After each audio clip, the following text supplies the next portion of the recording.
at the heart of the purpose of AUKUS. Our democratic freedoms, especially our freedom to openly challenge government policies, as significant as its defence policy is. And I can assure you, as we all know, that there is not a single citizen of Russia, China, Iran, or North Korea who could convene a hearing like this being held here today. And in my submission, I'm very clear that my comments about the threat that the world now faces relate to a very small number of ambitious, dangerous, and powerful autocrats and the autocratic regimes that they lead. And what they have in common is that they all hold on to power by silencing, often brutally, silencing dissent. But we here hold ours by consent. And in fact, in politicians, as many here would know, is that we hold power by surviving that dissent in our communities. And that difference is really worth the cost of defending our democratic freedoms. Now, I'm concerned about each of these regimes for what each of them is building, and also now what they are doing increasingly in supporting each other's war efforts. And they are all learning from each other on the battlefield. And just to be very clear, that my concerns are in no way related to their citizens and also their many diaspora all over the world, including here in Australia, who today are our neighbours and our fellow citizens. And in fact, when you talk to some, many of them migrated here to escape the very governments that I'm challenging here today. So at the heart of my submission, my written submission and my comments here today, is that my view is that AUKUS is necessary, but it has not yet hit its stride. And it does certainly have some challenges, which I'm sure will be aired today, that must be addressed. I believe that the shortfall in AUKUS is not the partnership itself, but it is in our pace and our current capability priorities, and as I said, not in the partnership itself. While it appears on the face of it that the money for near-term weapons is rising, but far too few of them will be manufactured here in Australia and far too few available for us if we need them. The wars in the Ukraine and the Middle East have shown just how fast these expensive and high-end munitions and defensive systems are spent and how slowly it takes us to replenish them. That gap between what we are spending at the moment and what we can field is the real gap and the real challenge of AUKUS. But this is a pace that we can and must fix. It is not a reason not to proceed with AUKUS. I actually began the pathway for AUKUS as the Minister for Defence. And I supported the concept then, and I absolutely still support it today. And for over a decade, as a very proud senator for the wonderful state of Western Australia, I've argued the strategic importance of our western flank. And I do so again here today and in my submission. And one of the recurring themes of my submission is the true cost of war. I was in Ukraine last year and I met with many families who had lost their loved ones. I met with many service personnel. And I was just so inspired because they had some concern about whether they could come together as a nation to fight for their democracy, for their culture, for their language, for their religion, and for their sense of identity. And by goodness, they have. But it was also really interesting talking to soldiers from the front. And they had absolutely no doubt they were not just fighting Russia. They were fighting China, North Korea, and also Iran in terms of the missiles and the troops and the technologies that they had on the battlefield. So my case for AUKUS runs in 5 parts. Firstly, there is no question that the threat today is real, and it's already being seen on 2 battlefronts, global wars. So in relation to China, I don't claim to read Xi Jinping's mind. However, I do read very closely what his regime builds and where it is building. I read its cyber intrusions into the infrastructure here in Australia that runs our power, our water, our communications, our navigation, and in fact runs our lives. I read China's interference into our own communities and to our own democratic debates on the issues that matter. Now, I also do agree that his words can be interpreted, his often veiled words can be interpreted differently, but still wholes cannot be misinterpreted. And the stark fact is that China is in its largest military build-up of any nation since 1945, 31 years now and counting.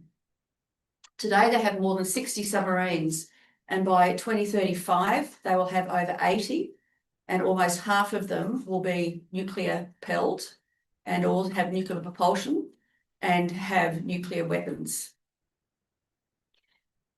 So the reality for us, when you strip everything else away, is that we have vast approaches to defend. And we have an adversary, a potential adversary, but a real one, that is increasingly operating not just across the Pacific, but also increasingly now on our flank across the Indian Ocean. And nuclear propulsion, not weapons, buys what diesel electric motors cannot give a continent our size. We need the range to get to where we need to go. We need the endurance to stay there, and we need to be able to do it submerged, because submarines are now the major and only capability that still cannot be detected from anywhere else but subsea. That might change, but at the moment, they are the biggest capability that we have. Secondly, my second point is that deterrence is fundamentally a coalition undertaking. It is not something that we can ever do alone. It's not something we ever have done alone. So not even the United States can work alone to keep our region safe. As I mentioned, these 4 authoritarian states are pooling their strength, and they are learning very, very quickly from each other's wars, and they are implementing those lessons very, very quickly, while we still remain very flat-footed in working out what that means for threat for us and what we then have to do to counter it.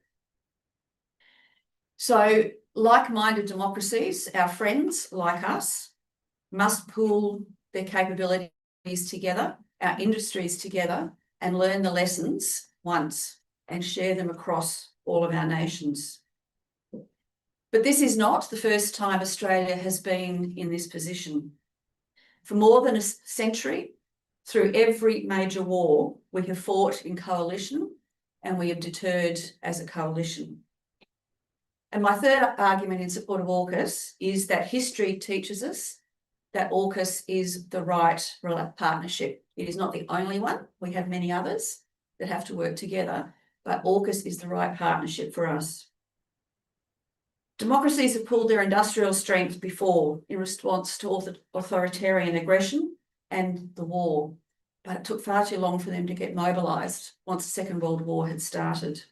But in the Second World War, these allied partnerships won the war, but it also built the peace that lasted up until this time. And I believe AUKUS is that same partnership, but it's now built for our times. Our allies bring to us not just the submarines, but advanced technologies, enduring industries, and jobs of the future. What we bring to the partnership is not just receiving something from others. We bring something that they do not have, and that's our geography. Our western flank that we look out from, this beautiful part of Western Australia, will provide all of our AUKUS partners the ability to project and sustain military power across the Indian Ocean, which we cannot do yet, which they cannot do yet. But this ocean is incredibly important for Australia, and it has been much neglected in our defence capability thinking. 99% of our trade to and from Australia moves across the Indian Ocean, and there are 3 very tight choke points in the Indonesian archipelago that if were cut, our nation would stop. We couldn't send anything and we couldn't receive anything. Fourthly, and I think something that might be at the top of the mind of the commissioners and also you here today, is that I absolutely believe that AUKUS is strengthening our sovereignty. It doesn't surrender our sovereignty. The fact is that there are no foreign bases on Australian soil, only joint ones. And the access we grant is a deliberate sovereign choice that we deem to be in our interest. And of course, it's a choice that we can always rescind. So let you also like to make the point that AUKUS is delivering Australia sovereign nuclear-powered submarines, not nuclear-armed submarines. Sometimes that difference gets lost in this debate, but it is an incredibly important one. And probably most importantly, the decision if and when to go to war and how we go to war remains a sovereign Australian decision. I believe the real surrender would be for Australia to let the Collins-class submarines age out with nothing sovereign to replace them. And I strongly hold, I know might be contended here, that to meet the threat, the future military capabilities, particularly the submarines, must be nuclear powered. So lastly, my final argument in support of AUKUS is that it's not the plan or the partnership that's a problem. It's currently delivery shortfalls in all three nations, but all of those three are fixable. Saying that we need the capability and then not funding it is simply spin. It is not the delivery of military capability that can deter an adversary. And this is exactly what we're seeing play out currently in the United Kingdom, and also I argue here in Australia. We're announcing capability acquisitions, but we're not yet funding it in the order and the precedence that we need. Firstly, to Australia. On the most recently published budget figures, Australia's core defence budget is actually going backwards. Strip away the new accounting measures and adding superannuation and other things, veterans' expenditure into the defence budget does not provide us any additional military capability. And the actual fact, in terms of true defence expenditure, we're going from 2.13% of GDP this year to 2.02% next year. And the figures from my perspective get even worse. Of every dollar announced in this budget for the next decade, so this is 10 years of expenditure that have been announced, only 4 cents of that expenditure is in this financial year, when we need it to acquire more capabilities. Excuse me. Yeah. Is this yours? No, it's not mine. Whoever this is, I'm sorry. Yeah.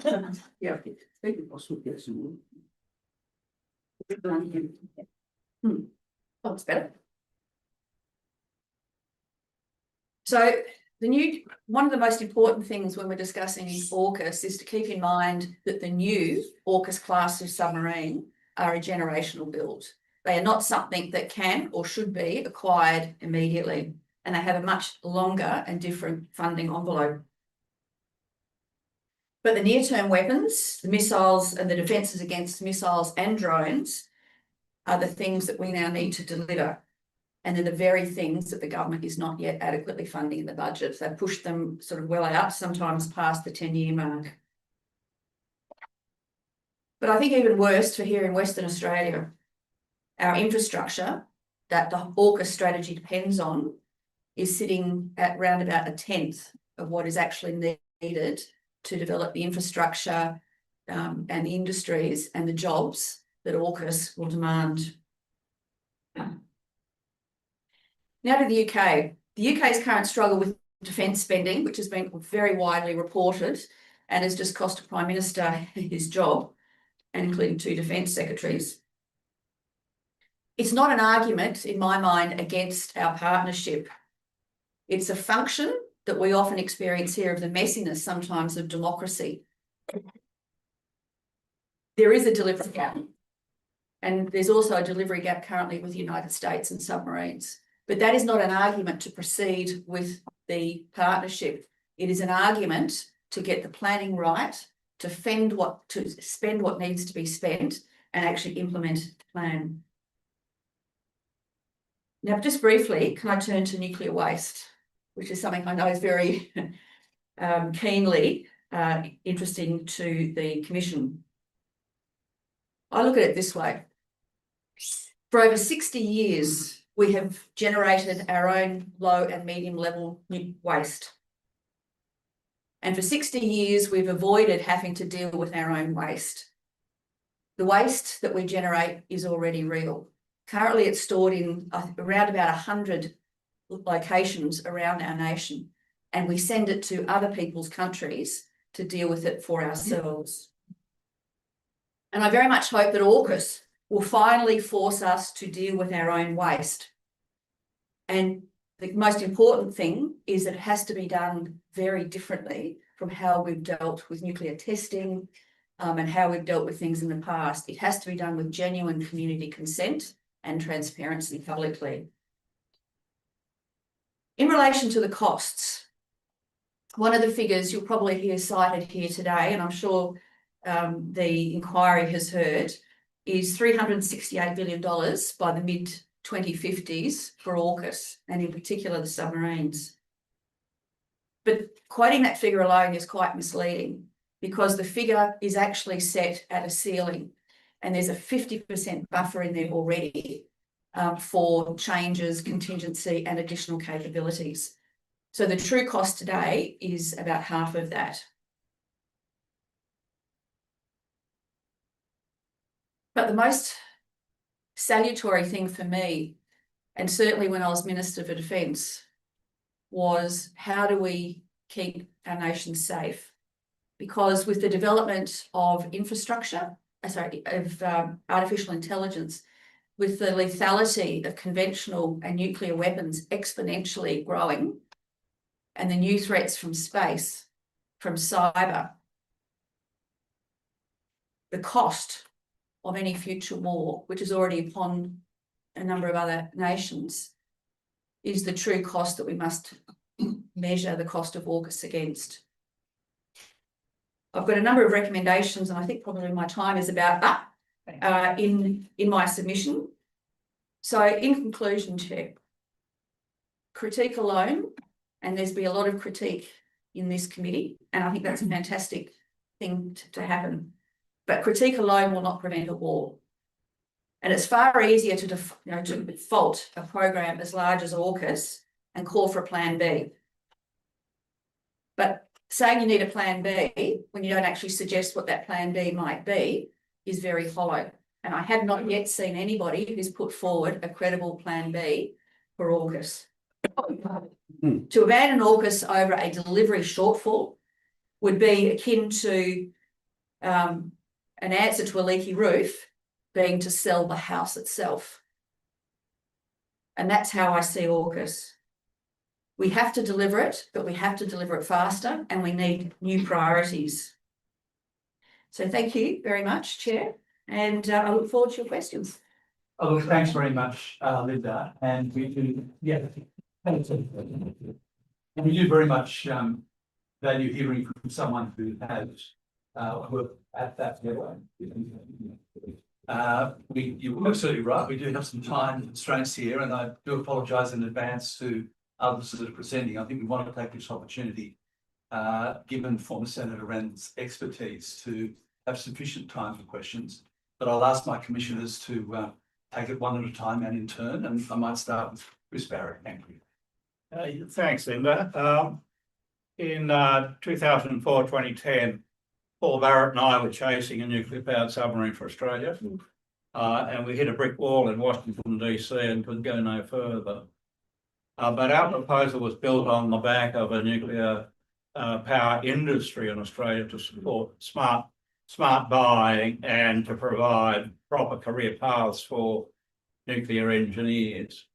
And I guess that's one of the big failures I see in the current proposal, which is we're going to do this without that smart buying and pathways for engineers that we had proposed.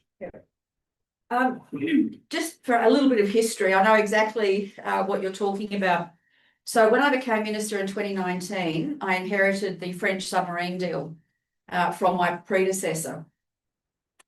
And at the time, that was the best option that had been assessed as available, best conventional option, because the United States had only ever given their crown jewels, nuclear propulsion, to one nation, that was the UK. But shortly after inheriting this program and working deeply into the program, there were a number of very significant structural flaws in the contract. It was running over time, the project planning was behind, and the cost was increasing exponentially. So that's when so it was again Scott Morrison and I at the time, started saying, well, what if? Because clearly having a look at the threat, we needed nuclear propulsion. So that's when we started off with a plan B. And that then continued on after I was no longer minister. And that was one of the things that we considered. And there's two answers directly to that. First of all is we're getting a modularised reactor that essentially plugs and plays into the submarines we build here. And they're maintained by US and UK staff who will be based here at Henderson and also at Stirling. But one of the biggest benefits that I address in my submarine is the fact that we will be transferring that industrial knowledge, the technical know-how, to Australia. We've already got universities here who've got new courses in the nuclear field for engineers. There's new trades. South Metro TAFE here is fantastic, and they're doing a great job opening these opportunities up. Now, we've got a long way to go on the nuclear power generation issue for nuclear energy here in Australia, but this does open the door. So we've got submariners. By the end of this year, we'll have submariners on every single US Virginia-class submarine on active duty. They're topping the courses in the colleges now, and they are getting that real-time experience in all of the trades. So we are bringing that sovereign capability back to Australia. So it will be Australians who, when we get the 3 Virginias, whatever schedule we land on, but they will be crewed by Australians. They'll be maintained by Australians. So we are opening into that industry here, which can then grow. If we do go into nuclear energy here at some point. Thanks, Linda. Leanne. Thanks so much for your presentation. I've just got two very quick questions. I've heard from Deputy Prime Minister Miles at a speech a few weeks ago at the War Memorial that a direct threat from Australia wouldn't necessarily be troops landing here. And you've said yourself just then that there's, community interference, there's cyber strikes. And I take your point that nobody's put forward an AUKUS plan B, but what I'm hearing from you and others, it feels like we need an AUKUS, from your perspective, we need an AUKUS plus. So if we want an AUKUS plus, could you spend just a minute talking about what you think the plus is? And if 2.02% of our GDP isn't enough for defence spending, what would you see as an adequate spend? I'll answer that one first. I think I said in the submission that I think the new NATO 3.5% target is the right one for us, but that should be a floor, not a ceiling. But again, like everything, defence is resplendent in its ability to mismanage projects and to waste money. And that sadly continues today. So we also have to get serious about making sure that the capability we need now is delivered and that we get value for money. So I think there's two answers to that. So the second one, I think, is correct. So when people ask me, well, can we prevent war? That's actually the wrong question.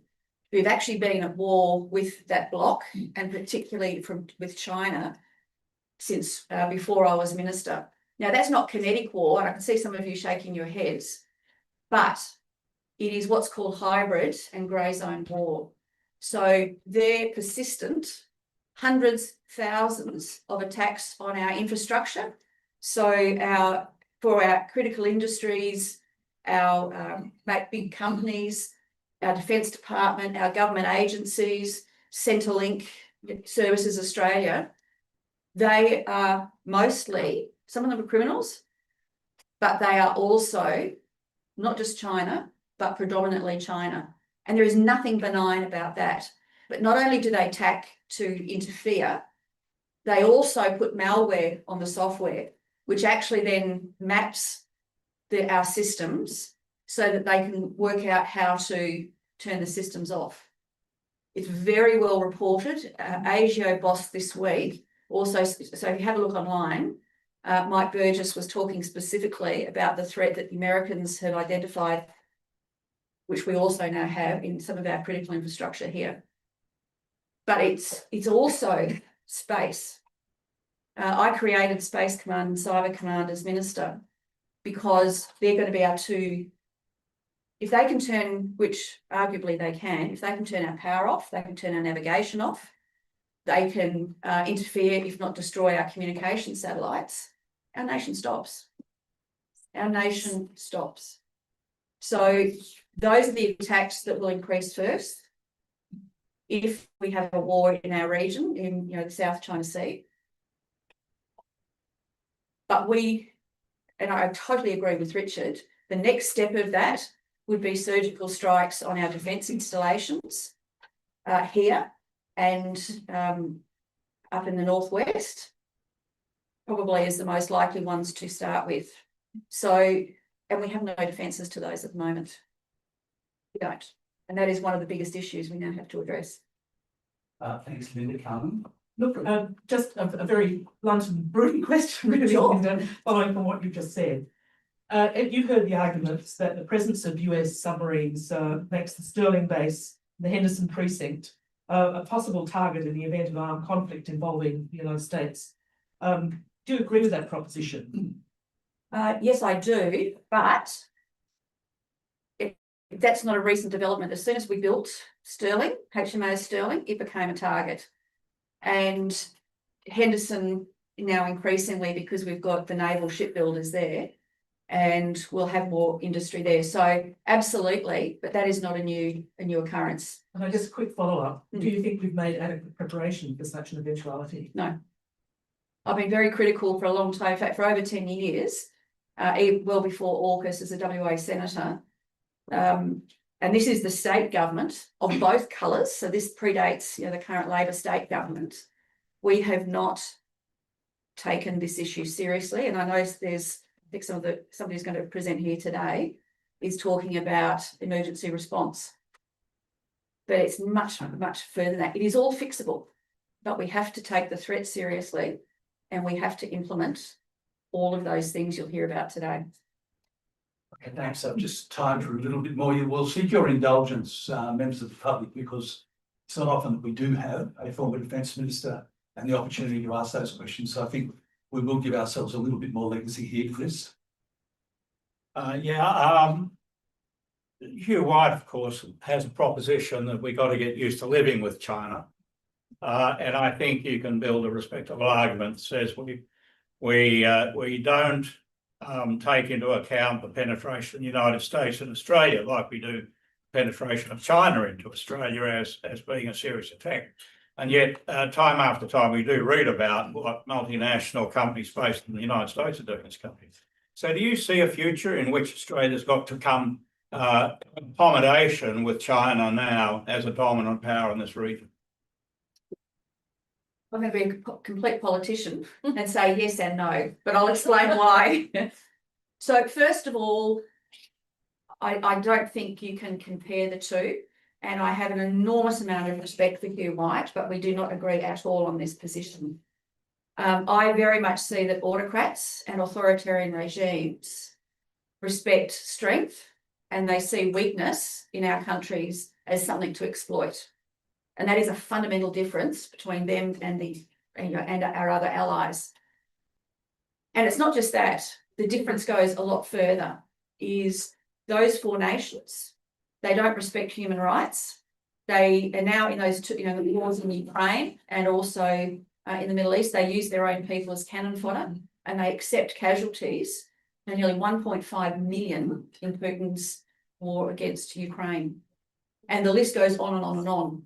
So I think they're very, very different propositions, and I don't see anything benign in China's intent. Now, they most likely won't have to physically invade, storm the beaches of Australia, but they don't need to anymore to neutralise us. So I think, so that's the, no, I don't agree with him, but the yes, I do agree with him in that we need to look to the past. And I think World War II is probably the best analogy we have at the moment. Appeasing autocrats and dictators does not work. And it inevitably leads to war. So for me, it's all about how do we come to an accommodation with China? Again, it's the regime, not its people, to deter war and to bring them back into rules-based order, which they just see it as something to get around. Thanks for that. And Leanne, just one quick one. Yeah, I'll follow on from that around sovereignty, because I think that a lot of people have expressed concern around sovereignty issues, especially when dealing with the US and the fact that the US has fundamentally changed. So it's not just a moment that we have somebody a bit unhinged. President Trump has a strange way. It's that the country has, and we've also heard on the record now a couple of times that even when we were working with the US in the first Gulf War, they told our ministers at the time to go away, but in much more colourful language, and that they were running the war, and they told our people where to go. So how do you see it? How do we protect our sovereignty and then create this sort of partnership that you referred to as being great, because that's what it was like post World War II? I think it's a different world. How do you see it? I don't think it is that different. And when you have a look at the analogy, human nature doesn't change. And the nature of authoritarian states and behaviours and, the beautiful messiness of democracy doesn't change. But what does change is leadership. And what I saw time and time again is two things. First of all, it is complete fallacy to say that we can uncouple from the United States in terms of our military capability. All of our advanced systems, our weapons, our capabilities are all completely seamlessly integrated with the United systems. They're interoperable, is what it's called. So even if we wanted to tomorrow, we couldn't. And nor should we want to. But what I think at the heart of your question is, how as leaders do we stand up and actually say, no, this is our land? Well, you might want to tell us that, but on your bike. We are going to withdraw our troops. We are going to not do this. Now, I don't agree with the decision in terms of Iran and sending more equipment over there, but this government did that. They said to the US, no. And they bleated a bit, but moved on. And it hasn't harmed our relationship. So it comes down to our own leadership, I think, and what we're willing to stand up on behalf of Australians. So look, thanks very much. And I suppose just to seek your indulgence with one final question that's of a more general nature. But I picked up on your remarks about Australians' sovereign decision-making and that being effectively in the hands of the people. I'm not trying to misrepresent you at all, Linda. What is your thoughts now after your time in Parliament as to whether or not the Parliament itself should either be consulted or have the opportunity to debate decisions in relation to going to war? That's a really good question, and it's something that I've reflected on very deeply for obvious reasons. I think that two things. First of all is that the blurring, our constitutional blurring between the role of a parliamentarian and executive government is very blurred. And when you, like I was, and many of us have been, you've actually got two constitutional roles, and it's very tempting to allow the executive government, when you're in power, all sides, to dominate the parliament and to reduce the power of the parliament. And I think that's happening again. That now, where I draw the line is I think that Parliament must be able to use Senate estimates and other committees far more effectively and far, as I've said in my submission, far more transparently. But I don't believe that the decision to go to war should be a decision for the Parliament itself, because the answer would never be yes. All right. Thank you. Well, please join the Commission in thanking Linda Reynolds very much. Thank Unfortunately, we'll have to be pretty expeditious, but that was such a great opportunity to hear from Linda. Our next submitter is Jonathan Houston MP, Independent. Thanks, Jonathan. The podium is all yours. Good morning, everybody. My name is Jonathan Huston, and that's okay. It's happened all through my life. I'm the member for Nedlands. I'm a graduate of the Royal Military College. As a 17-year-old boy, I went to Duntroon for the 4-year course. I then served 17 years as a military intelligence officer to the rank of Major. I served with a year with the Canadian Defence Forces in their national headquarters, and 2 very important years with British intelligence in the Defence Intelligence School in Kent. I'd like to present the case against AUKUS as a serving officer or ex-serving officer.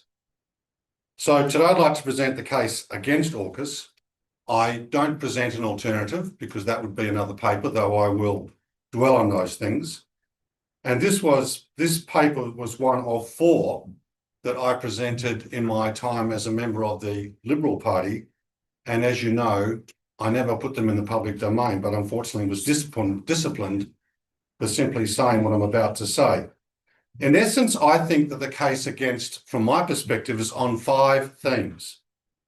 That we need, that the balanced force, meaning Army, Navy and Air Force, the balance of that is in retreat in favour of maritime. That this leads to a loss of defence sovereignty, which was in contest with the last presentation. I also believe somewhat in the technological myth of nuclear propulsion, looking out 30 or 40 years. I will refer to the target risk, which was just referred to at Henderson and Garden Island, as presented by us going down this track, which is, I think, far more than pronounced than before. And then the threat of an regional arms race by what we would possibly be doing. Now, I'm not going to go and speak about affordability and whether it's 400 million or 260 million. I think that's all been covered by many other people. And whether it's within the means of our budget, I certainly do not think it is. Nor will I speak about the inability, whether America is going to give us these 3 submarines or not because of their own needs. I think that's something which has also been covered a lot by other people, and Admiral Barrie would know that better than most. And I'll not speak about the extreme limitations of British naval shipbuilding at BAE, at Barrow and Furness, because Admiral Barrie also, again, would be far better qualified to talk than that, except to say I have significant doubts whether British shipbuilding in 2030 to 40 has the ability to produce their own nuclear submarines as well as those for Australia. So that's not what I'm going to talk about, because I think you've heard that from other people. Before we talk about AUKUS, I thought we might talk about ANZUS for a minute.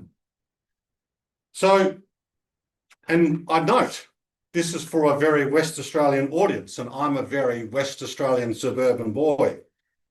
Now, you may not know this, and I myself did not know it till just recently, that ANZUS, which is our security arrangement, notice I didn't say the word treaty. And by the way, I'm very sorry, ladies and gentlemen, I had a full 8-slide presentation to keep you awake during this, but unfortunately we don't have that. So I just have to keep you going with my voice. But ANZUS, our security arrangement, is not a treaty, and it does not have that 1949 NATO style Article 5 in it, which was before NATO, but ANZUS, which calls for a collective response if any one member of NATO is attacked. ANZUS is nowhere near as pure as that. Our agreement with the Americans, which is sort of the founding for this, was actually proposed by Percy Spender, Allegra's grandfather, in 1951. In April 51, US President Truman announced the negotiations on a tripartite security arrangement between the United States, Australia and New Zealand. And that would occur because of the negotiations going on with Japan. And Australia was very concerned about the rearmament of Japan. 1951 is the Korean War. It's only 6 years ago before that, we're in a serious war with Japan. So in some ways, America was offering ANZUS to us as a way of making us feel safe within that environment. Both treaties were conducted in 1951, and the ANZUS Treaty was ratified by the United States in 1952. So the United States offered ANZUS as a sop to our concerns. It was never a cornerstone of US security. The US has some 200 of these treaties.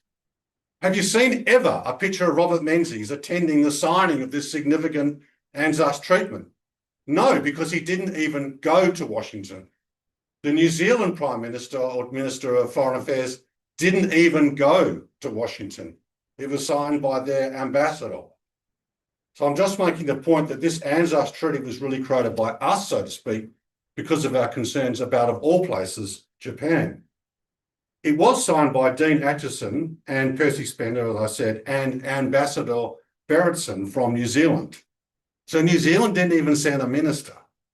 The point I'm making is that ANZUS did not and does not rank as highly as we think it does. So what has led to us coming to this point? So let's just read the articles for a second. Article 3 says that the parties will consult together wherever in the opinion of them a territorial integrity or independence or security is threatened in the Pacific. ANZUS does not cover the Indian Ocean.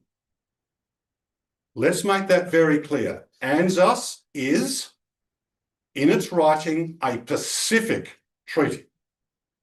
It says under Article 4, which is close as you'll get to Article 5 in NATO, each party recognises an armed attack in the Pacific area on, did I not last check that Western Australia is not in the Pacific, will be dangerous to its own peace and safety and declares that would act in a common danger in accordance with the constitutional processes.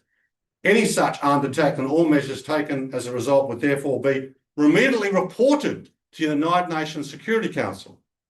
That's what it does.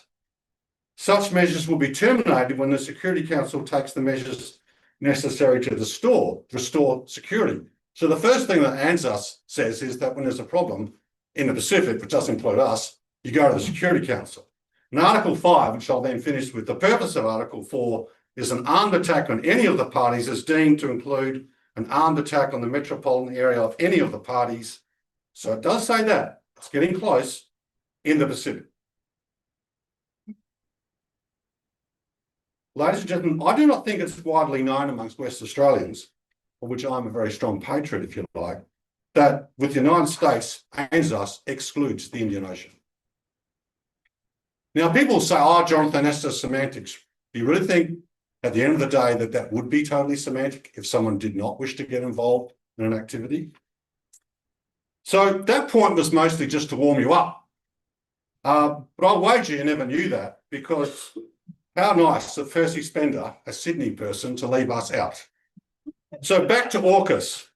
AUKUS has been sold as the most ambitious defence project in our history, a bold leap into the era of deterrence. Yet behind the fanfare, Australia has been drawn into a program that, in my opinion, weakens our independence, hollows out our conventional force, tests the friendship of our neighbours, and mortgages our future. So now I'd like to talk about the first point, a balanced defence force in retreat. I was a serving officer in the 1980s when we were doing the Collins class. Let me tell you what used to happen. I was in a mechanised battalion, and because of what was going on with the Navy in building Collins, virtually the whole army closed down for the best part of 8 years. Even to the extent that if we'd go onto the range to do an exercise and finish on a Friday night and start again the next week, we had to leave soldiers out on the firing range overnight for 3 or 4 days in the cold in Puckapunyal and Victoria, take them out a bit of a hot meal, just because we couldn't use the track kilometres to drive them back into the compound and then go back out on Monday morning. Such were the limitations placed upon our operational requirements. This is what's happening in the army now. Defence has entered an austerity drive unseen in decades. I've feelings I'm hearing this back from my old comrades who are still there.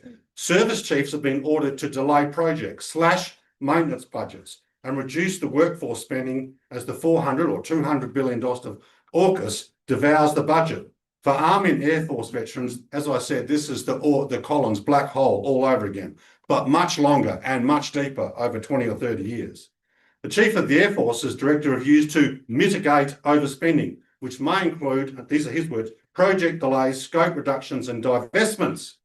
Aircraft flying hours have been reduced, operational platforms retired early, and an entire infantry battalion was mothballed. Ladies and gentlemen, we only have 7. One has now been mothballed, my old battalion, sadly enough. So 5 battalions, 7 battalion have become the 5th, 7th battalion. In plain language, the Air Force is flying less, the Army's training and maintenance has been deferred. All the fun submarines that will not arrive for a generation. Was it not true that the last commitment of the Defence Force for the last 20 years, Timor, Somalia, Iran?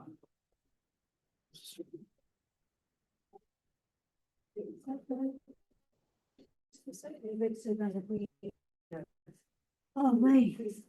Oh, thank goodness.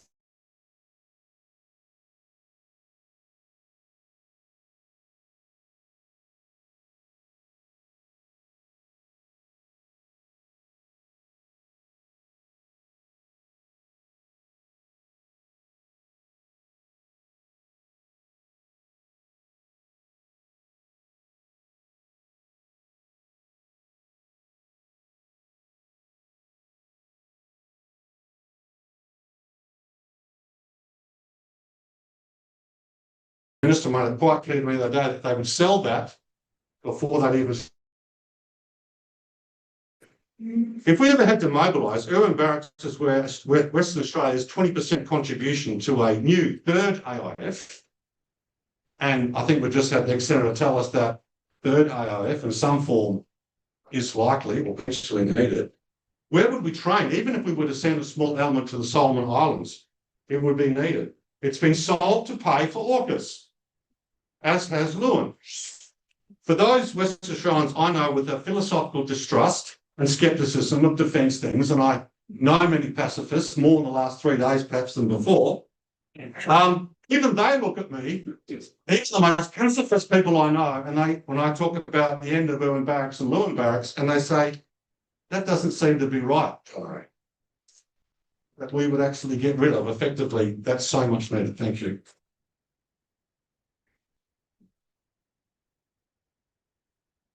Because I'm sure if we're selling off the insurance policy that we've had for 170 years in Irwin Barracks I'm talking about, and used to effect 3 times, the Boer War, the Great War and the Second World War. And this is not just happening in Western Australia.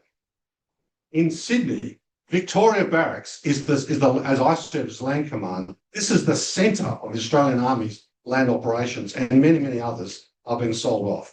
This would never have happened if we didn't have the AUKUS running the budget.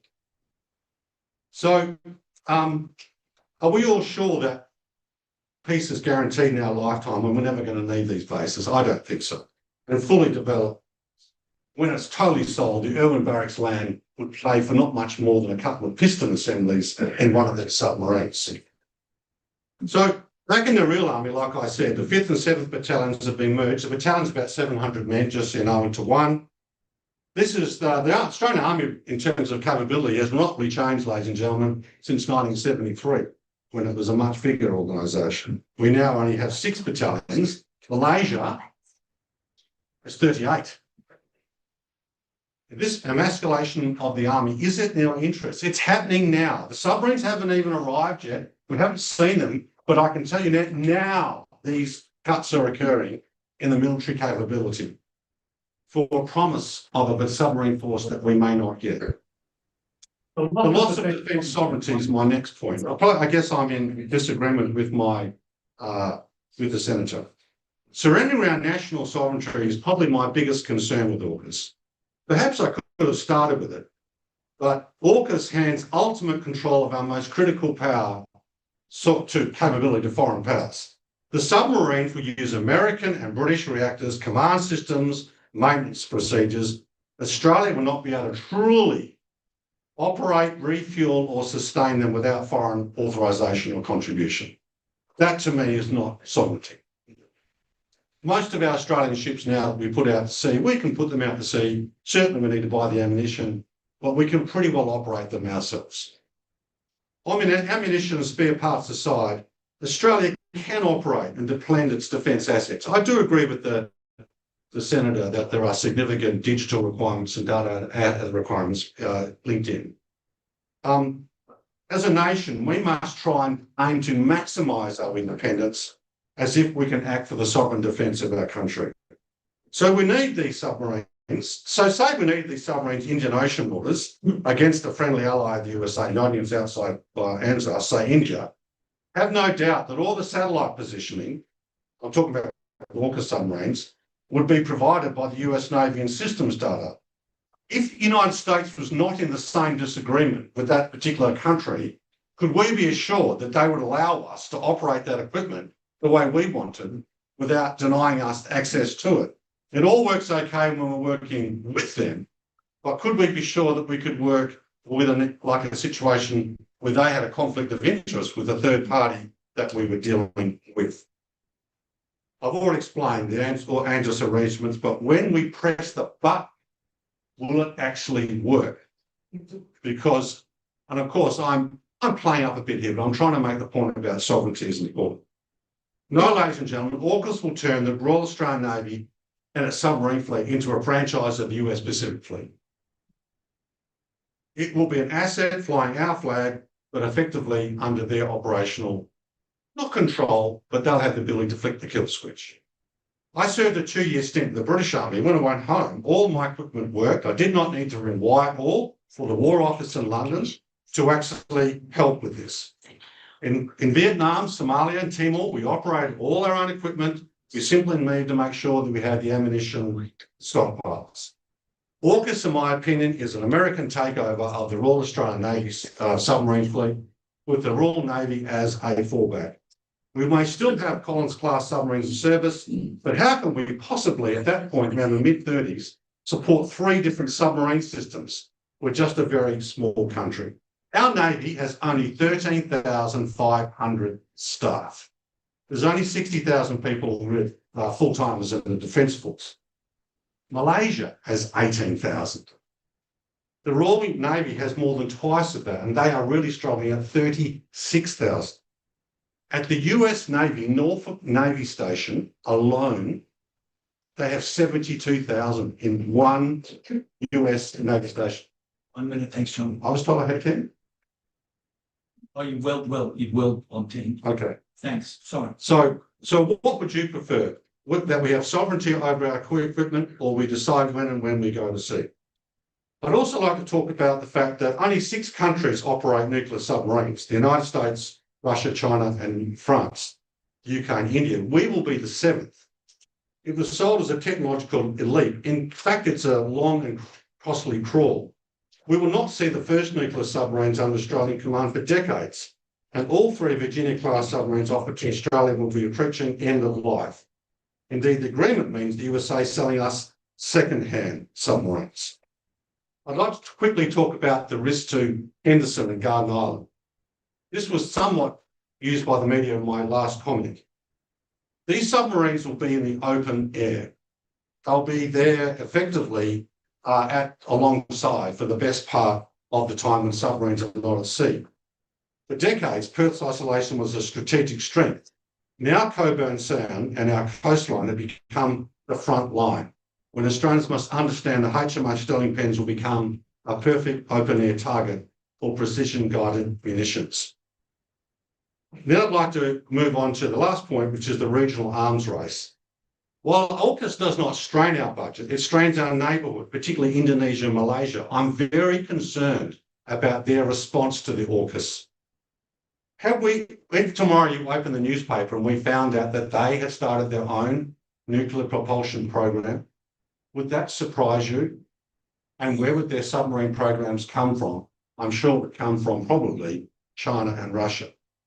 I think that the first person I would have rung if I'd been in a situation of starting up this program was to get clearance from our close regional neighbours. So we need a balanced defence force that should strengthen air, land and sea capability, not cannibalise them for one unproven dream. If needed, we can project force forward with air platforms at a fraction of the cost. The defence of Australia is not a single dice throw. It requires the integrating of land, sea and air platforms. And finally, we are a peaceful nation. We don't want a regional arms race. We rally to the call. We don't kick the first fence post down. We are a democratic and peaceful nation. We need first-class officer training institutions and outstanding non-commissioned officers. We should maintain regular exchanges and continue to send the best to Australian technical schools. We can buy off the shelf. We're a big country. We can use our interior to shield first-class bunkered air and land assets, which can be refuelled to cover those choke points. Our army is highly mobile and stealth-like, or should be. So, no, ladies and gentlemen, we do not need these used submarines with American and British kill switches and contracts that bind us to other people's problems that they may not even give us. We build security through diplomacy, which even Jeff Kennett told me would be the best way forward, trade and friendship. We have an army and air force that can deploy in small mobile packets, none of which would attract much attention. Instead, we are building the most expensive, second-hand, fish in a barrel, provocative, open-air target in Australian history. Thank you very much.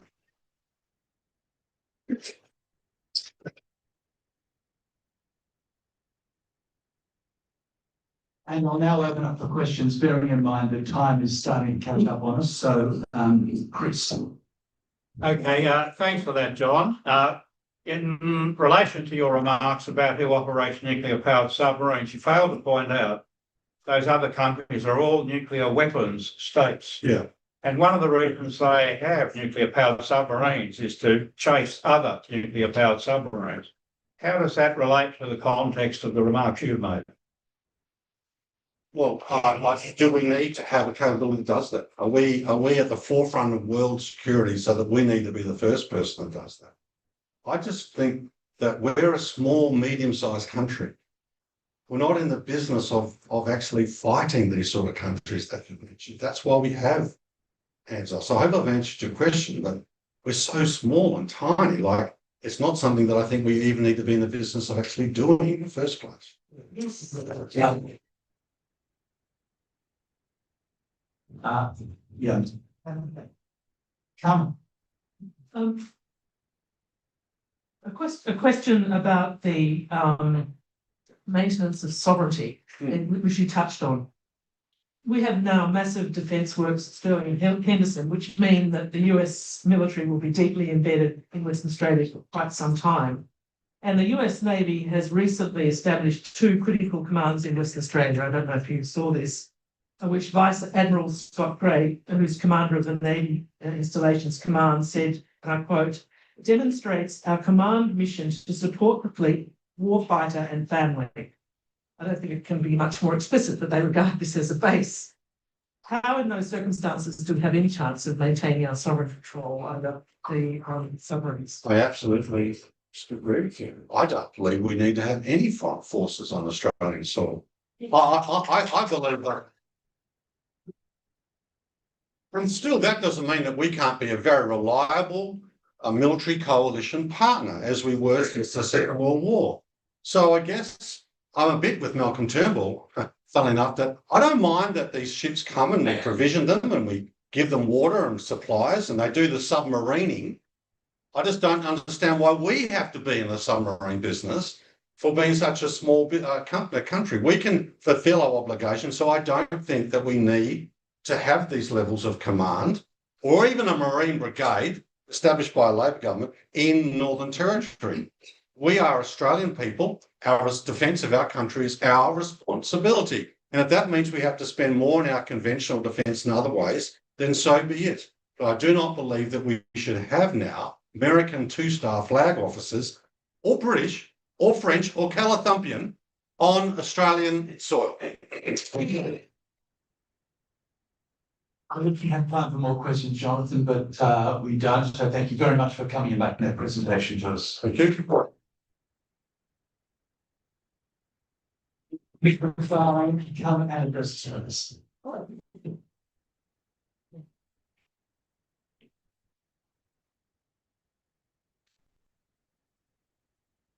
Chairman, good morning, everyone. My name is Mick McFarlane. I'm a retiree. Don't have any super duper backgrounds, but I had my working life 5.5 years in the Royal Navy as a sonar operator and clearance diver, 8 years professional firefighting in Melbourne, 17 years in aviation rescue, and 15 years consulting and training emergency management for oil and gas command teams. I have 4 questions for the Australian government and the Australian public about AUKUS. Question 1, what is Australia's strategic intent for AUKUS? Question 2, what is the value of AUKUS as a deterrent? Question 3, what is the likely and ongoing cost and reliability of AUKUS? And question 4, are there options to AUKUS to meet Australia's strategic intent? The first question, what is the strategic intent for AUKUS? I don't know. I'm uncertain. I don't think it's been explained clearly. When Kim Beazley announced the 80s investment in Collins-class Black Hawk, Seahawk, F-18s, etc., he summarised his strategic intent with a very concise statement. He said to build a force capable of defending Australia without the support of allies against a medium-sized power. Now, that was concise, to the point, and defensive of Australia. I don't believe the strategic intent for AUKUS was and is clearly explained. I have here just a couple of extracts from the Morrison government's announcement of AUKUS in 2021. Morrison reinforced that SSNs are fast, can carry more weapons, and can stay submerged for months. He also advised that conventional submarines are no longer valid for the decades to come. Conversely, he also acknowledged that the French conventional submarine Australia was to receive would have been the most capable and lethal ever built. In addition to submarines, Morrison stated that we will be acquiring long-range strike capability for Surface Navy, Air Force and Army, as well as that sovereign guided weapons manufacturing ability. Importantly, he identified that the expertise of the existing Australian submarine workforce would be reliant upon for the duration of AUKUS. So this detail and his summary, these capabilities will enhance Australia's ability to deter and respond to potential security challenges, leaves me uncertain as to what the strategic intent is. Is it defensive? Is it offensive? Is he having an each-way bet? And importantly, how will this be perceived through the region by other countries? While I believe the intent is very important, I also believe the Australian public really has to understand, if we do go to a war with China, the capabilities of AUKUS as a deterrent. All surface navies fear submarines, and unless they're really stupid, they are petrified of SSNs, nuclear submarines. Submariners have a throwaway line. It's that there are 2 types of ships. There are submarines and there are targets. Now that's a little bit flippant, a little bit gung-ho. It has merit. From 1977 to 79, I was in my late teens. I was a sonar operator on a Royal Navy warship, and we took, through that 2-year period, 2 large annual NATO war games each year, and more regular combined anti-submarine exercises, 1 ship, 1 submarine. Myself and my team in the sonar division in our sonar control room during those 2 years, we never once saw or heard a nuclear submarine we were exercising with. We knew they were there because the exercise brief said SSN, blah, blah, blah.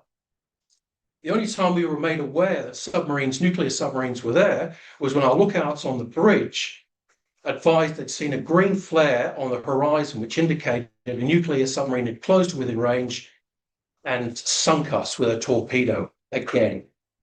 That was a long time ago there, but staying around about that period, 1982, Argentina invaded the Falkland Islands. The British Navy sent a large task force since the Second World War, 8,000 miles, to go and reclaim the islands. The Americans advised you will not be successful, but the British sent their SSNs ahead of the fleet, and because of nuclear propulsion, they could stay submerged and travel that huge distance very quickly and get there before the surface fleet.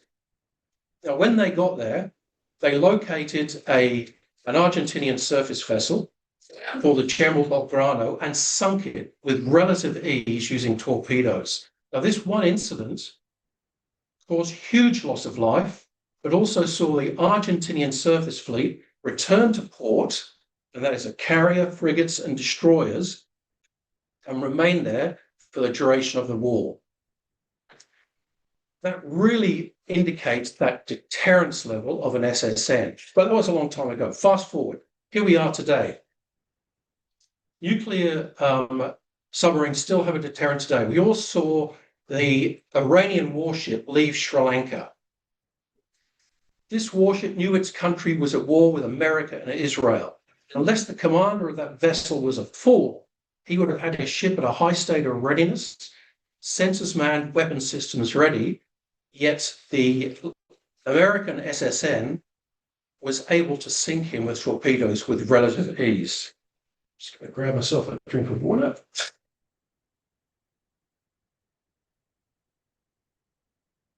With relative ease. So I believe the deterrent value of SSNs is high. Now, notwithstanding that, I also wish us to consider, with my third question, the actual and ongoing cost and reliability of AUKUS. Will it be able to meet the deterrent?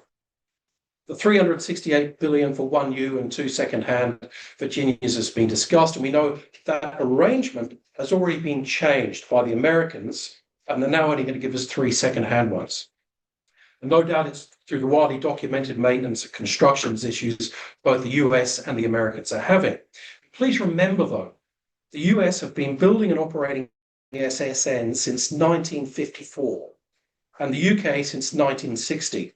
Yet despite that, the Royal Navy can only keep one of its 5 SSNs at sea at any given time, based on latest reporting. And the US, through their Congressional Budget Office, which monitors all data relating to submarines, recommends a best practice of 3 to 1. That's 1 sub at sea and 2 in at maintenance for its Virginia fleet. But it advises it cannot maintain that ratio, and at best it can maintain 4 to 1. The Budget Office quotes that in 2016, the Virginia fleet lost 360 deployed sea days due to maintenance, and just a few years later in 2021, the same fleet lost 1,500 days due to maintenance. Therefore, the office concluded that as the Virginia fleet ages, its maintenance burden increases significantly. So if the UK and US can't operate their SSN fleets effectively, how is Australia expected to maintain a best practice of 3 to 1 with just 3 second-hand Virginias initially? And that leads me on to my last question, point number 4 here. Are there options at AUKUS to meet Australia's strategic intent? We have all seen how Ukraine has defended itself for years against Russia, the much larger power. That use of drone technology, including seaborne drones, have resulted in the destruction of several Russian surface ships. We also know that Australia has invested in maritime drone technology, but the details of capability are not widely known. Therefore, considering Morrison's acknowledgement of French attack class lethality, could such a vessel type supported by maritime drone technology, be a cost-effective option to AUKUS if our strategic intent is solely defensive. Thank you. That concludes my presentation. Thank you very much, Mick, and it is always good for clarity to hear from people who have had real world experience. I'll just open up for questions if there are any from fellow commissioners. Chris. Yeah, thank you, Mick. That was very interesting, and I share your views about sonar operators and targets and submarines and all that. Look, at best, if we acquired the AUKUS plan, we would be able to put C3 nuclear-powered submarines. And by the mid-1930s, China, that has a current building rate of about 2.5 submarines a year, will have over 40 nuclear-powered submarines. Does that raise any alarm bells for you in terms of the value or proposition? A question I wanted to ask the Senator was, do you expect Australia in the next decade or so to be in a shooting war with China? And I think that needs to be asked regularly and get a clear answer. Because if the answer is yes, the growth of weaponry in China should be taken as that's coming our way and we need to defend ourselves. I don't think that's a foregone conclusion. I think there are other, and looking at the bigger picture of if you're a Chinese person in China and you're looking at American bases around the world through the Middle East, what's America doing? You're getting a little bit concerned. You're going to build your defences up, and here we enter into this backwards and forwards. So, simple answer is, if the expectation of people with much more access to information than me, or defence intelligence people, etc., believe we will be in a shooting war, yes, I would be concerned about that. But I don't believe that's a foregone conclusion. And I do strongly believe that we should not contribute to the threat. We should have a strong defence in Australia. Yeah, by 2040, China will have half of the region's GDP. So by any measure, that is going to be a dominant regional power. And the question, to go back to your answer, is, are they intent on going and attacking other countries in the region or not? And I don't think the evidence is very clear that they are. And if you go back to the fact that nuclear-powered submarines today are used to chase other nuclear-powered submarines, when you start to look at those ratios, you've got to ask yourself, if we've got 3 and they've got over 40, you know, that is a sort of game, set and match outcome. So, you know, it's one way or another, we are a large country with quite a small population trying to do things that superpowers do. I agree with that totally. The hunter-killer threat is very, very real. The Americans have a large amount of hunter-killers as well, and I don't want to go to where that war could be, but if it happens, people with hunter-killers, nuclear submarines, will have the advantage. Any other question, Leanne? No, just for time, I'll park my question, but can I just say that just listening to you and also the former speaker, I've never been so entertained and frightened at the same time. So, Any questions? Just very quickly, you noted the significance of significant problems in maintenance and the challenges of our AUKUS partners in delivering, you know, these new submarines, let alone the second-class ones we're expecting from the US. Do you think the government and defence establishment actually anticipated these challenges? It puzzles some of us, I think, to imagine that these weren't anticipated. How do you read that? If they didn't anticipate it, how did they get the jobs? If you look back at all the defence acquisitions such as Tiger and Spark that we spent a whole lot of money on that have fallen apart, yeah, they shouldn't be in the positions they are if they didn't consider that. Thanks very much, Vic. Just one, sorry, before you applaud, just one quick clarification point. The $368 billion figure that has been mentioned in the public domain seems to not only include Virginia submarines, but the subsequent tranche of AUKUS SSN nuclear-powered submarines and other additional expenditure under what's known as Pillar 2 of AUKUS. So I just wanted to make that clarification for those of you who are coming to this new.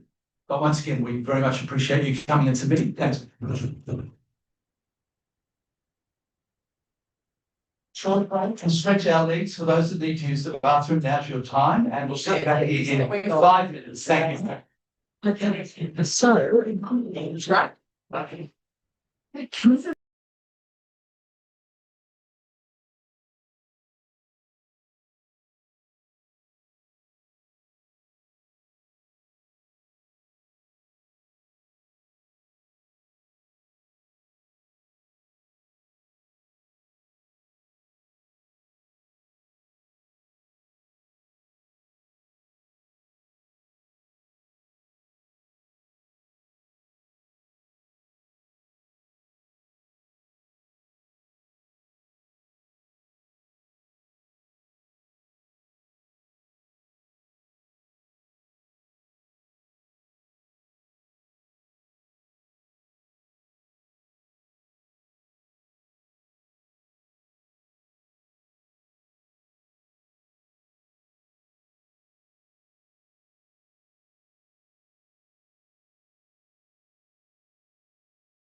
And everybody, I can't use them.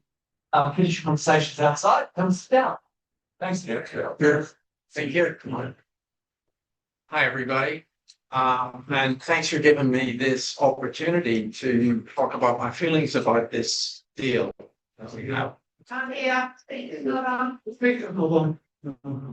I do it? Is that any better? Yeah. She's far away. I have to sit down. How's that? Very good. Okay. Look, I'd just like to start off by reminding us all about what Dwight Eisenhower, the Allied Supreme Commander of the Expeditionary Force during World War II, who then subsequently became President of the United States. In his farewell address in 1961, he warned specifically about the influence of the military-industrial complex and its dangers. Now, that was 60 years ago, and it seems to me today that that influence is paramount in the way that America conducts itself around the world.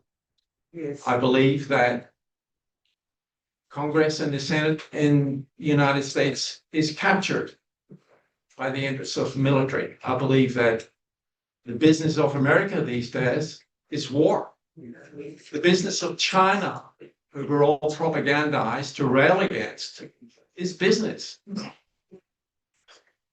Okay, AUKUS Pillar 1.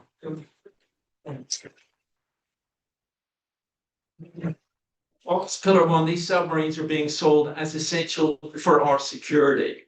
Today, I'll argue this deal is fundamentally against Australia's national interest. It will leave us less secure, financially weaker, and more dependent on foreign powers for generations to come. It's being sold as a great leap forward in national security, but will prove to be the most expensive strategic blunder in our history. The crippling cost of it, $368 billion, and that doesn't include base upgrades, training, and nuclear safety regulation. This money, if it were to be spent on defense, could be spent on cyber defense, long-range missiles, and unmanned systems that actually suit our geography. The submarine program will consume 40% of defense capital investment for decades, starving the Air Force and the Army. We're effectively also subsidizing US and UK shipyards. I don't know if you know this, but we're giving $3 billion to the United States to upgrade their shipyards, and we're giving $4.8 billion to the UK to do the same. Oh, by the way, there's no firm delivery guarantees in any of this, and no exit clause. We're locked into this regardless of changing circumstances. I'd just like to say as well,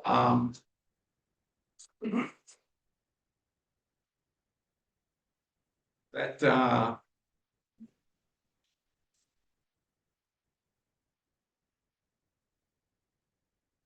money that we're spending, giving this money away to the US and the UK for these upgrades, we don't get anything back. We don't get anything back from this deal at all.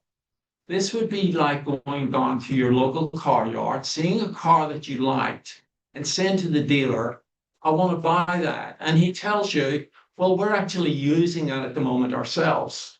But if you put 20 grand on it, which is the cost of the car, you can come back in 2 months and pick it up. So 2 months later, you ring him up and you say, I want the car. And he said, sorry, we're going to keep using it ourselves. And you say, okay, I'll come down and get my money back. And he says, didn't you read the small print? No refunds. That's what this deal is. No refunds. Okay, we're going to have a nuclear waste legacy as well from this deal. We're going to accept permanent and sole responsibility for high-level waste that we all know remains dangerous for thousands of years. No permanent storage solution exists for this stuff. And worst of all, this deal allows the US and the UK to dump their submarine waste here in Australia.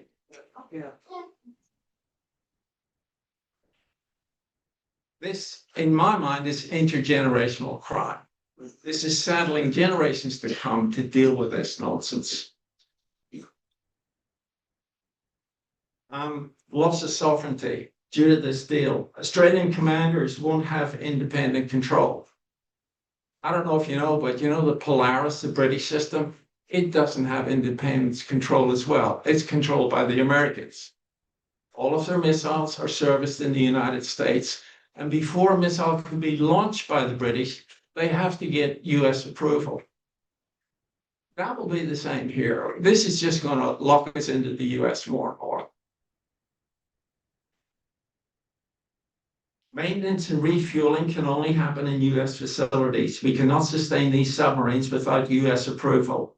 Interchangeability, I haven't heard this euphemism before, but what this one means is that we're compelled to support the US in any future conflicts, including over Taiwan. Now, you know, this whole issue of Taiwan that they're beating us up about and propagandizing us about, Australia already recognizes Taiwan as part of China's mainland. And the US acknowledges that Taiwan is a part of mainland China as well. So what they're doing here is just gearing us up for another war under some other pretext. The agreement is vulnerable to US domestic politics. The Pentagon already reviewed it for American First compliance, which meant instead of getting 2 U submarines and 1 U one, we're getting 3 U submarines now. And do you think they're going to give us the best of their old submarines when they come here? Is that the way the Americans deal? Unrealistic timelines. First submarine, early 2030s at best. First Australian-built submarine, 2050s, decades away.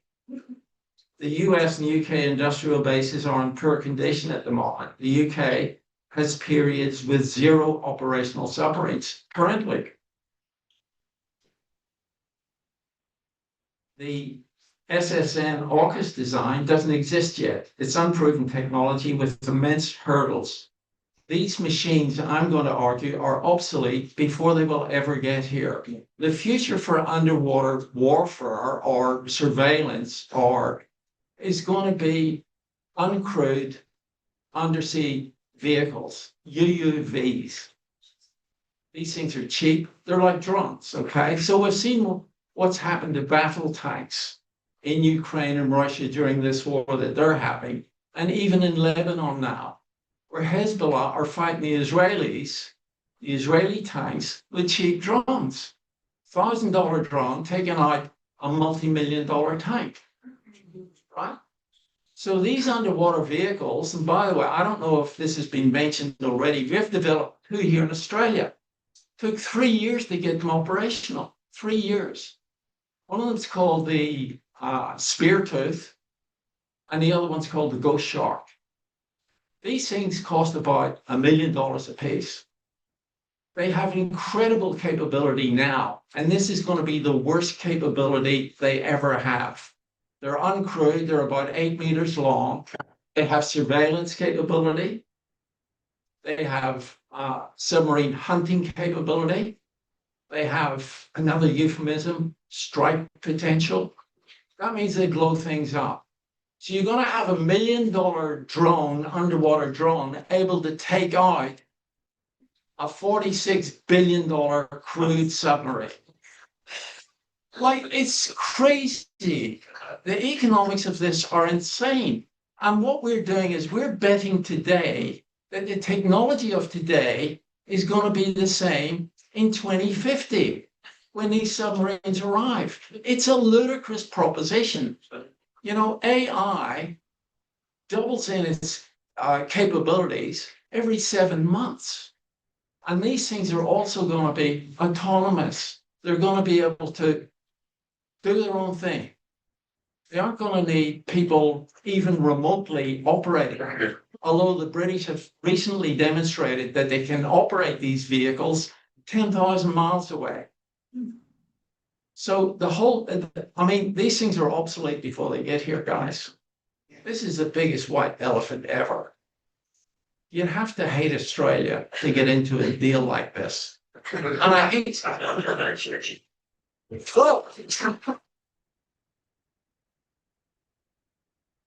true. A deal done in secret by Scott Morrison, arguably the worst prime minister ever, having leapt over a bar set by Billy McMahon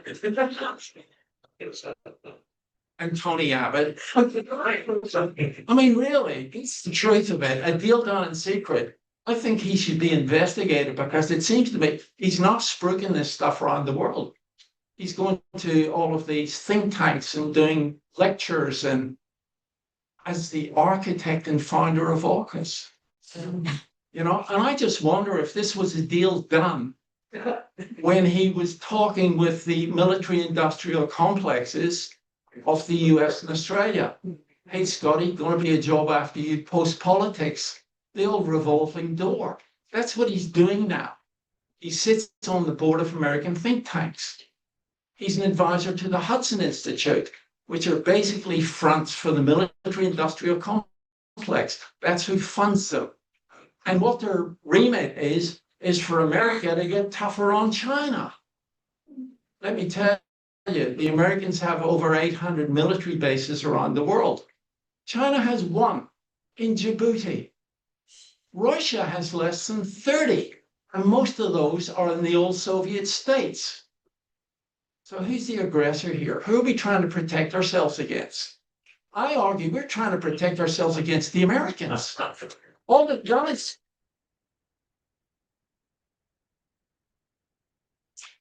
done in my whole lifetime is drag us into war after war. That's their business model. So Leo, I don't want to make any kind of comment from the desk around the purpose inquiry, and you're absolutely free to express yourself as you see fit. But with the time you do have left, Okay. if you want to come to some of the more pertinent issues around AUKUS itself, and in fact deficiencies or information deficiencies, we'd love to hear that. Thanks. Well, I think I've said enough about whether this is a good deal for Australia or not. I think a better path forward would be a recommendation, a cost-benefit analysis, taking into account the future direction of technology and whether this AUKUS deal stacks up for what's coming ahead, or whether we should pivot and go in a different direction. We should reject outright the nuclear waste provisions of this. It's ridiculous. We should reassert parliamentary sovereignty over war decisions.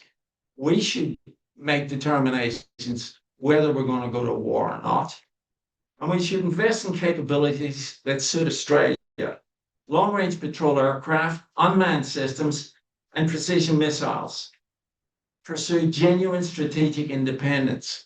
We should be a nation that are friends to all and enemies to none. We should not hitch our wagon to the American war machine, which is what this deal does. Scott Morrison should be investigated for criminality in this secret deal, and we should have a royal commission into this. I've said enough.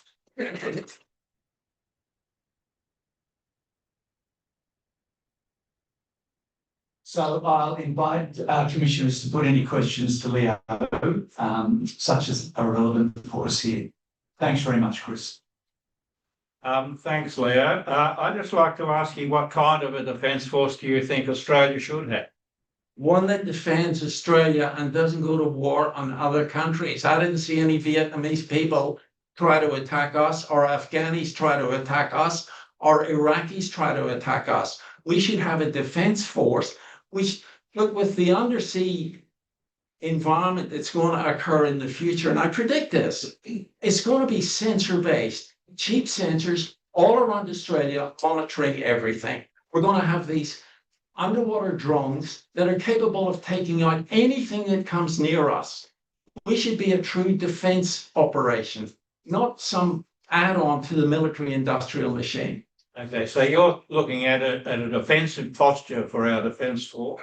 Yeah, I don't want to kill anybody that isn't trying to kill us. But does that matter if Indonesia is going to be the fourth largest country in the world in 15 years' time?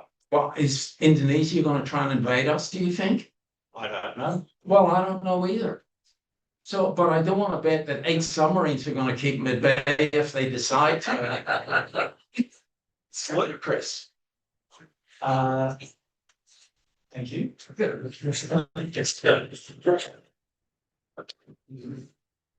Thanks so much for your presentation.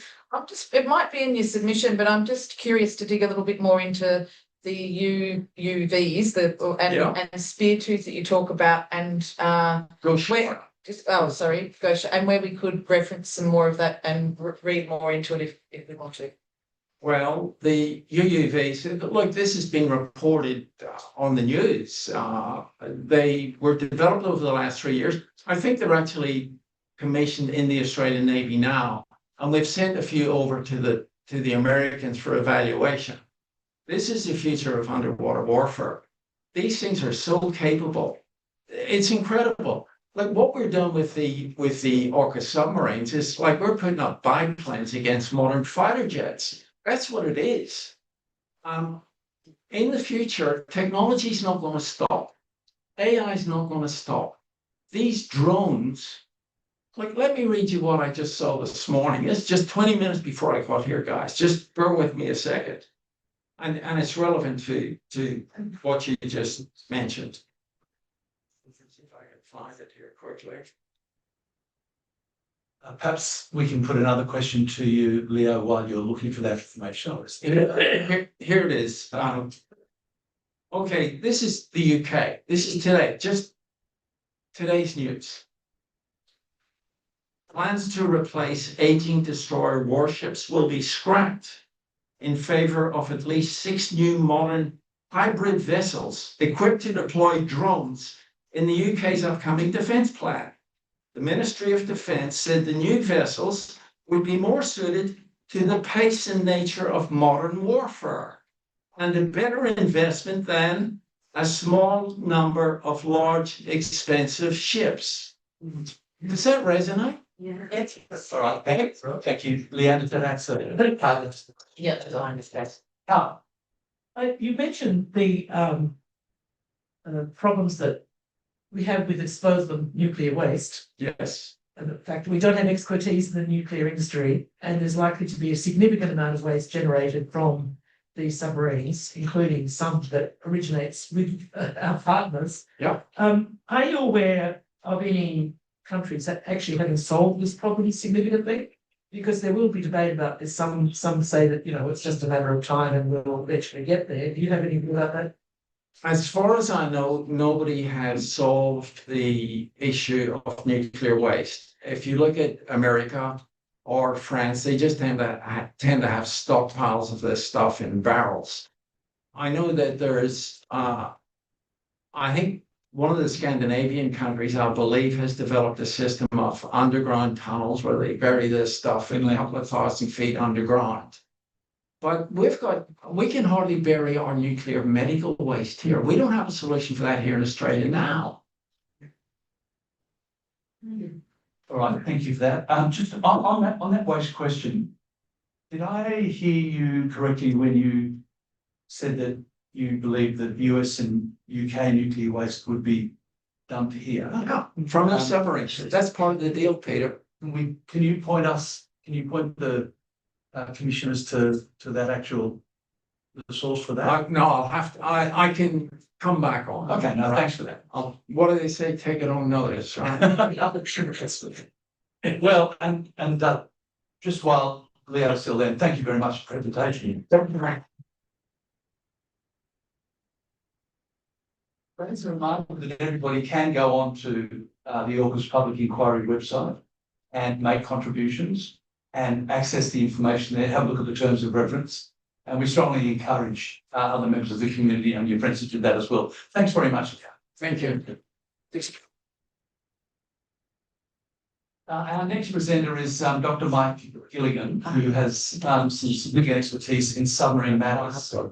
And I will ask Mike to come up to the presentation podium, and we very much look forward to hearing from him, I beg your pardon, having had a look at that submission as well. Thanks very much, Mike.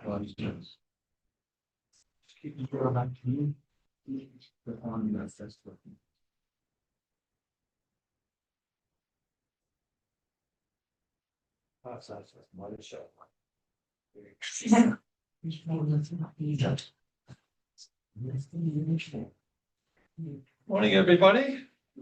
Morning. I'd just like to start by commending the commissioners for this initiative and putting the effort in that they are doing on this horrendous issue. I've been sort of at it since day one, in one way or another, writing, and it's been almost impossible to get any traction at all, really, in the press. I think what you're doing will maybe sort of enable us to get over that hump, hopefully. Yeah. And I'd just like to say that I've done quite a lot of writing on it, and most of what I say has been said very adequately by the previous two speakers, talking about submarines in general and their role in Australia's defence. I thought it might be more useful for me to spend the time talking about the bigger picture of the relationship of Australia with America, and where that began, how it proceeded, and where it has led us. It's not a pretty picture. I won't use language that is evasive. I'll get straight to the point. And in some cases that may sound a little crass, but that's the price I pay to get this message across. My knowledge comes from 20 years working in defence, from 1973 to 1993. I began life as an operations research analyst on military matters, and pretty soon found myself working in a small analytical group that advised the Secretary of Defence. I was there for 20 odd years. So we had a lot of people who spent a lot of time in those days talking about something called self-reliance. To go back even further, if we go back to the origins of defence policy, it began with really with the Menzies government. In 1951, the Foreign Minister then, Percy Spender, said to Bob Menzies, I'm going to go to America and I'm going to get a treaty just like the Europeans got, with what is known as Article 5, Assurance of Security. That is, an attack on one is an attack on the other. If America is attacked, we would treat that as an attack on us. If we are attacked, America would treat it as an attack on itself. Menzies said, you're wasting your time. Spender went off. He spent 3 months over there. And he came back with a document which was called the ANZUS Treaty. It didn't have any guarantee of our security in it. All it said was, if you guys get into trouble, we undertake to talk to you. Okay? We'll talk about it. Forget about this, Article 5 security stuff. Menzies, ever the politician, picked that up because it looked like a treaty. It had all sorts of other stuff in it, like exchange of technology and information. It was dressed up beautifully. And he presented it as the Liberal Party's way to save the nation from communism. And he persisted with that lie, which was just a complete deception. all the way through the Vietnam War. He had a very vigorous press supporting him, suppressing the reality. And then things ran out of steam. The Vietnam War was over. People started to think about. There was a movement in Australia in the Department of Defence, which was then in Melbourne, the Department of Foreign Affairs in Canberra, with some very astute people who'd been through all of this, and said, you know, this can't last. We've got to get on and look after ourselves. One of them was a fellow called Arthur Tang, and another fellow was from Melbourne was Gordon Blakers, who had been in the Menzies War Cabinet.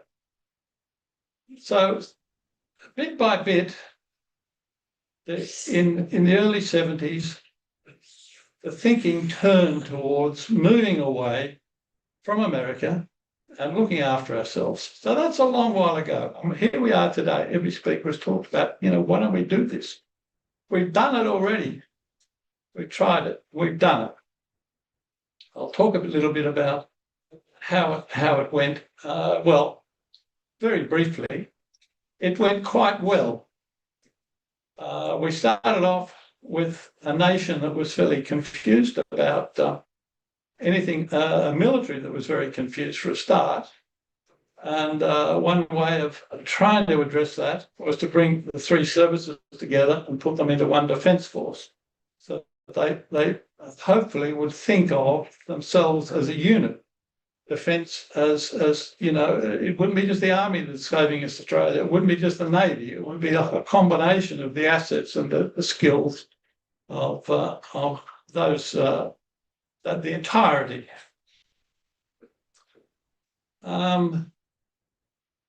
So that went quite well. I worked my way through that, a lot of that stuff in the very early days. I can remember my boss coming into my office one day, a fellow called George Causey, who was a very astute man. And he said to me, I'd only been there a month, he said, can you work out the probability of us detecting an aircraft coming into Australia? An aircraft who wants to avoid being detected. What's the probability of that detecting them? So, you know, I looked at myself, looked at a blank piece of paper for a couple of days. Then George came past my office again and he said, well, what's the answer? And I said, well, come on, George, it's zero, isn't it? You know, we've got no chance of detecting anything coming into this country. So he said, well, work out how we're going to defend ourselves then. So we started to think about all these probabilistic ways. You know, have to set priorities. You know, you'd make sure they didn't get a crack at Darwin. Maybe you'd have to give away a whole lot of stuff. All of this sort of stuff was, you know, thrown around. But quite fortuitously, there was a mob of scientists down in defence scientists down in South Australia who had fused a whole lot of technologies together. And they were building this thing called skywave radar. And they had it in a prototype. And it looked as if it you know, might just offer some sort of hope of us having broad area surveillance to look out all over our maritime surrounds, you know, if it actually worked. Well, there was a whole lot of infighting going on. The Air Force didn't like it at all because they felt it was a threat to their airborne early warning aircraft aspirations. In the end, we got hold of the raw ionospheric data, which depends on the ionosphere, and ran that through independently. I got involved in that with a very bright guy. And we found out that instead of it having a probability of detecting an incoming aircraft of maybe 40% or 50%, the figures that have been accumulated for about 20 years showed the probability was 95%. So all of a sudden we had this technology, which we built ourselves, offering us an avenue to think about defence in a realistic, practical way. We could see everything that was coming in. And therefore, that enabled, when it was happening, and that enables us to respond without having to guess, without having to think about probabilities. There was a certainty in it. So that was a result of the first white paper. That sort of the structures that enabled that were made possible by the first white paper in 1976. That stipulated that Australia would seek to be self-reliant in its defence. It was initiated under the Whitlam government, but it was tabled by the Fraser government in 1976. Over the ensuing 3 decades, 30 years, the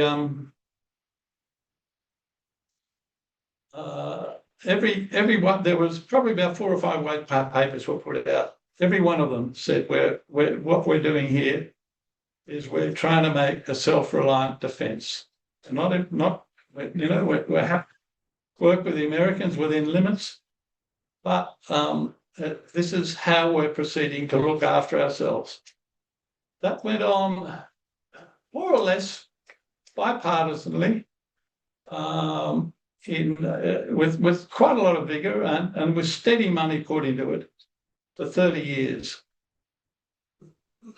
Things changed, in my view, in around about 2000. Well, let me just say, first of all, that towards the end of that, there was a bit of pushback.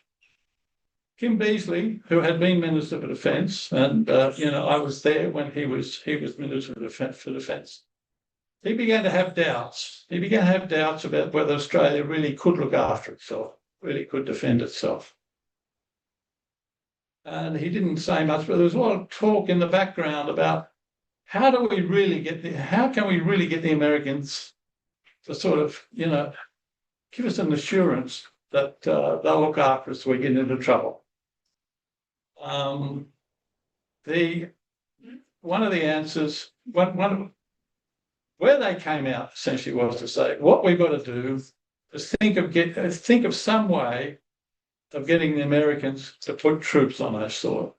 If the Americans have troops on our soil, then it's pretty sure that if we get into trouble, they'll be in it. Okay, so it was a sort of a backdoor sort of thought, but there was no way that could be sort of even thought of as possible. Kevin Rudd was elected in 2007. President Obama was elected the following year, and he announced that he was going to tilt to Asia. He was going to put a whole lot of emphasis on Asia. Kim Beazley became ambassador to Washington in 2009. In 2011, Obama came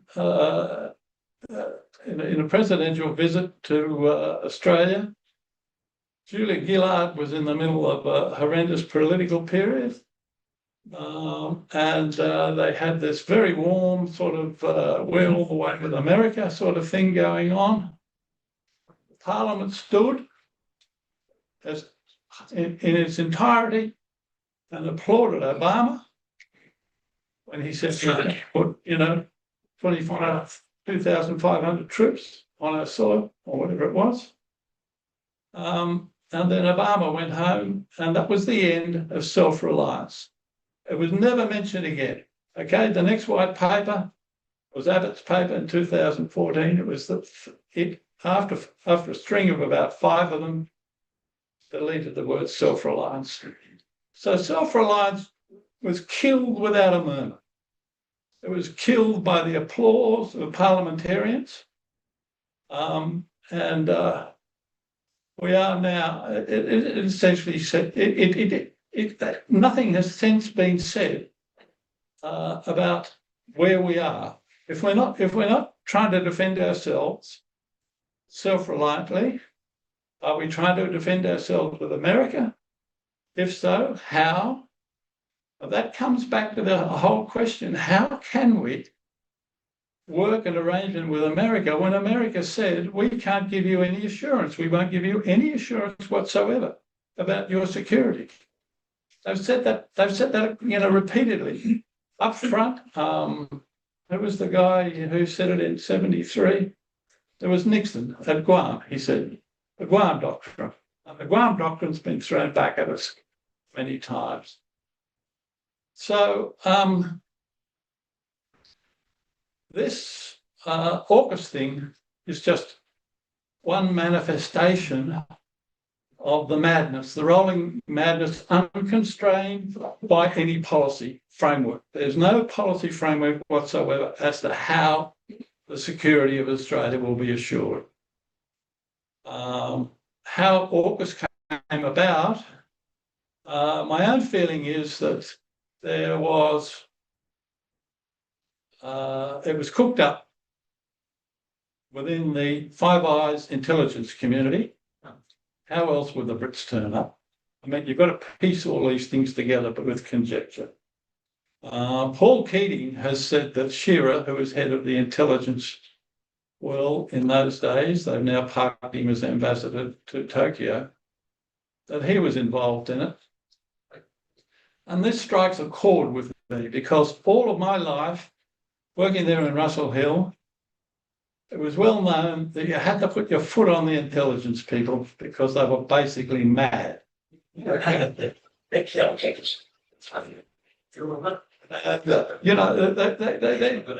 in another world. They lived in a world of, hey, did you know about this sort of stuff? Information coming in all the time.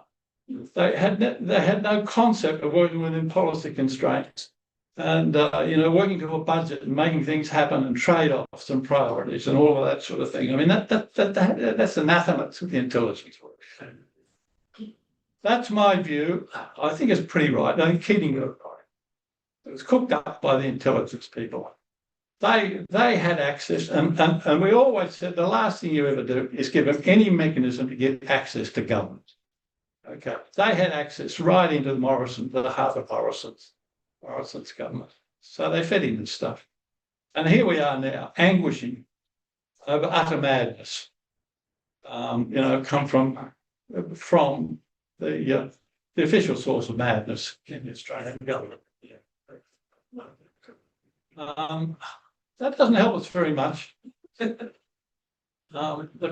question is, really, how the hell do we proceed from here? I think we've just got to take it at face value and take the Americans at face value. They've just put out the Secretary of Defence Texas just put out his National Defence Strategy for 2026. Secretary of War. Secretary of War, sorry, yeah, sorry. Yeah. And it is really quite a profound change if you follow America at all. America's been consumed by commitments in Europe and the Middle East and all of these sorts of places. And these have been always been explicitly mentioned in their policy documents. This policy document now says the Americans are interested in two things. They're interested in homeland security. That's their number one priority. And they're interested, the only other focus they're going to have, the other priority is China, is Asia. Okay. So if Colby gets his way, he's the guy who's the brains behind it, who I've been following for quite a while. It's going to be full steam ahead with us swept up in all of that. Yeah. So how do we deal with it? My suggestion is that if we could ever get somebody sensible in government, is the only way to go back in a warm, cooperative way and observe that their number one priority is homeland security. And say to them, well, look, guys, that's our number one priority too. We're talking the same language. And you've got to understand that we've got to look after our homeland and our interests. And we'll do what we can to accommodate you as long as they don't interfere with our, as long as they don't detract from our interests. Now, that's the understanding we had before it all got swept away. I think we've just got to go back and take their words, throw their words back at them and say, yeah, we're with you there, and we want to do the same sort of thing. How you can engineer that through a government who is highly sensitive to sticking the snag out on anything is another matter, but you'd know more about that, Peter, than I would. Anyhow, I think that's just really all I wanted to say.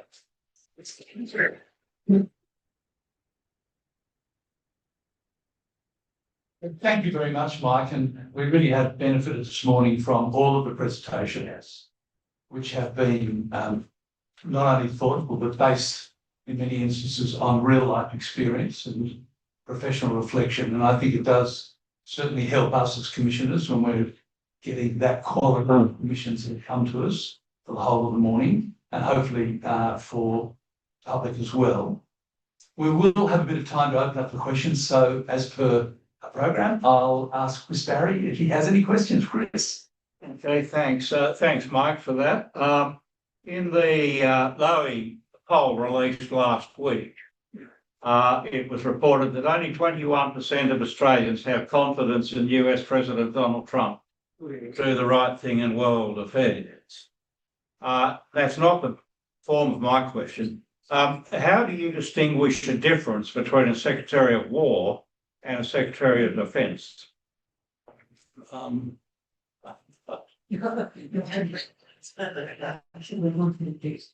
think you could put that one to Hexus. I mean, it's an attitude, isn't it? And this is all part of the Make America Great Again, isn't it? You can look at it this way. It's marketing. The UN Charter requires that we have departments of defence. The UN Charter does not prescribe secretaries of war. And there's a very big difference that's coming about in the United States right now about how they think they're going to use military force to do whatever America wants to do over the globe. And some might argue at a time when America has just woken up to the fact that it's no longer number one. Well, when you say America's woken up to the fact that it's no longer number one, I don't think Pete Hext's woken up to that. So they've woken up to that. You know, I mean, there's got to be some water pass under the bridge, whether that's electoral water or what, I don't know. But these guys are just, although the Secretary of War is having trouble with Congress at the moment, just at the moment, you know. But that could be just, you know, the daily to and fro. I wouldn't put any weight on that at all.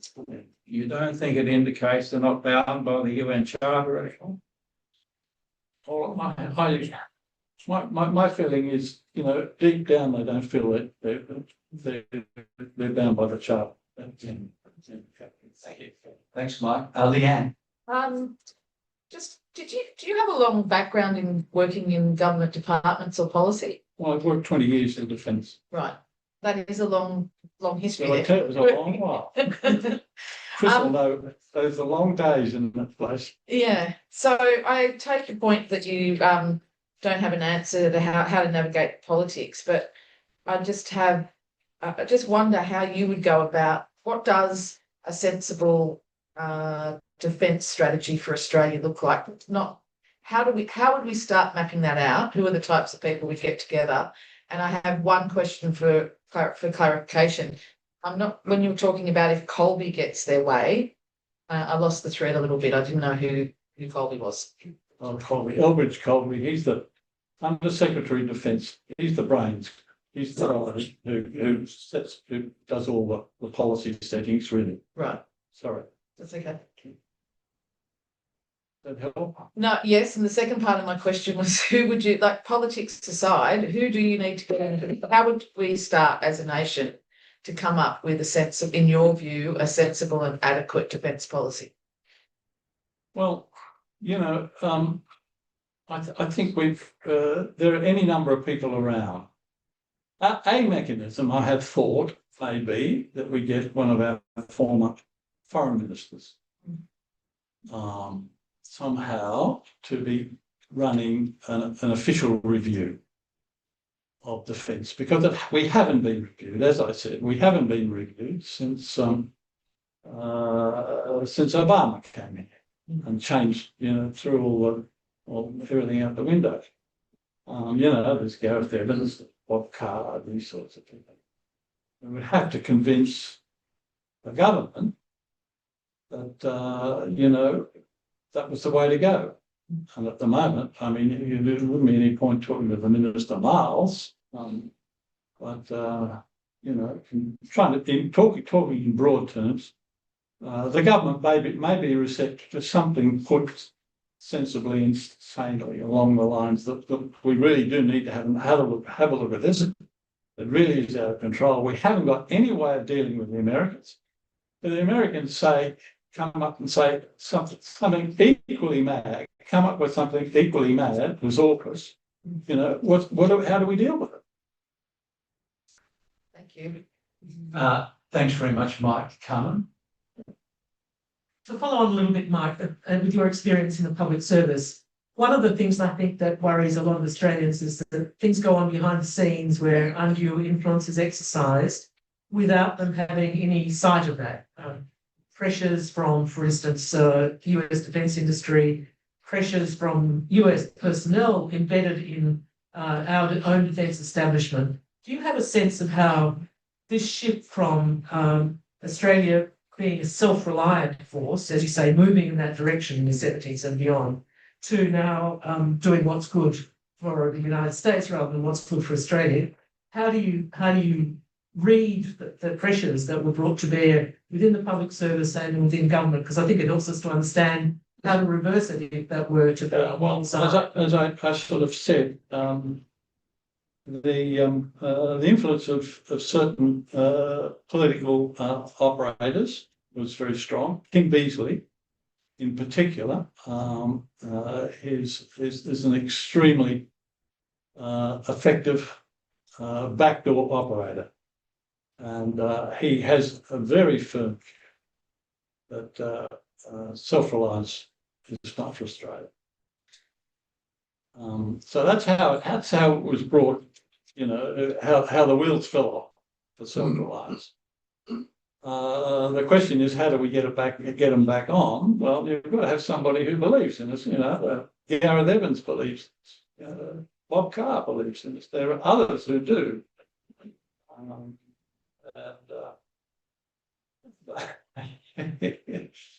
Yeah.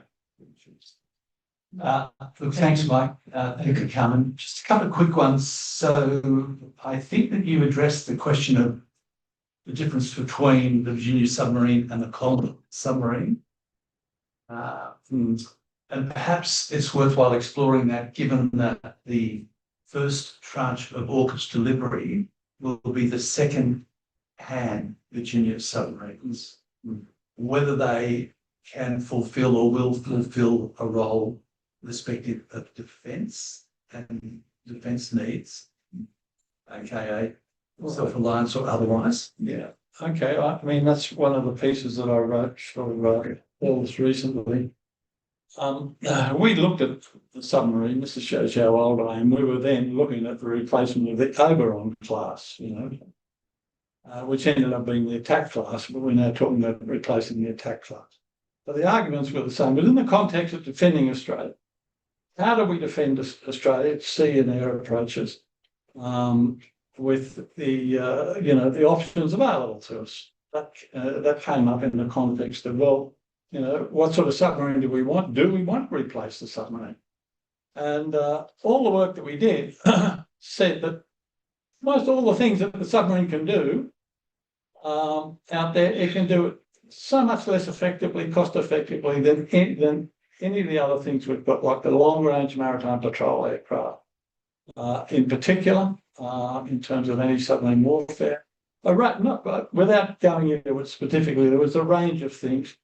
For sure, there was a contribution from a good conventional submarine, but they were slow, very slow, you know. They've got no idea how long it takes to get in a submarine, you know, from Perth to Sydney. But it's just not on the same map as aircraft mobility. So in the end, the committee that sort of considered this said, well, we think there are good reasons just to go for a small number of small submarines, which we buy off the shelf because they're not a critical thing we want to produce ourselves, we just buy them off the shelf. So we can retain these skills because they're very special skills running submarines, okay? And so let's just buy, 4 small German ones. And that was the departmental position, basically. And I think here's good old Kim Beazley again. He came in as Secretary, as Minister for Defence, just as that decision had been, that analysis had been completed. And he said, well, I don't know anything about that because I know what I want. I want to produce a whole lot of big submarines at Port Out. Okay, that's it. Forget about it. Get on to it. So he produced the greatest public servant who's ever been seen, a fellow called Malcolm McIntosh, to drive that. Okay, and Malcolm McIntosh drove that submarine project like nothing had ever been driven before. Just a quick follow-up question. In the analysis of that submarine project that you're referring to, were there anything other than, let's just say, back of the envelope calculations about timing, cost and completion dates? Well, these went back of the envelope calculations. These were the results of big studies, Like there had been a study done in the Central Studies Establishment, which is where I began, on naval air power. And part of that was, what's the role of the submarine? What's the role of everything in defence of Australia? Yeah. So thanks, Mike, but maybe I haven't asked the question clearly enough. It's really a question about whether, in your experience, there has been consideration given to a domestic submarine building program already in existence around timelines, delivery timelines, costs at all. No. The decision was that it wasn't worthwhile considering it. Yeah, terrific. Any other questions, Commissioner? Thank you very much for that, Dr. Montgomery. Thank you for bringing a briefing up to us that we'll be able to take with us when we're part of this really wonderful part of Australia. So we have one more presentation before lunch, everybody, and then when we do break for lunch, we'll break for about 45 minutes for those of you who are with us for the day. And I'd like to ask Dr. Colin Hughes to come and provide submission to us. Get a Colin expert. There's already been some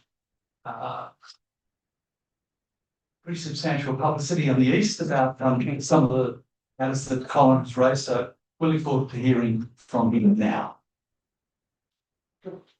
For those that feel comfortable, I'd encourage you just to close your eyes because you've all been to Kwinana and Rockingham, and I want you to see what is going to happen. The first sign is not the explosion, it's the sound. A deep metallic groan rolls across the controlled industrial facility as structures that were never meant to fail begin to tear themselves apart. For a few seconds, people in the nearby docks pause, looking towards the facility. Then the reactor service building erupts. A column of dust, steam, concrete fragments and twisted steel punches into the sky. The shockwave follows a moment later.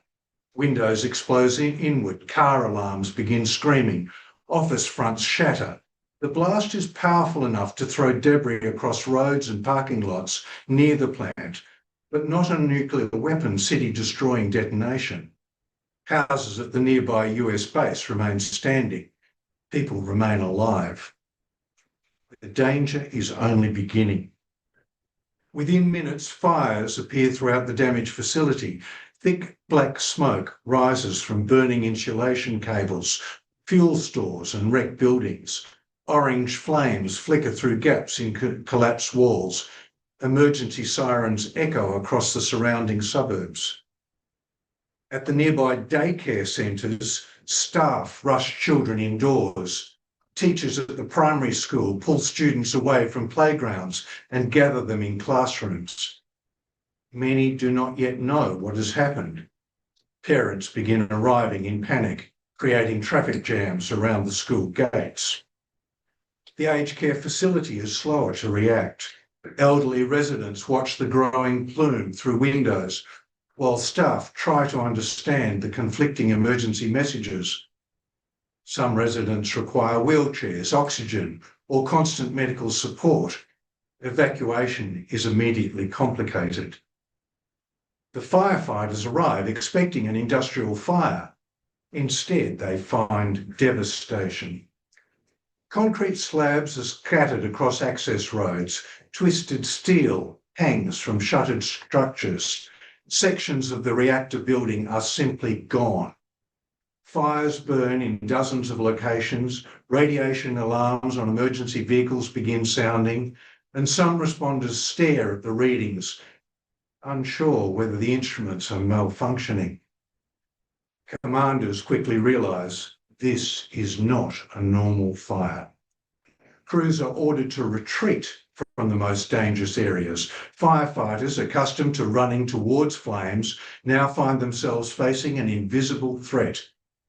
Radiation cannot be seen. It has no smell, no colour, no warning. Crews are ordered to retreat from the most dangerous areas. Firefighters accustomed to running, a convoy of specialised hazardous materials vehicles arrives. Personnel emerge wearing full-body protective suits, respirators, gloves, and radiation monitoring equipment clipped to their chests. Every movement is deliberate. Radiation survey teams sweep roadways and personnel with handheld detectors marking areas with coloured tape and signs. The worst outcome was quickly realised. The area storing the servicing of the nuclear propulsion components and to store the low-level waste was completely destroyed. The tanks holding contaminated water had been breached, and contaminated radiation was spewing into the ocean, poisoning the seagrass beds and the ecology reliant on them in Cockburn Sound for thousands of years. Some victims are found alive close to the blast zone. Workers who survived the explosion emerge dazed and bleeding. Others suffer traumatic injuries from collapsing structures and flying debris. Ambulances begin transporting casualties, but many patients arrive faster than they can be processed. The regional hospital is overwhelmed within the first hour. 300 beds at Rockingham become meaningless when hundreds of people seek treatment. The emergency department fills with burns, fractures, lacerations, smoke inhalation, and panic-stricken residents convinced they have been poisoned. Always become treatment areas. Waiting rooms become triage centres, and staff who expected a routine shift suddenly find themselves managing a disaster beyond anything they trained for. Because the hospital has no burns unit, the most severely injured must be transferred elsewhere. Helicopters and road ambulances are requested from distant Perth. Medical teams work continuously, knowing help is hours away. Meanwhile, above the facility, the plume continues to rise. The smoke appears dark and ordinary from a distance, but mixed within it are radioactive particles carried upwards by heat and wind. And the prevailing Fremantle doctor catches the plumes and begins pushing it inland. Emergency authorities track its movement hour by hour. Suburbs directly downwind are instructed to shelter indoors immediately. Schools close. Air conditioning systems are shut down. Residents are told to close windows and doors and remain inside. Pharmacies are stripped of supplies. Supermarkets empty within hours as people rush to buy bottled water and food. Roads heading away from the affected areas become clogged. Many residents attempt to leave at once. Some drive into areas that emergency planners are trying to clear. Others remain uncertain whether official warnings are exaggerated or insufficient. By evening, helicopters circle overhead. News broadcasts run continuously. Radiation monitoring teams in protective equipment move through streets carrying instruments that click and chirp as they measure contamination levels. Night falls. The damaged facility glows against the darkness.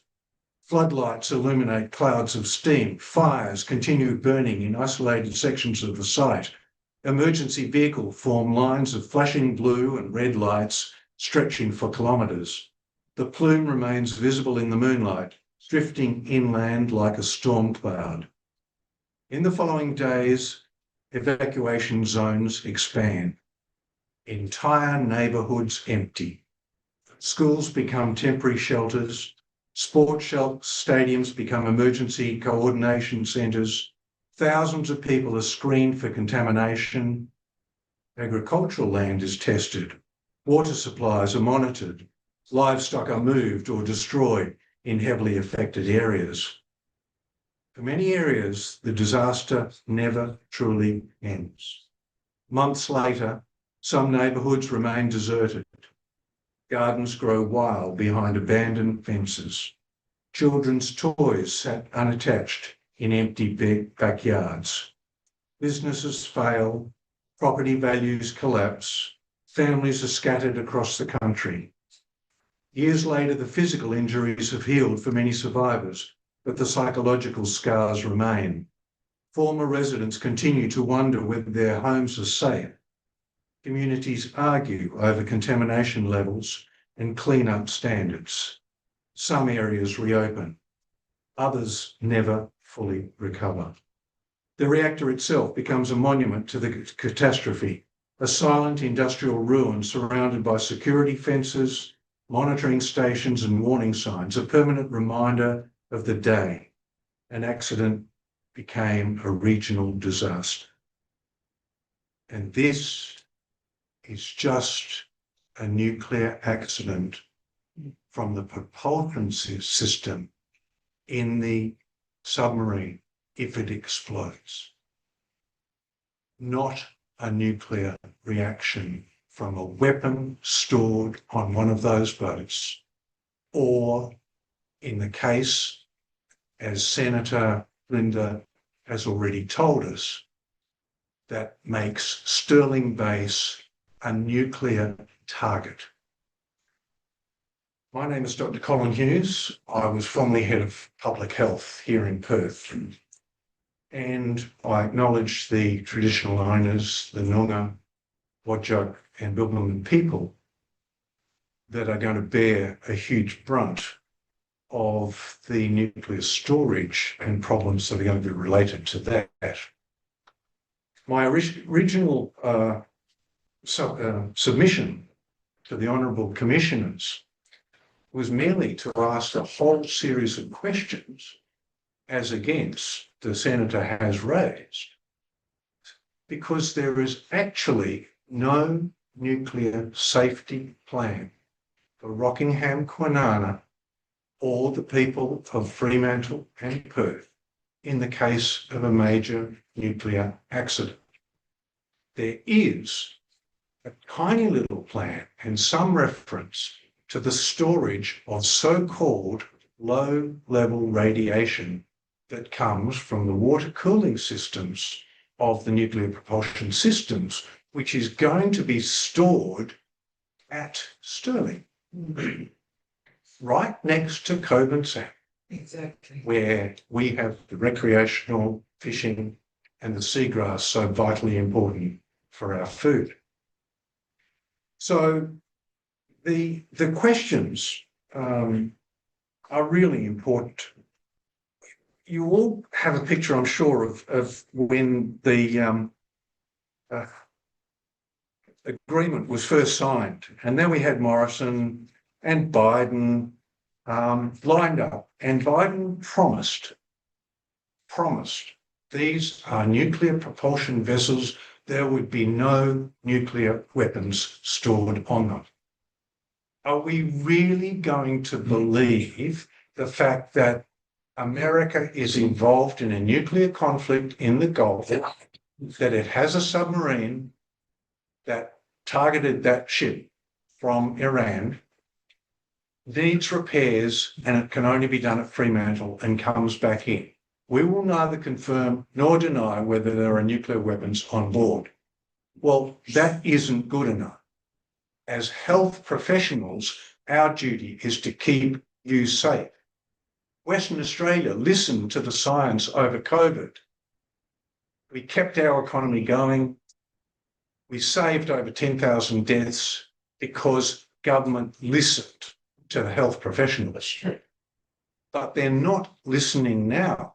They're ignoring the fact that we have a nuclear disaster waiting to happen. The senator told you that. She is aware that there is no nuclear plant. And yet this is the most important question that we must ask. So, you know, is there any estimation of the initial blast injuries and what we're going to be able to deal with that? Where is the hazard equipment for our first responders to actually be able to go down there and extract people that have been injured? And where do they go? What's the hospital facilities? And then we've got to start looking at, is there actually a map? The fire brigade here know where every shop in Western Australia is that has inflammable material like paint shops and so on. But where's the map that says this childcare centre, that kindergarten, that school, that aged care centre, how many people there? Where are they going to go to? And how are we going to do it? Because that is what we need to know as a population. And then, of course, what people just don't get is the long-term prevalence of increased mortality and morbidity from a nuclear. We know that people who serve in a submarine are 30% more likely to develop cancers of various kinds and radiation. And that's why they are not allowed to serve in those submarines more than a particular number of years. We haven't got any submariners that are actually, well, I think there are some now serving in those submarines, but we've got to protect their health as well.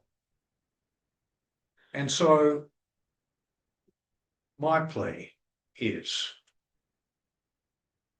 please, if you are going to continue with this madness, at least tell the people of Rockingham and Kwinana how they are going to escape or protect themselves from a nuclear disaster waiting to happen.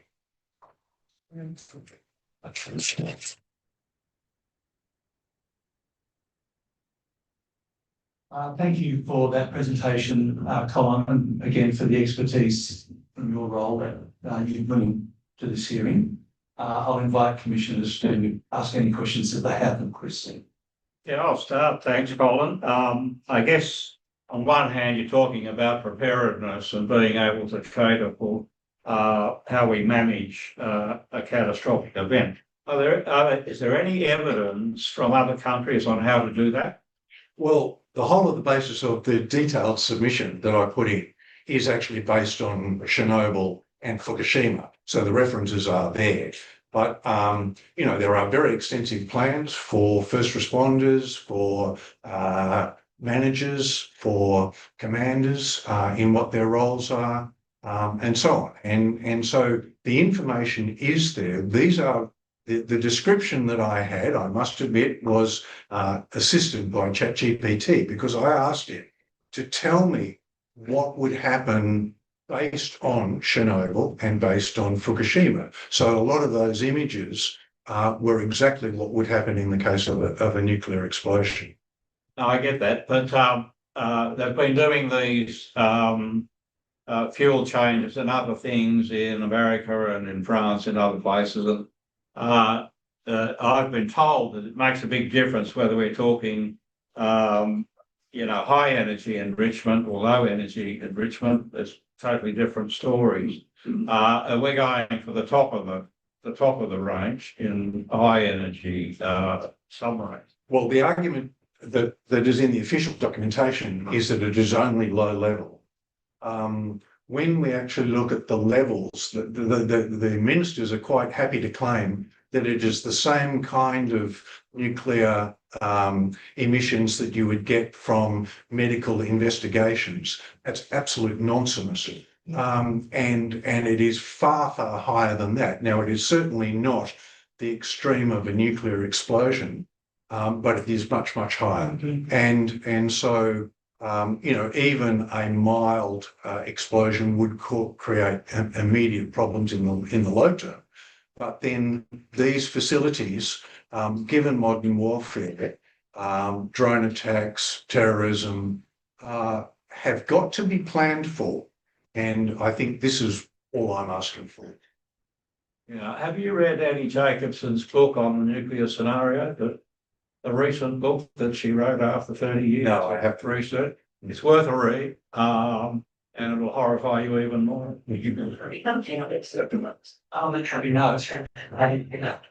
Leanne.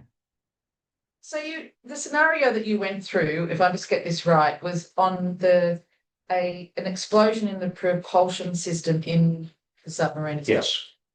So I've spoken to some defence people. I was trying to think of their right name, but I can't. Anyway, and they say that the propulsion system is contained in a box that's almost unable to explode in and of itself. So my question would be, do you agree with that? Have you seen other places where the explosion has happened? Or were you just talking about if the submarine itself was attacked and there was an explosion in that propulsion box? The precautionary principle in medicine is always to take the worst case scenario and to say we need to be able to plan to prevent it. And yes, they would claim that these nuclear boxes are safe in the Western experience of America and so on. There is some evidence to say that hasn't applied to Russian nuclear vessels, which have had significant accidents. So I guess it depends on the age of our submarines and also the real risk of terrorism or an attack. Thanks. Thank you very much for that. Thanks, Carmen. Thanks very much, Colin. I think it helps to have people kind of imagine the circumstances of the worst case scenario and to plan for it as well. And that's very much been part of my concern as a West Australian and, selfishly I might say, living in Fremantle, which is potentially exposed in the event of a serious incident. So I've had a good look at some of the material that exists in the UK and the US in communities that are home bases for nuclear powered vessels and in some cases nuclear armed vessels. And I'd have to say on the basis of that comparison, we're not doing very well at this stage in terms of informing our population, let alone first responders. So I guess I'm wondering, what do you think it will take to get governments and the public service who support them to properly assess? It's a low probability but high impact risk of an accident which may just result in the leak of radiation, but may result in explosions. That's been actually conceded, I think, in some of the material that I've read. It's rare but possible. What will it take to get them to take this question? What should we do in the event of an accident? Yeah, it's very interesting because, our local member here in Curtin, Pat Cheney, has actually asked the question in Parliament to no response. The response was that this is only low level radiation and there is a plan available. So I think what you are doing, and we must thank all the commissioners and the effort that's been put in, will at least raise it. And if we can then get the parliamentary inquiry, and it has to be very high, on the agenda as regards local people and being actually informed of the dangers of radiation if they are going to continue to live in Rockingham, Kwinana, Fremantle. The final question before we break for lunch from me. This is a question a little bit about modelling and other investigations that have been undertaken. Consider the health implications of an accident, however low those might be. Are you, Colin, aware of any modelling or assessment that's been done in the United States or the United Kingdom where submarines of this kind either are berthed or where they've got built, but also are berthed? No, I'm not. The only studies that I was able to detect were the actual submariners themselves and the health effects on submariners. Now that there may be studies, but I'm not aware of them. Hey, look, thank you very much for that presentation. Would you please thank Dr. Carmen?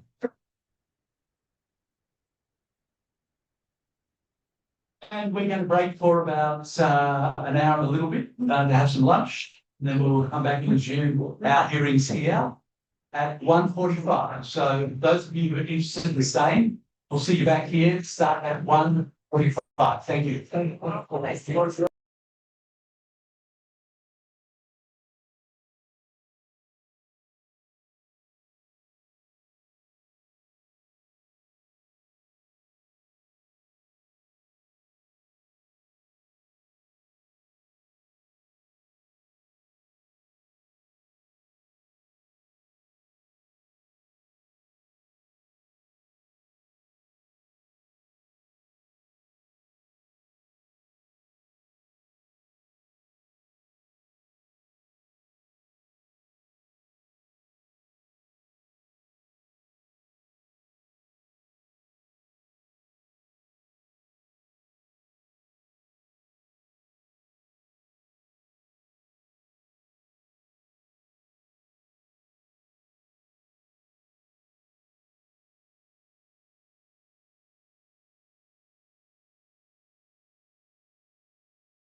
Oh, well, this is working too. Okay.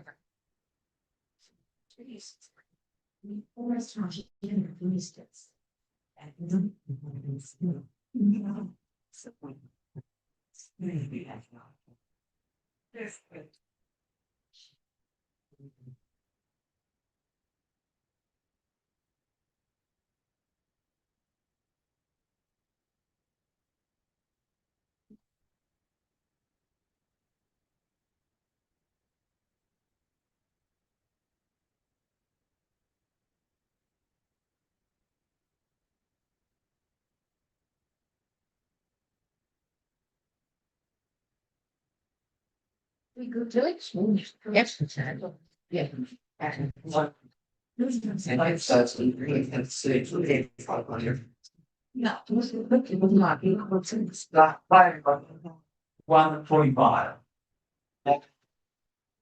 Afternoon's presentation. So welcome back those of you that were with us from Fremantle. It's really great to have you in the room for the rest of the day, and I recognise there's a lot of strong community concern and interest in this particular issue. So our first presenter, Mark Beeson, strategic rationale and regional dynamics, amongst other things. Mark, please. No. It's all yours. It's all right. Anyway, let me just start by saying that I think this is a fantastic initiative. I've been congratulating the commissioners. It's just the sort of thing we need. I think we need to ventilate some of these issues because they haven't been done so by either of the major political parties. It's important that we do, given it's the biggest expenditure Australia's ever undertaken for anything. So it's vital that we have a discussion about it. I'm afraid my presentation may induce a bit of eye rolling in some members of the audience, no doubt. Because I don't consider myself to be a strategic expert, and in some ways I take that as a vote of confidence in myself in some ways. But let me just start by making a couple of quote-unquote serious points about strategy and defence. The first one is about the logic of deterrence, and one of the arguments in favour of getting submarines is the fact that they're going to deter people from doing dreadful things to us. I think we need to question that argument very seriously. At the moment, we've got one operational submarine defending us from foreign foes. They haven't taken advantage of the fact that we're down to one instead of six. So there's a big question mark about whether that kind of deterrence capability is needed in any circumstances. Think of New Zealand, they don't have any at all. Nobody's queuing up to invade them. So there's a big question about the value of those kinds of forms of deterrence, especially given the expense, and especially when they are designed to deter our biggest trading partner. And as well, I've just come back from China, and I spend quite a few bits of my time over there and have a lot of Chinese friends. And for some people, Asia in particular, it makes me a very suspect fellow traveller of the Chinese government and apologist for some of the things that they do. I don't see that as my role at all, but I do see it's important to try to think about what China makes of us, what possibilities are for cooperation between us and China. That's an unthinkable thought for most of the strategic policymakers in Canberra, but it's something I think we need to take seriously because China's not going anywhere. It's going to be where it is, the biggest power in our region for the rest of our lives. And we have to think about what that means, think about what the best way of managing that relationship is with the most powerful country in our region. And one thing to think about at the outset is that, as you all know, and as you've been hearing this morning, our primary strategic alliance relationship is with the United States, of course. And the United States has been at war with somebody or other for over 90% of its history as an independent nation. This is hardly the reputation or image of the keeper of the rules-based international order and a fearless protector of national sovereignty and the League of States. So China, by contrast, had one short skirmish with Vietnam in the 1970s, and that's it. They haven't been at war with anybody, and if barring some cataclysmic miscalculation over Taiwan, I still think it's pretty unlikely that they will do, and the Taiwan problem can be managed and should be managed as a strategic issue that both China and America can think seriously about modes of cooperation that might save us from doing something incredibly stupid. So talking about things that are incredibly stupid, falling out with our biggest trade partner doesn't seem like a terrible idea to me. It's a two-way street, trade. China relies on us, we rely on China, we both get something out of the relationship. It's worth remembering that World War II has been invoked several times today. I was watching it this morning on video.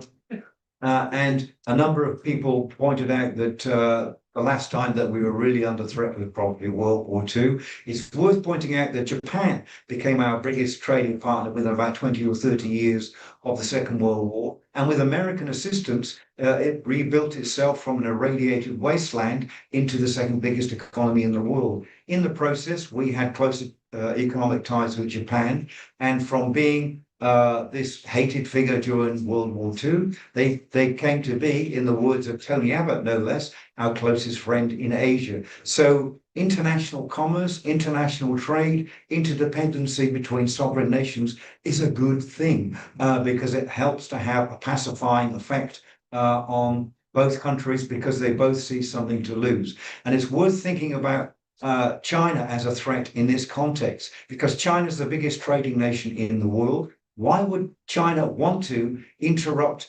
the vital trade links and maritime passageways on which it depends even more than we do?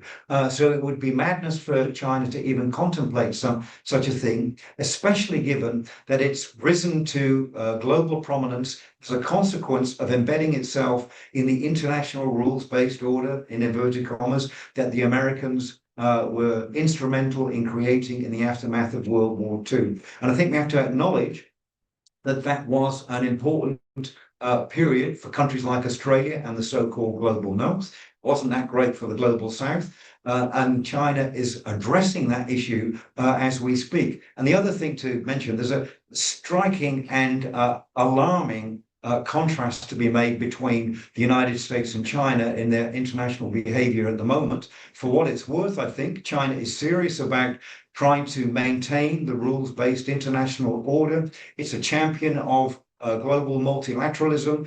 It's advocating cooperation across transnational borders, particularly with the global south, which it sees itself a champion of, rightly or wrongly. The Americans, by contrast, have started yet another war of choice unilaterally, illegally, and it's been involved in all of the major wars since the Second World War. And one of the speakers this morning said that Australia has a reputation as a peaceful country. I disagree. We've been involved with the Americans in every one of those wars, in Korea, Vietnam, Iraq twice, Afghanistan. We even bombed Syria, I think I'm correct in saying. I mean, I know it's good to test the kit out, and dropping a couple of bombs on Syria here or there doesn't make a lot of difference, of course, but it's just testimony to how willfully Australia goes along with whatever strategic posture the Americans adopt at any particular time. And it's worth pointing out that just because America does something, that doesn't necessarily mean it's a good idea. And it doesn't necessarily mean that our strategic or national or political interests are going to necessarily coincide with America's just because they're our great and powerful friend since the Second World War. And to be provocative, I've written an article recently called China, our new great and powerful friend, which went down like a lead balloon with all the hard heads in Canberra, of course, but it was meant as a provocation and to encourage debate about the kind of relationship we have with different great and powerful friends. And in my view, there's been a lot of talk in Australia about so-called middle powers, which is potentially a good thing. We are undoubtedly a middle power. And Mark Carney made a big speech at Davos recently, arguing what middle powers could do if they put their minds to it. The question is, will they have the imagination and indeed the courage to do so? Because Carney, when he came to Australia, he flunked it because he was asked about what do you think about America, and he refused to answer, didn't want to upset Mr. Trump, as we don't, of course. And we just like to keep our heads down, business as usual, don't rock the boat. Even if it costs us $368 million, not not to do so. And I think that's the cost of Albanese's decision not to get wedged on security, and that's been the big driving motor of this decision to go along with the AUKUS regime. And I think we need to recognise that and recognise what a politically convenient strategy that seemed to be for the Australian Labor Party. And to the credit of some members of the Labor Party, they are now starting to push back and to encourage these kinds of dialogues to think about what we could and should do as a quote unquote independent nation, because clearly we are not now, and not just because we're locked into interoperability with the Americans and their particular weapon systems, their forward basing in Australia, and all of their national interests that drive their view of international strategic policy. And it doesn't necessarily coincide with ours, especially when young men are being sent to fight and die in wars in countries they don't know anything about, don't know what the war's for, and we decide in retrospect that it was a complete and utter waste of time and a fiasco. And General Cosgrove, the hero of Timor, famously said that when he was asked about Vietnam in retrospect, well, it probably wasn't a good idea after all.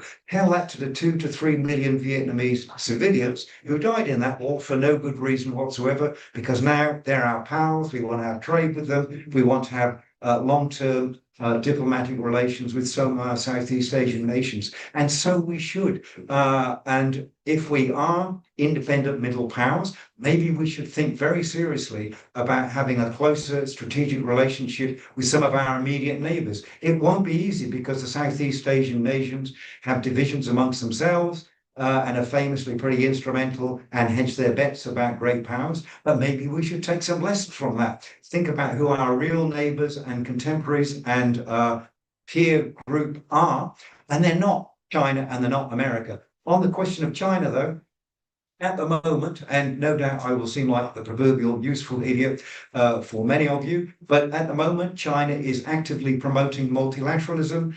It's actively encouraging the revamping of the United Nations as the premier organization for dealing with international problems.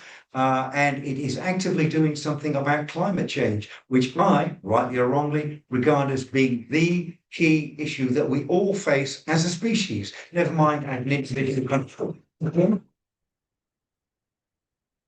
Spontaneous rounds of applause are always welcome as well. So no, thanks very much for that. But it is an absolutely vital issue, and it's not taken anything like as seriously as it should be. And I've suggested on my little junkets to China that maybe China and Australia could set a good example for the world.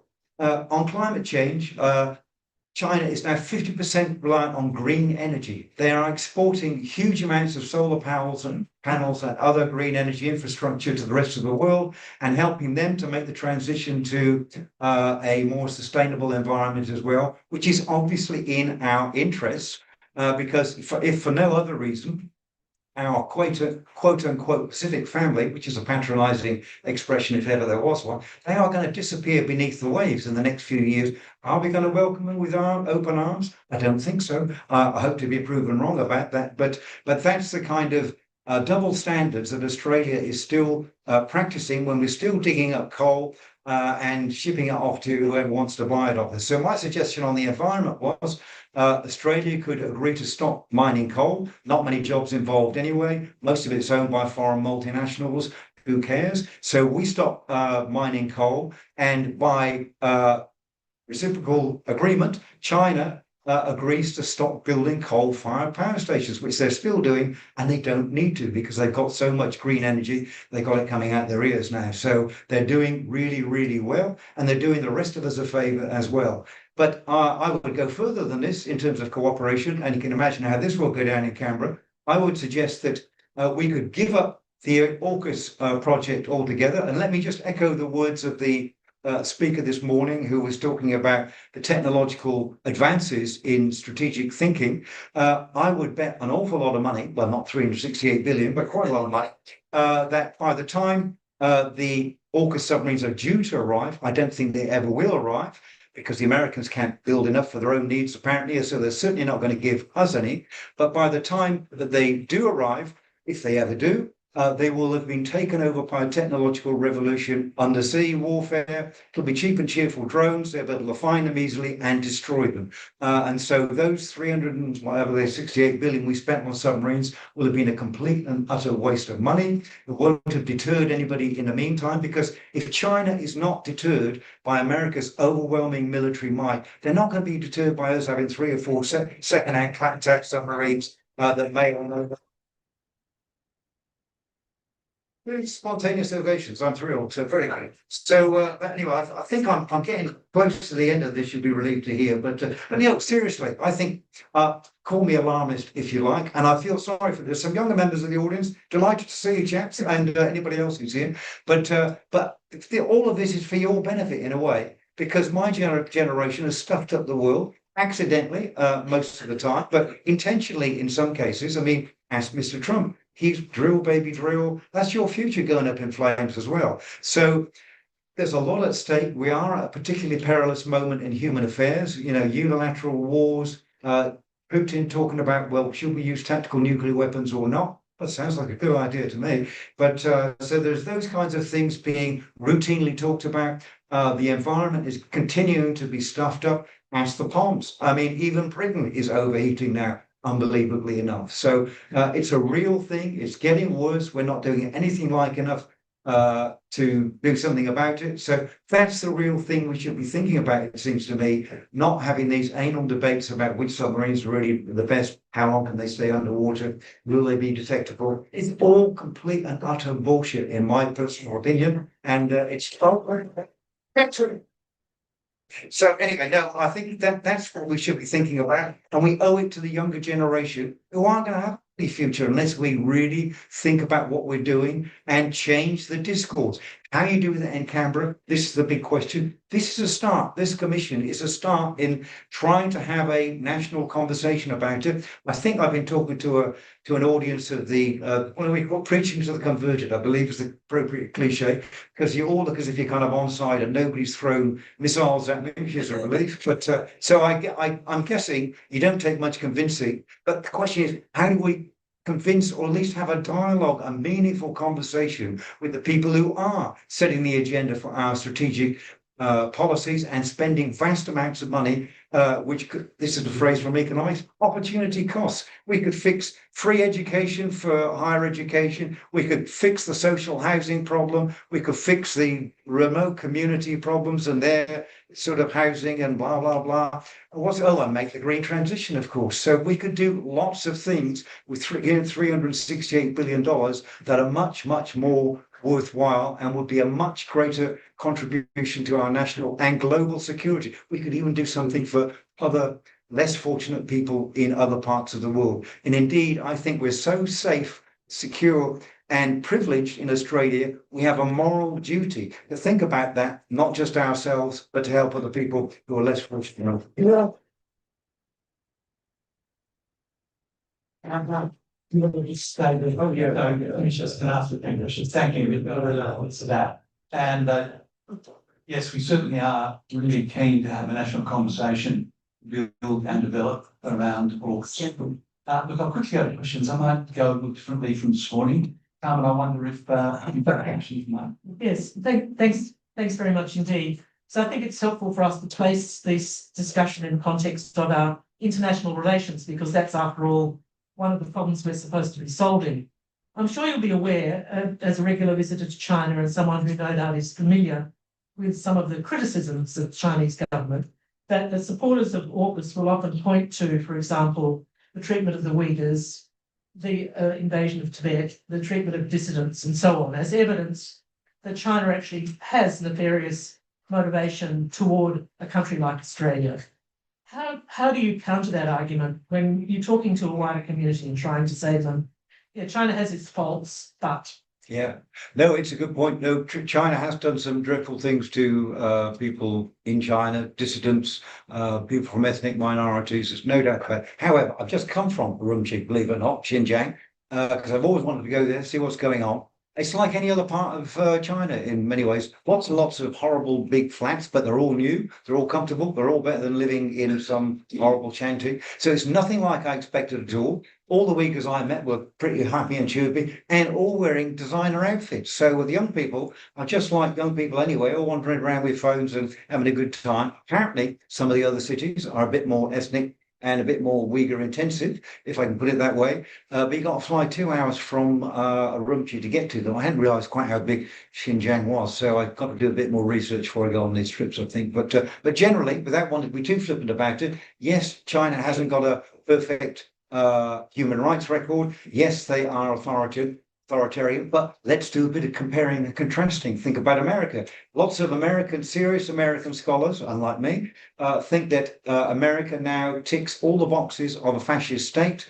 It's well on the way to an authoritarian regime. It's systematically dismantling all the checks and balances that allegedly keep checks on unbridled, omnipotent power of people like Donald Trump. And so when we're actually going to get back to where we were, I've got a bet on with some chums that I made a year or so ago that the midterm elections will be cancelled because there'll be too much social unrest. We'll be in the middle of a war. Now, I hope I lose this bet, but given that Donald Trump's in the White House, I wouldn't, sort of write it off as a possibility. So America doesn't compare that well to China anymore. So it's no longer the light on the hill, more like the blight on the hill these days, unfortunately. But that's another story. So yes, there's plenty that's wrong with China, but arguably there's even more that's wrong with the United States at the moment. And they've got no good excuse because they are developed. They are, the most powerful country in the world. They've got everything going for them already. They kind of set the rules and agenda of the world in the first place.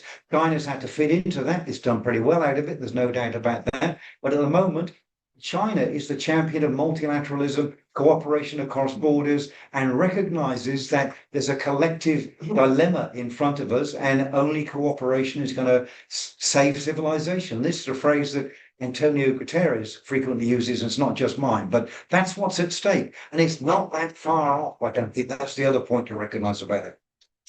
Okay, thanks for that, Mark. Leanne? I know we're supposed to question, not challenge, but I think I push back a little bit on the good citizenry of China, particularly in multilateral negotiations. They're consistently blocking all sorts of treaties that are going forward. And so that's my comment. I think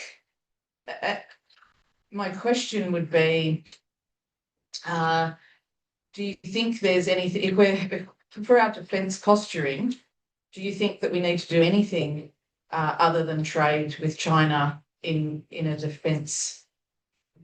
No, well, as I said, these are suggestions and they're fanciful. I've got absolutely no expectation at all that they will happen. But as a thought experiment, suggesting that we try to have a more functional, multi-purpose kind of relationship with our biggest trading partner and the biggest security actor in our region just makes a lot of sense. I think we don't have to suck up to them. We don't have to go along with everything they say. We can still say, well, what about the Uyghurs and those kinds of things when we have dialogues with them. But I think try to set an example because we don't have any examples of good behavior. Now, won't be surprised possibly that know that I think the European Union was the greatest institutionalized organization the world has ever seen, bar none. Because if you know anything about European history, they used to rip each other to shreds and blow each other up for hundreds and hundreds of years. It's the most warlike, blood-soaked part of the world, bar none. But for about I'll just ask one thing. Sorry, I just meant because I'm really interested in your point of view. That's why I'm interrupting. I'm not interrupting to close you down. I'm interrupting because I'd love your perspective. So when you're thinking about our defensive posturing in Australia, do you think, so it's clear that you think AUKUS is a bad idea, and I'm wondering if you have any reflections on what you do think would be a good idea, particularly if we do have to defend ourselves in some way, and I'm not even talking about a land invasion, of some of the behaviour of China and other major actors. Not a who's the worst, just what are some of the things that you think we should be doing? If you have an opinion on it, if you don't, that's absolutely fine. That was the point about the rant about the EU, that they've institutionalized cooperation in an unimaginable way. And that's exactly the sort of thing I think that we should be trying to do in other parts of the world as well, because clearly that recipe worked. For at least 50 years or so. It's being undermined now. Everybody's got problems. Everybody can point to problems with the EU, but that's one of the things that we could do. The other thing, to more directly answer your question, is Australia should think about what it can really do, what kind of difference it can really make in the world. At the moment, our principal role is giving a fig leaf of legitimacy to whatever harebrained scheme the Americans come up with next, and we'll go along with that. We don't want to argue with that. I'm sure that'll work out well in the end. So that's been our kind of standard line. I don't think that's a terribly sensible way of setting our own policies, and it's certainly not a good example for the rest of the world. I think what we should be doing is trying to cooperate more with similar countries in our region. We don't have to all get armed to the teeth to do that. We can try and set a good example that we've never really seen. And that's why I think if we could do something with China, that would be fantastic. We could persuade the Chinese, we stop buying the AUKUS submarines, and in return, the Chinese stop building aircraft carriers, because that is unbelievably stupid anyway. In the event of a great power war, those aircraft carriers they're building, they'll last about half an hour, basically, and that'll be the end of them. So they're a complete and utter waste of money, have no strategic deterrence value whatsoever. And we need to recognise that on our own, we can't do much about that either. But why should we bother to spend so much money trying to achieve something that we can't do? Because we're never going to have enough money, people, or hardware to be able to make a significant deterrence effect on our region. We just simply can't do that. The only way we can have anything is a quote unquote force multiplier by sucking up to the Yanks and going along with whatever they decide to do. That hasn't been a good strategy historically. We've lost lots of men and women occasionally, and lots of money too, for no good purpose whatsoever. So I really think it's time to have a serious debate about what Australia could do. And the least they could do, it seems to me, is set a good example. We're so unbelievably fortunate, unbelievably secure, compared to Sudan or Haiti or anywhere else you like to nominate. We're just unbelievably fortunate. I think we've got a moral responsibility to have a serious debate about what we owe to ourselves and the world. Yeah. Please, any questions? Yeah, I got a couple. I've got two parts to this one. Oh, you're making me one at a time. I'll forget the second. Does it take any? I mean, given that China's a country of nearly 1.5 billion, very smart Chinese people, when you look at the military build-up, does it make sense that a country that's so industrially capable and outproducing the rest of the world pretty much, does it make sense, that military build-up? No. No, it doesn't to people like me, because I think any military build-up is a complete and utter waste of money. And what the great powers should be doing are having serious arms control talks. I mean, if Ronald Reagan can do it in the 1980s or whatever with Gorbachev, it can't be that hard to do, really. So, because Ron wasn't the sharpest knife in the drawer, I think most people would probably agree. But so it's possible to do that with the right will and the right leadership. So I think that's what we should be aiming for. And the second part of the second part of my question is looking around Southeast Asia and thinking about what Australia might do. Should we transfer all those folks working in the embassy in Washington to Beijing? That's our biggest overseas mission in China. And secondly, what can we learn from our Asian neighbours in their relationships with China? No, that's a good question. I mean, the answer to the second bit about what can we learn from the ASEANs, I mean, hedging is their preferred strategy of choice. That means not choosing one thing or the other and having two bob each way, basically. And we could do that. It's unthinkable in Canberra, of course. So, but there's nothing to say that we couldn't, because, as I say, I don't think we make that much difference, other than as what Des Moore famously called, we're a useful piece of real estate. In other words, the Americans can base troops, submarines, planes here, and it's very convenient as an outpost of their force, posture, and projection. That doesn't necessarily mean to say it coincides with our preferred force structure and relationship with the region. So I really think there is an overwhelming argument for having a very serious debate about what Australia's potential as an independent power is, and clearly is not as a a force that's going to make a difference in any conflict, but it could be a force in the peace. It could be a way of suggesting what better diplomatic relations might look like, about middle powers, because the idea about middle powers is that they're advocates of creative diplomacy. They're going to put ideas on the table that the great powers won't be interested in because they do what great powers do, possibly about. But middle powers clubbing together could make a difference. They could help to set the agenda. That's why I'm such a big fan of the European Union, because they did that in one very war-torn part of the world for quite a long time. And it's unimaginable for young Germans and French people to think, well, we're going to go to war with them in 10 years' time. So that's quite a big achievement in world history. And I think aiming for something like that, rather than thinking, well, what kind of submarines are we going to need in 20 years' time to fend off the Chinese? I mean, I just think that's an absolutely hopeless recipe, especially if you're, a bit younger than I am. So enough. Well, unfortunately, your time is done, but thank you very much for that contribution, please. So, Jasmine, nuclear security partners, Jasmine Nave. I'm going to ask Jasmine to come up and present. Good afternoon. Thank you, Chair and Committee, for the opportunity to present to the public inquiry today. I'd like to start by acknowledging the first scientists and elders on the lands that I meet you on today, the Whadjuk people of the Noongar Nation, because it was our first scientists that understood the power of uranium well before any of us did.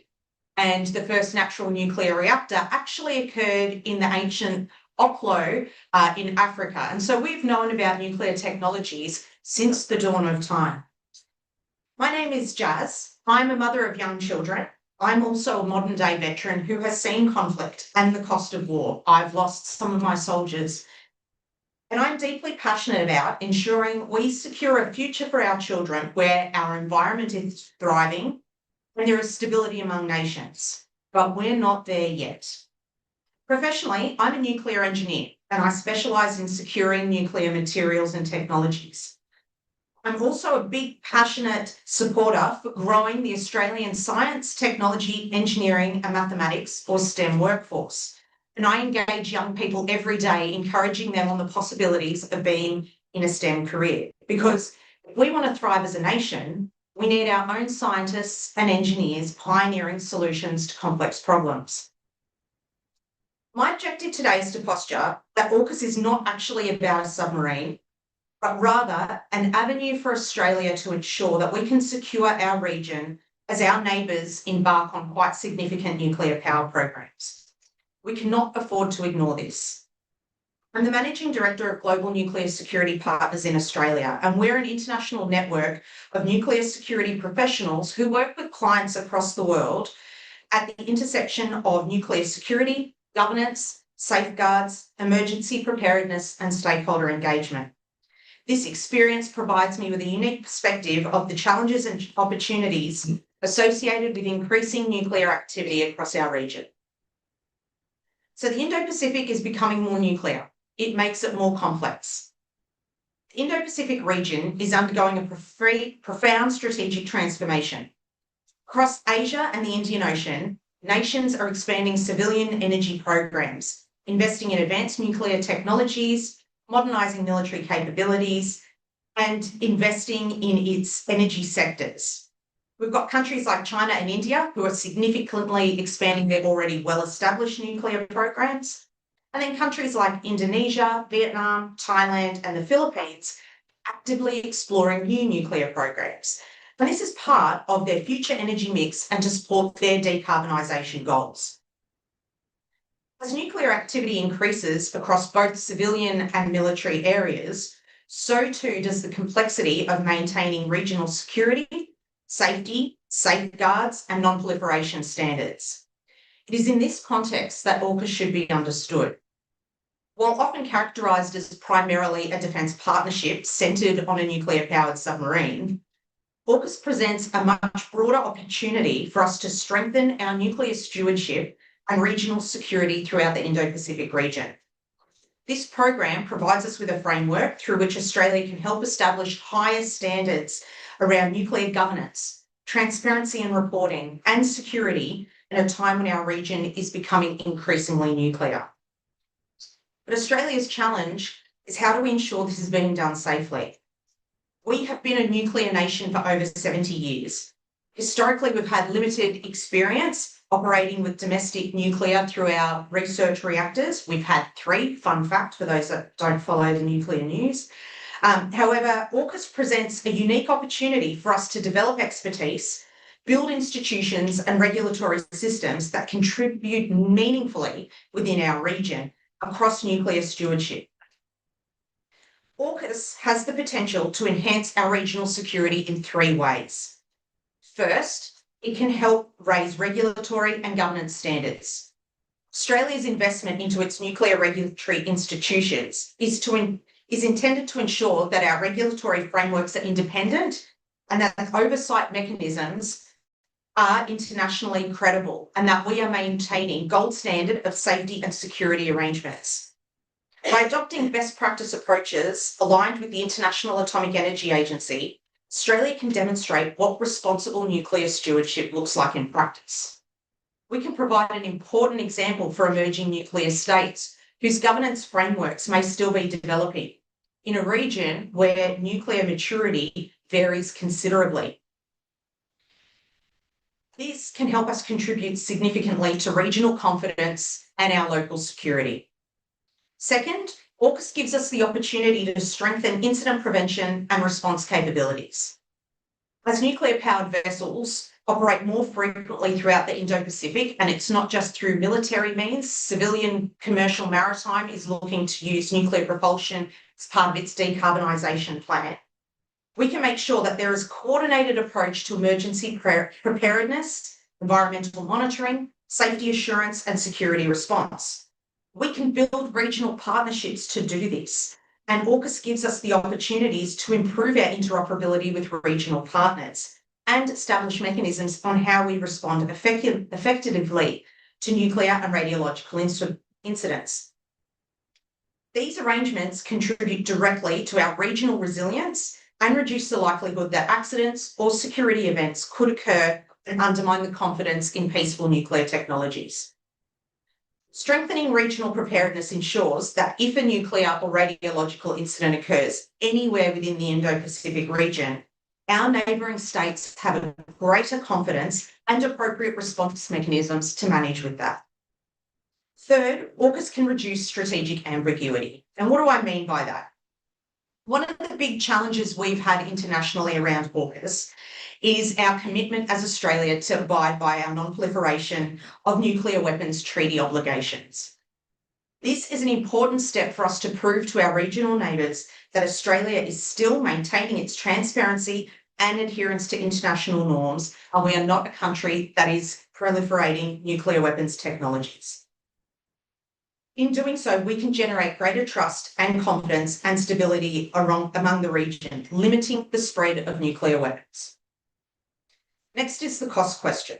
The financial investment associated with AUKUS is significant and it does warrant rigorous public scrutiny. However, the value of AUKUS should not just be assessed solely through the lens of submarine acquisition. The program is driving investments in regulatory capability, workforce development, emergency preparedness, industrial capability, international partnerships, and nuclear governance. These are capabilities that Australia has historically lacked in and would likely need to develop irrespective of the specifics around a submarine platform.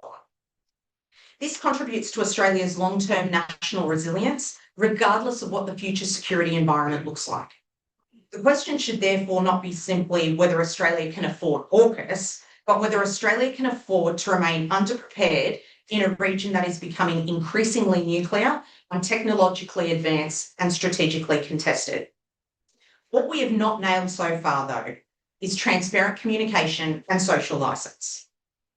These benefits are not guaranteed. Success depends upon transparency with our regional partners and securing public confidence through meaningful engagement. One of the challenges AUKUS is facing is that capability development has progressed faster than public understanding. And this has created a large information gap, which risks undermining public trust and confidence in the program. That's why we're here, right? While some information cannot be publicly disclosed due to national security reasons, there remains a significant opportunity to improve communication around nuclear governance, around safety, around security, around safeguards and emergency preparedness. Much work needs to be done with communities to build their understanding on AUKUS from a national security perspective. Responsible nuclear governance and being able to provide education to every Australian on everyday nuclear matters that affect us and will affect local communities closest to the AUKUS program. Building social licence cannot be treated as a supporting activity. It must be considered as a core component of national security preparedness. Being able to provide information about nuclear safety, about security, about safeguards and emergency response in an accessible and transparent manner will build trust and confidence. Taxpayers' dollars are being used responsibly to keep Australia safe. Utilising already established nuclear professionals we have all across our nation can support this as Defence grapples with the scale of this program. So in conclusion, ultimately, I argue that AUKUS should not be viewed solely as a defence capability acquisition program. It's a strategic mechanism for us to strengthen institutions, partnerships, governance frameworks required to support a more nuclear Indo-Pacific. If it's implemented effectively, AUKUS can help us ensure that increasing nuclear capability across the region is matched with increasing security, contributing to a safer, more stable and prosperous Indo-Pacific for decades to come. I believe that responsible stewardship of nuclear technologies requires strong governance, requires transparent engagement and commitment to prevent the misuse of nuclear and radiological materials. This has the potential for Australia's security to contribute to a safer region. However, this outcome is not automatic. Success will depend on maintaining world-class regulatory standards, strengthening partnerships, investing in security capabilities, and more importantly, investing in public trust. The true measure of AUKUS will not be the submarines themselves, but whether Australia emerges as a trusted nuclear steward that contributes to safer and more secure and stable region. I welcome any questions from the committee. Thank you. One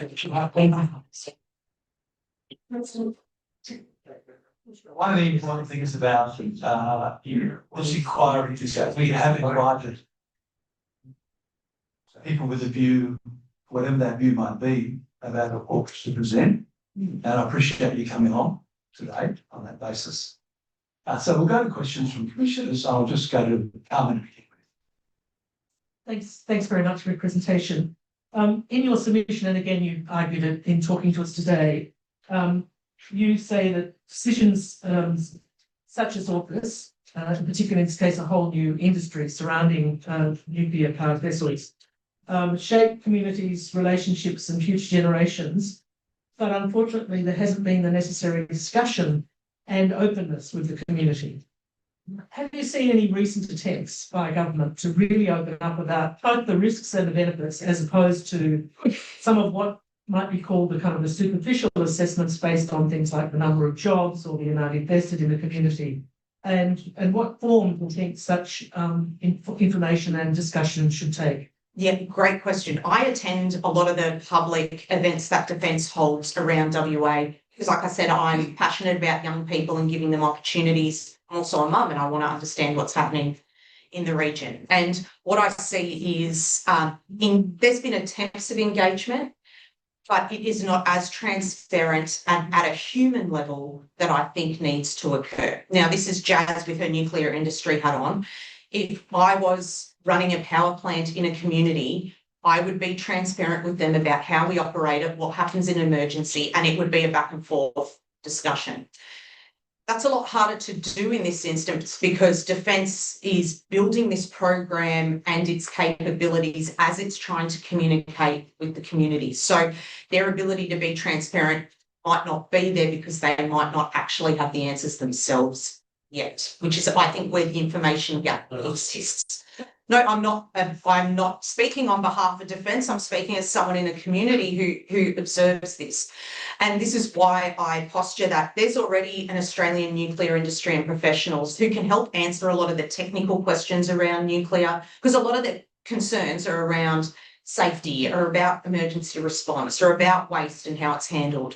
there are professionals that can provide that information whilst Defence builds its program and builds the answers itself. That gap I see is there, and I think it's a conversation we need to have more of, and I'd like there to be more of that. Thanks, yeah. Okay, thanks for that. Leanne, any questions? Yeah, thanks for your presentation. Could I just ask if you could explain a little bit more when you were talking about there's an increasing nuclear industry in our region, and that necessitates us also increasing our nuclear industry. I don't really understand why you're putting that forward. Can you explain what you mean? Yes, so new to nuclear nations in our region, and here the examples I use are Indonesia, Vietnam, Philippines, Thailand, have very small industries that are starting to build nuclear power programs. Australia has been recognised for a long time as having gold standard nuclear governance capabilities through our two main regulators, ARPANSA and ASNO, who are often sought after by other countries to help start their programs. This allows us to build, or AUKUS allows us to build that workforce, to be able to export a lot of that skill and experience to our near partners so they build good, robust regulatory frameworks. Because the last thing we would want is for other countries who potentially have not as great governance standards to implement their governance regimes. Because that's in our backyard, right? We want to be able to ensure that if people are going to run nuclear power plants, that they're doing it responsibly and safely. And we have an opportunity to share that. And that's what I think AUKUS will allow us to do in increasing that nuclear governance and awareness and industry. Thanks. Thanks for that.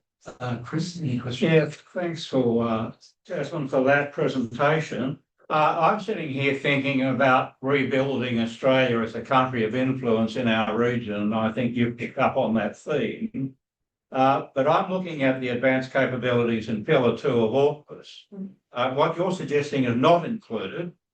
So the list currently reads, if you don't know, artificial intelligence and autonomy, cyber capabilities, quantum technologies, hypersonics and counter-hypersonic missiles, electronic warfare and undersea capability. But I'm suggesting that what you've put on the table here should be added to AUKUS Pillar 2 to enable us to be a country of influence in our region. Definitely. Is that something you would agree with? I would agree with that. I also think that there's other parts that aren't linked to defence that can help support that increasing influence within the region. Yeah, thanks. Look, thanks, Jazz. I do have a few questions as well. Let me go, though, to what I think at the heart of what you put. I'm still having trouble reconciling here with the Commission. So correct me if I've got this wrong. You're really saying that AUKUS is not about defence primarily. It's more about legitimating and increasing the nuclear power and other industry of nuclear-related activities, both here and regional. Have I got that right? That the focus shouldn't just be on a submarine, that it's lifting an entire industry base. Yeah. Does that mean that as a part of this, you'd be advocating that we do have a domestic nuclear power industry as well? We don't have a domestic power industry at the moment. We have research reactor that provides medical isotopes. Oh, sorry, I'm asking, are you able to should we? Yeah. I'm a nuclear engineer. I'm very pro-nuclear power for many reasons. I'm not saying this is the mechanism for that. That's a separate debate completely, talking about engineering an energy system that allows us to reach decarbonisation goals and provide us assured, secured energy into the future. Different bucket, and I'll talk to that inquiry when that one gets raised. But this one is about that AUKUS helps us more than just a submarine in the water. It is lifting us up quite significantly in a raft of other really important areas that we need to be resilient about as our region is increasing its nuclear technologies. So whether we get nuclear power or not, we should be investing in our capabilities to regulate nuclear technology. Okay, so the follow-up question is pretty straightforward. All of the related nuclear materials that you're calling for to be well regulated essentially emanates initially from three junior-class submarines. Is that how you see it? So we already have nuclear materials, but if we're talking just AUKUS materials, is that the question? Well, let's talk about medium level and high level. Intermediate and high level? Intermediate. Yep, so Australia already has intermediate level waste being the used fuel from the Opal reactor and previous reactors that is being held until we have a long-term disposal plan, which the government is responsible for. AUKUS introduces high-level waste, which we have never had to manage before. This is a new level of waste that is longer-term storage requirements, but can be stored safely for a long time because it's not an engineering problem. It's often a social license. And great videos on YouTube for those who love going down a YouTube spiral where you can see high-level waste canisters being tested. They fire rockets at them, they fire trains at them, and these are well-designed canisters that hold high-level nuclear waste sealed for eternity. And that is what AUKUS will introduce here. It does mean there's a step change in what our radioactive waste plan needs to be. And that is something that we'll need to have the required agencies to come up with a long-term plan, come up with a site, build the right communities around those sites to secure that material in the long term. And internationally, there's only one site at the moment that's licensed and operational for high-level waste, and that's in Finland. They are world leading in this regard, and we can learn a lot from how the Finns have managed their long-term waste planning, and we should be doing that. Okay, well, look, no questions. So thanks very much, Jazz, for that submission. Thank you. Let me now, given that we're making pretty good time, ask the lead secretary to come up and to speak to us. Thank you, Lee. For some reason, it's all dark here on the live stream. So can you okay? It's like this talking. If I can move it, it's just that this is very dark here, so the live stream's a worry. Take 3 minutes out while we sort out. Perfect time.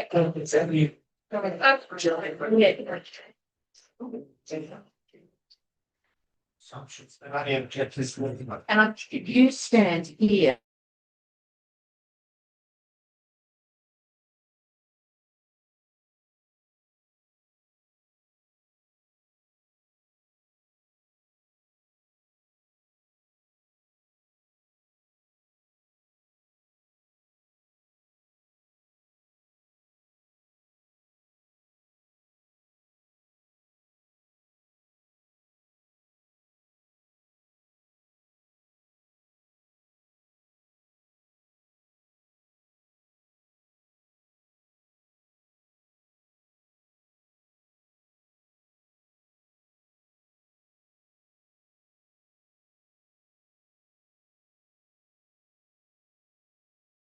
Thanks, everybody. Try to have everyone's attention again. And thank you for hanging in because it's a really important day. It is a long day for all of us. But really appreciate everyone being here and the attention that they're giving. Thank you, Lee. Thank you. First, may I say a heartfelt thank you for organising this. Oh, what would you see? I have Mike or light, so okay, I'd rather Mike. Yeah, I'd rather Mike than light. Okay. So first, may I say a heartfelt thank you for organising this independent inquiry. Thank you for the courage, the intention, and the commitment to create a place where ordinary Australians are able to contribute their voices. Among many things, I'm a 72-year-old West Australian woman. I'm a mother, a grandmother, a long-time community development practitioner, and I'm also a Quaker. I believe in listening deeply to ourselves, to one another, and to that which is greater than ourselves. It is there that peace begins, in the human heart, and where we discover that every person carries something of immeasurable worth. AUKUS has lain heavy on my heart since the first announcement. I remember the horror of watching Scott Morrison, Joe Biden and Boris Johnson standing together as AUKUS was announced on TV. Of realising that such a significant decision had already been made before Australians had any opportunity to participate in the conversation. That moment has never left me. The sadness, the anger, the anxiety, the fear, and even the rage, all found their way back to grief. I also recognised that my grief was cumulative. It arose from watching what I see as an increasing disconnect between decisions made by those in positions of power and the personal experience of the individuals and communities expected to live with the consequences of those decisions. AUKUS brought that disconnect into sharp focus. It also raised deeper questions about trust, democratic participation, and the place of communities in decisions that will shape their futures for generations to come. I realised I was not only grieving AUKUS itself, I was grieving the Australia I believed in, the Australia I had been proud of, and the future I had hoped my children and all future generations would inherit. The future included a peaceful Australia, and I was grieving a loss of trust in the whole political process. Throughout my life, I have believed that ordinary people matter, that decisions of great significance deserve thoughtful public participation. I believe that peace is much more than the absence of war. Peace belongs within any discussion of defence, because the deepest security any nation can offer its people is not only physical, it is emotional, it is psychological, it is social, it is spiritual. It's our very being. We can be physically safe and still not feel secure. We can own a house and still not feel secure. We can have a government and still not feel secure. If peace is to be found, it will be found in communities where people know that they belong and feel secure, where people feel heard, where people can grow in trust, where relationships are nurtured, and where the decisions we make together reflect upon the future we are choosing to leave to those who follow us.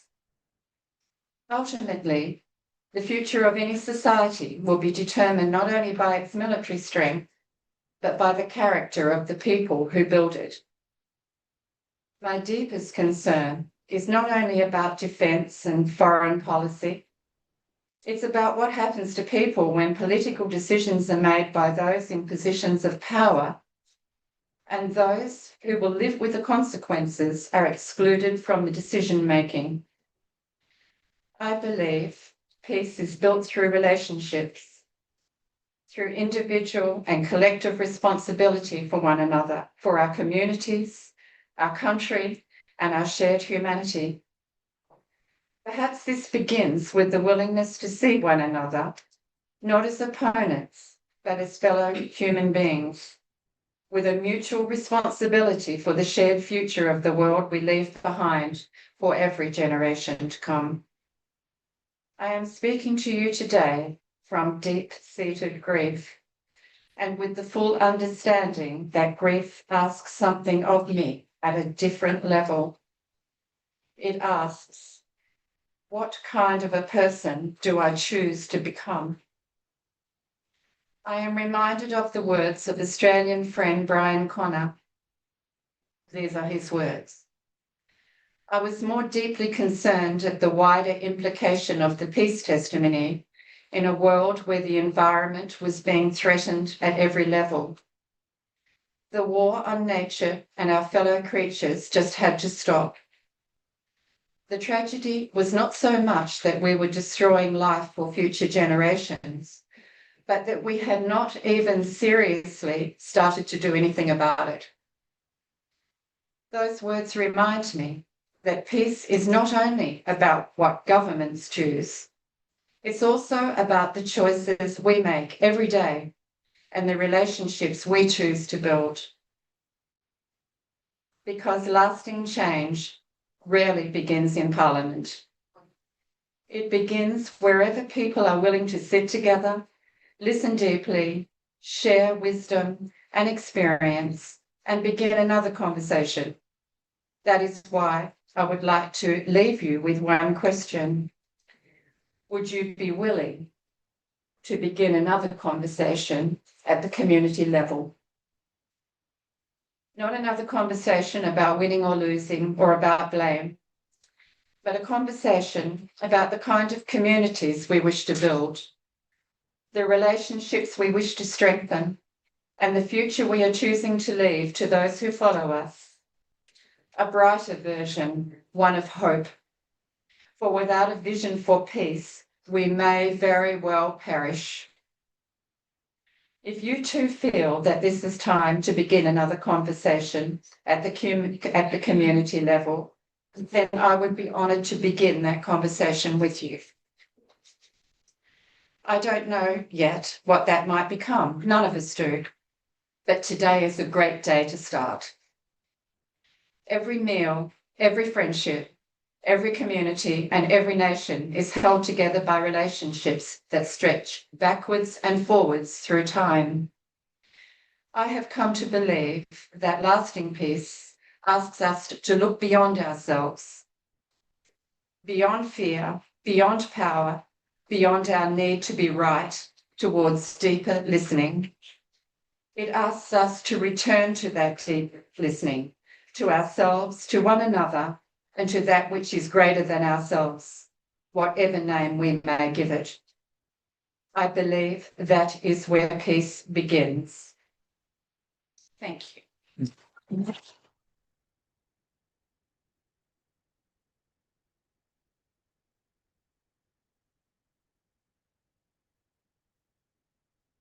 Thank you very much, Lee, and I'll now invite members of the Commission to put any questions to you that they may think are going to be useful and helpful. Thank you, and thank you very much for your submission. I think it's important that we think about the issues that you've raised, and your generosity in inviting people to join you is noted. I mean, what you experienced when the decision was made or announced, I think was probably not uncommon. And it's a difficult problem we now confront because the decision has been made, it's been endorsed by the opposing party. There are voices of dissent in our governments and in the community, but it's difficult to get a discussion of the kind that you've described going. I guess I would just like to ask you how, in your view, apart from your own generous offer, it may be that we could get a better, more extensive and deeper analysis of the whole enterprise that AUKUS represents, and all the way through from, if you like, community peacefulness to our engagements with our neighbours. Yeah. You know, I'm going to be really honest here, and I think that it might step on a few toes, but what I've discovered, I've worked for over 50 years in the community, and I've seen a lot of stuff in that time. I've seen corruption at almost every level, and I'm going to call it what it is, because there's huge amounts of money that goes out to the macro of everything. You know, people are out there talking about the big decisions. Governments are saying we're going to do this and this is good, you know, but nobody actually gets out. In fact, I'm going to give you an example because it's sitting up in the back of the room at the moment. I had the great pleasure of working on an election campaign with the independent for Fremantle, Kate Hewlett, and she's just sitting up there. And if all my life, it's one of the most incredible experiences for me because I saw what a community can look like when it's operating at a really beautiful space. So my job was to work with the volunteers and to get the volunteers on board and coordinate that. I don't know how well we did. We were so busy and had such little time, but you know, I've managed volunteers for a lot of my life, and it's the volunteers that pretty much handle everything that's to do with community wellbeing. And I had about 150 people that I had to ring, and I thought I'll be lucky to get 10. So I rang 150 people, and of that, I had about 120 people that said, I would love to do it. I'll be there. What do you need? We were having people volunteer at 11 o'clock in the morning, and I'm going to tell you why. Because Kate had earned her stripes. She'd been out in the community. She knew her community. She was out in the community. When I talk about discussions at the community level, I'm not expecting that you would do that, but we can do that because I believe that the two exist together. We have what these beautiful people are doing, like IPAN, who I so thoroughly support, Stop AUKUS WA, you know, all of those great organisations, the Quaker peace movements, you know, all of the great people. But what we also need to realise that we each are responsible for what happens here. We actually all have to do something. But if we can meet that macro work being done by the peace organisations, by having that same importance placed into a defence policy budget so that we can start creating peace as a defence strategy. I mean, peace is a defence strategy. If we change, you don't know the stuff. So let's figure, I mean, that's why I say I offer that I'm happy to talk to even one person because I believe that a movement starts with two people. If there's two in agreement, we're there. And I'm happy to start that. And I don't need any money. We'll just get some names. We'll get together and we'll have a coffee and we'll figure out where we want to go. Does that answer your question, Carmen? I forget what it was, but I had fun. So, Yeah. Thanks, and thanks, Lee. Look, first of all, I agree with you that change starts at the periphery. It never starts at the centre, whether that's political or otherwise. And I also really appreciate today hearing about your emotional response to what's being placed here or what's being proposed to happen in Western Australia, because I think that people on the East Coast, myself included, think about this in a fairly theoretical way. Like I haven't felt the emotional attachment to it.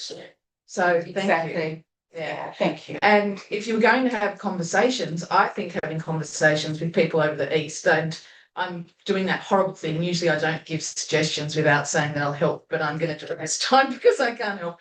But I think if there could be community to community conversations with people back East who probably are already aligned with what you're thinking, but don't have that access to the emotional response to it, I think that that would be quite a powerful building block.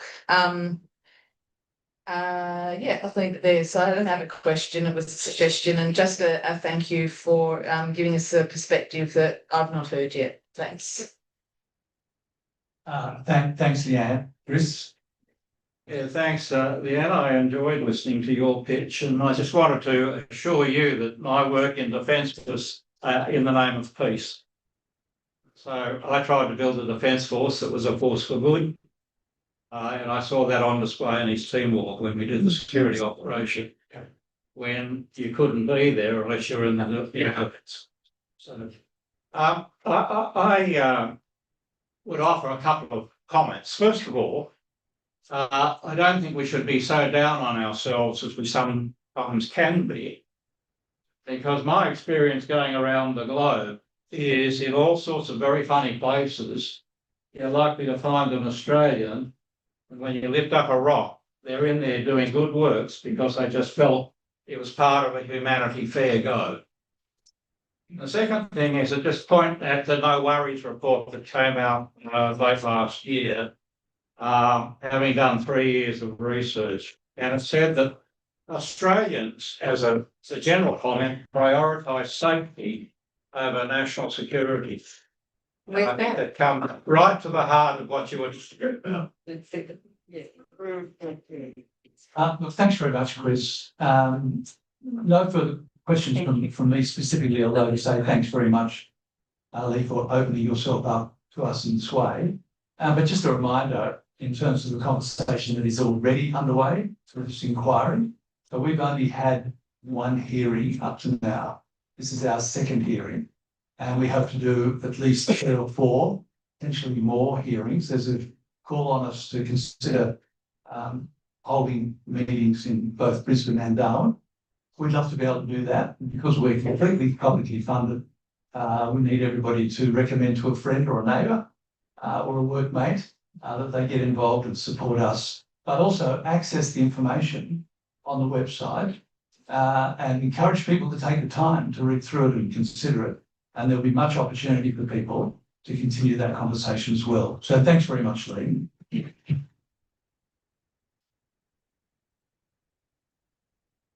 Now, we've actually managed to leapfrog ahead of time, which has got to be a world first, so I'll accept that part of my role in the World Cup. And just find out whether Leonie, Lundy and Sam are here. And I think they are. Yes, they are. Great. So we'll give you a bit of time to come down front to make your presentation from Stop AUKUS WA. And Leonie, thank you. There was a substantial submission that we've already made through patients. Over to you both, Leonie and Sam.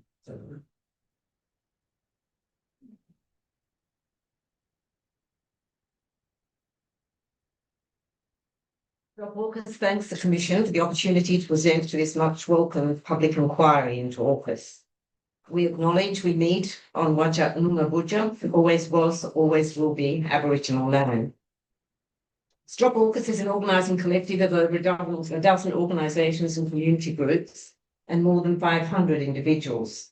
Many of our members live in the local government areas of Rockingham, situated on the border of Wajak and Binjara Noongar land, and Kwinana, Coburn and Fremantle, Wajak Noongar, which all face Coburn Sound, Devonara.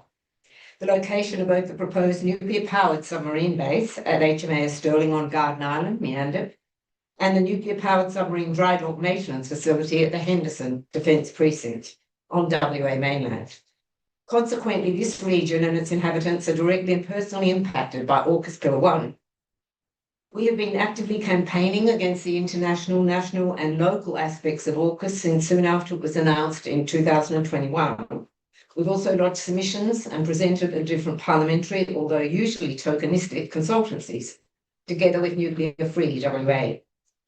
Stop AUKUS WA strongly believes AUKUS was ill-conceived, still is, and debases our democracy, threatens our sovereignty, is financially obscene, and is creating a safety, security and nuclear risk for our community. In the first instance, here in Coburn Sound and coastal communities. Similarly to our submission, we'll largely focus this presentation on the local impacts of AUKUS. But firstly, on the international and national level, a few comments from Sam. On the international level, we think that AUKUS in practice threatens to undermine the Nuclear Non-Proliferation Treaty to which we are a signatory and cause distrust amongst our regional neighbours, and risks encouraging other non-nuclear states such as South Korea and Brazil to build nuclear-powered submarines, furthering the global nuclear creep. It commits disproportionate defence expenditure, as you know, currently estimated at least $375 billion, although with substantial contingency, to nuclear-powered submarines, whose purpose, in our opinion, is fundamentally offensive rather than defensive, and which could potentially become highly detectable in any case. It may soon become obsolete assets. The news yesterday regarding the underwater Great Sensor Wall that China is building in the Indo-Pacific Ocean highlights this point. AUKUS further exacerbates the existing defence budget creep, sucking up taxpayer monies better spent on combating the very real existential threat of climate change and nuclear war, closing the gap for Indigenous peoples, problems with housing, health, education and other social wellbeing programs. It perpetuates the myth that more weapons and defence deter war when they do not. Further, together with the Forced Posture Agreement, AUKUS embeds Australia further in the US war machine. And we don't say this lightly. Remember, it is now the Department of War in the United States, and the Trump administration has made it absolutely clear that it does not respect international law and believes in a force makes right worldview. The beneficiaries, of course, immediately are the weapons companies, the shareholders on a manipulated stock market, and eventually some of our politicians through revolving doors. Ironically, there are serious doubts that Australia will ever have nuclear-ready workforce to operate our own nuclear-powered submarines, and equally that the US will meet the production level requirements needed to provide Australia with the much-touted 3 Virginia-class submarines like in 2032, 35 and 38, even if second-hand, which leaves the possibility that we'll just be left with US submarines. on rotation, co-crewed by US and Australian crews, but under the command of the US. And this is especially alarming, this very real prospect that there'll just be US submarines based at Stirling. It's especially alarming given Australia's don't ask, don't tell policy when it comes to US vessels carrying nuclear weapons. Given the likelihood that future models of Virginia-class submarine could carry sea-launched cruise missiles, that is to say, be nuclear armed. Furthermore, AUKUS commits Australia's future generations to an unacceptable legacy, storing foreign low-level waste, some of which require storage for up to 300 years, and storing high-level waste from future Australian submarines for tens of thousands of years to come, if we get the AUKUS-class submarines, with all the security, risk and astronomical cost implications, let alone impinging this yellow poison on First Nations peoples on land that's mostly defence land, but land belonging to Indigenous people, no doubt without free, prior and informed consent required. The cost of waste storage and location is still to be confirmed and budgeted for. Inevitably, pursuing AUKUS is detrimental to Australia's relations with China, as has already been discussed, our major trading partner, and who, contrary to the China fear-mongering in our media, encouraged by both major parties in our opinion, has given no real signs or indication that it has any intentional possibility of invading Australia, nor why it would logically choose to damage marine trade routes with Australia. Why exactly it is that Australia needs to defend its trade routes with China from China is not explained to us. On another level, China now leads the world in submarine manufacturing and would be a formidable opponent in submarine warfare for the United States in any case. We submit that for most of our near neighbours, AUKUS is seen as a colonial-style Anglosphere reincarnation of dominance, and is actually the antithesis of enhanced regional security. Note that our near neighbours are saying they do not want to choose between China and the United States, and they just want to trade with both and have friendly relations with both. Bear in mind that a country like Vietnam, that has been invaded by both the United States and China, is saying precisely this. Australia's security, in our opinion, could be best enhanced by rapidly expanding Australian diplomacy in the region, combined with an independent foreign and defence policy based on peace and justice. Further detail regarding that sort of vision, for that we defer to submissions from ICANN's Tillman Ruff, Dave Sweeney from the ACF, Richard Tanter, John Lander and Mark Beeson, who you've already heard from. Okay, back to WA. The lack of social licence and community consultation and the secrecy and deception around this AUKUS Security Pact is on full display in the implementation here of AUKUS Pillar 1's for Submarine Rotational Force, SRF West, to commence next year when up to 4 US and 1 UK nuclear-powered submarines are to be on rotation at HMAS Stirling, Garden Island, just 25 kilometres from where we sit today, across Coburn South. Exposing these aspects and impacts this is having and threatens to have on the Sound and local communities is perhaps the most important contribution that Stop AUKUS WA can make to this inquiry. Given time constraints, will highlight the most significant concerns. Garden Island is a nature reserve, but apart from expanded war facilities, and it will include a controlled industrial facility, a SIP, for managing and temporarily storing low-level waste to be generated during in-water maintenance of the US and UK nuclear-powered submarines on rotation. It is a designated nuclear zone under the Australian Naval Nuclear Power Safety Regulator, AMPSA, which falls within the Defence portfolio while simultaneously regulating naval nuclear safety. Hello. There is a lack of apparent free, prior and informed consent from the traditional owners of Garden Island pertaining to both the SIF and expansion of Stirling to accommodate the nuclear-powered submarines.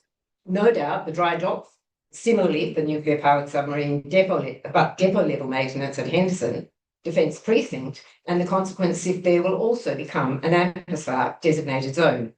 The exact location and boundaries with buffer zone yet to be defined, which is causing immense frustration and limiting business growth of users of the current Henderson Common User Facility and on-site shipbuilding businesses. Then Deputy Secretary of Defence Dave Hallinan gave assurance in June 2025 that the dry dock wouldn't be available to the US. Another fib, it seems. PM Albanese's September 25th statement of an initial $12 billion investment at Henderson was accompanied also by an invitation to the US to use the facility. We've since been awaiting requested clarification of this from Defence and our local member, and if to happen, what, if anything, the US is supposedly to contribute financially. The US rotations are to occur under the FPA, which grants the USSA its safety and emergency procedures and announcements. We have persistently sought clarification of this from the Australian Submarine Agency, ASA, and Defence, to no avail, even though we were assured by the ASA DG Vice Admiral Jonathan Mead at the Fremantle ASA Community Information Session 9 months ago that we would receive a written reply to this and all our questions submitted in writing in advance and repeated from the floor. Then again at the Coburn session in December 25 and in repeated email exchanges with the ASA Head of Community Engagement and AUKUS advocate here in WA. I understand our request is still sitting on the Minister for Defence's desk. The public was misled about the exact nature and level of the waste to be managed and stored at the Garden Island SIF. The ASA initially claimed it was all similar to hospital and research lab waste, which after time can go into landfill. Further to MAPW's Dr. Margaret Beavis' exposure that this disinformation, it was revealed that some of the waste will actually require secure storage for up to 300 years, and that the Garden Island SIF has a lifespan of 50 years, irrespective of rising oceans due to climate change, and the SIF located at the very edge of the island. It was later inferred by the CEO of Apanza that such details were considered too technical for the general public. That's just patronising, to say the least. Safety concerns remain about the minimal information available concerning liquid radioactive waste and monitoring of its release into the atmosphere. Reports pertaining to the release of radiological materials into the waters. Recent reports the US is increasing acceptable limits for radiological exposure and its possible flow on here. Future road transport of radiological waste through residential areas. The ongoing delay in the update of the HASMA Annex A radiation escape from a nuclear-powered warship. Emergency plan and procedures for naval nuclear incidents in WA, which supposedly fall under the purview of the WA Police and Emergency Services, to factor in SARF West and ANPSA. The lack of any information of the ANPSA's website pertaining to safety, which it regulates, although it's 8 months since it was put up. Look it up. COVID sound, despite the industrialisation, since the 1950s. Yeah, I'll pass over to Sam for. Give Leonie a break. So there's some very local issues before I hand back to Leonie. So as Leonie said, despite significant industrialisation since the 1950s, Coburn Sound remains in a significant and important marine environment with over 150 marine life species. And it's an important recreational fishing, boating, snorkelling and water activity area. It is difficult to believe the current assurances to users of the Sound, beachgoers to the west of Garden Island and holders of moorings in the north, that restrictions will not be implemented beyond the current boundaries of closed naval waters. We'll leave it to the Conservation Council's expertise to expound on the environmental conservation and ecological impacts on Garden Island and the Sound. However, it's difficult to grasp how nuclear-powered submarines can safely coexist with the WA State Government's proposed new container facility known as Westport in the Outer Harbour at Kwinana, just several kilometres directly opposite HMAS Stirling. As it stands, cargo ships and naval vessels need to traverse the same deepened, narrow, successed Parmelia Channel through Coburn Sound. Increased traffic of both nuclear-powered submarines and future container ships increases the accident risk, as well as obviously the intended impact on the Sound, especially as there is a certain amount of secrecy regarding the movements of nuclear-powered submarines. The risk is further increased by the close proximity to the Kwinana toxic industry site, which is alongside the envisaged radioactive waste storage site at the new Defence precinct in Coburn, and in close proximity to the busiest boat ramp in WA, Woodman's Point, which is a vital boating access point to Coburn Sound, recording nearly 30,000 vessel launches annually. It has not been explained, and we suspect nor fully analysed, how all of these industries and activities will operate in such close proximity to each other. More specific to the Rockingham and the Rockingham community itself, just directly opposite Stirling, there are major concerns regarding traffic congestion. There are already 3,500 daily vehicle movements across the sole access causeway to Garden Island. Housing accommodation is provided for 700 single US submariners and support crew at Stirling, but the influx of 550 or so US families requiring more housing in close proximity. Meanwhile, Rockingham has a shortage of affordable and social housing, with homeless residents camping by the road, leading to the base itself. Literally on the right-hand side, as you're going to the base, you can see homeless encampments. How is it that housing can be built all of a sudden for US submariners, but still not for people who need it in Western Australia? And of course, there'll be other impacts of the base itself and an increase in population, such as further impact on the school classroom sizes, stress on health and childcare services, and the ripple effect of service and retail workers moving into the area, putting further stress on housing. In another attempt to gain social licence, the ASA has finally opened its Discovery Centre in Rockingham, but it is only open from 10 to 2, Tuesday to Thursday. Happy to take cues re this and a debacle of ASA information sessions. In terms of AUKUS's impact on the WA economy and jobs, to date we have an $8 billion investment in HMAS Stirling and an unknown portion of an initial $12 billion investment announced at Henderson. It has been touted AUKUS will create 20,000 jobs, all up 10,000 here in WA between Stirling and Henderson. Not included in our submission, current job stats recently cited by Minister Miles in Parliament only placed 250 construction workers at Stirling in preparation for SRF West, with the promise of thousands more to come at Henderson. The jobs aspect falls short of an acceptable cost-benefit analysis, including tax payable in Australia, the number of indirect jobs going to employees of US-based companies or foreign subsidiaries here who are on the AUKUS gravy train, e.g. H&B Defence, Huntington, Ingalls and Babcock. As for the economy, a majority of the container ships visiting Fremantle and eventually Westport are involved in the China trade. Given the perceived main purpose of AUKUS, it is for the US to confront and contain China with Australia's assistance. Understandably, China is now seeking alternative trading partners. It would also be reluctant to send their commercial shipping into hostile ports. Of major concern is how AUKUS places Stirling and the the Cockburn Sound community, even the wider Perth community, at risk due to Australia's allegiance to the US and the basing of its defence, including nuclear assets here. As with any nuclear accident on a nuclear-powered submarine or the fallout of an attack or explosion would be catastrophic to human life, sea and land environments. As flagged by respected elder in Rockingham, Rick Trevor Wally, standing on the beach opposite Stirling, the southwesterly sea breeze known as the Frio Doctor, which brings us much relief on hot summer days, may well assist further the reach of any accident or attack. Even if conventional, it would inevitably risk the uncontrolled release of radiological contents from submarines and storage facilities.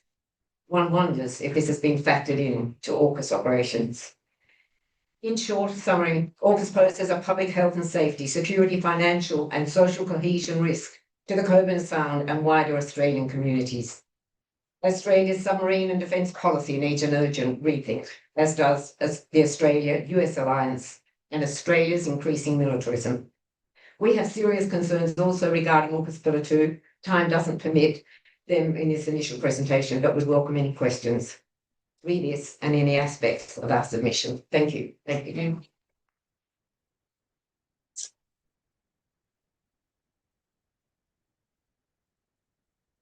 Well, thank you very much both. And it certainly has been one of the purposes of the inquiry to be able to hear directly from community groups that are already and will be affected by the AUKUS decision. So I'll now open it up for questions, and given your residency in Canada, as part of the world, I'll come to you. Thanks very much indeed. And thanks for the work that you've done in your communities. I appreciate it very much.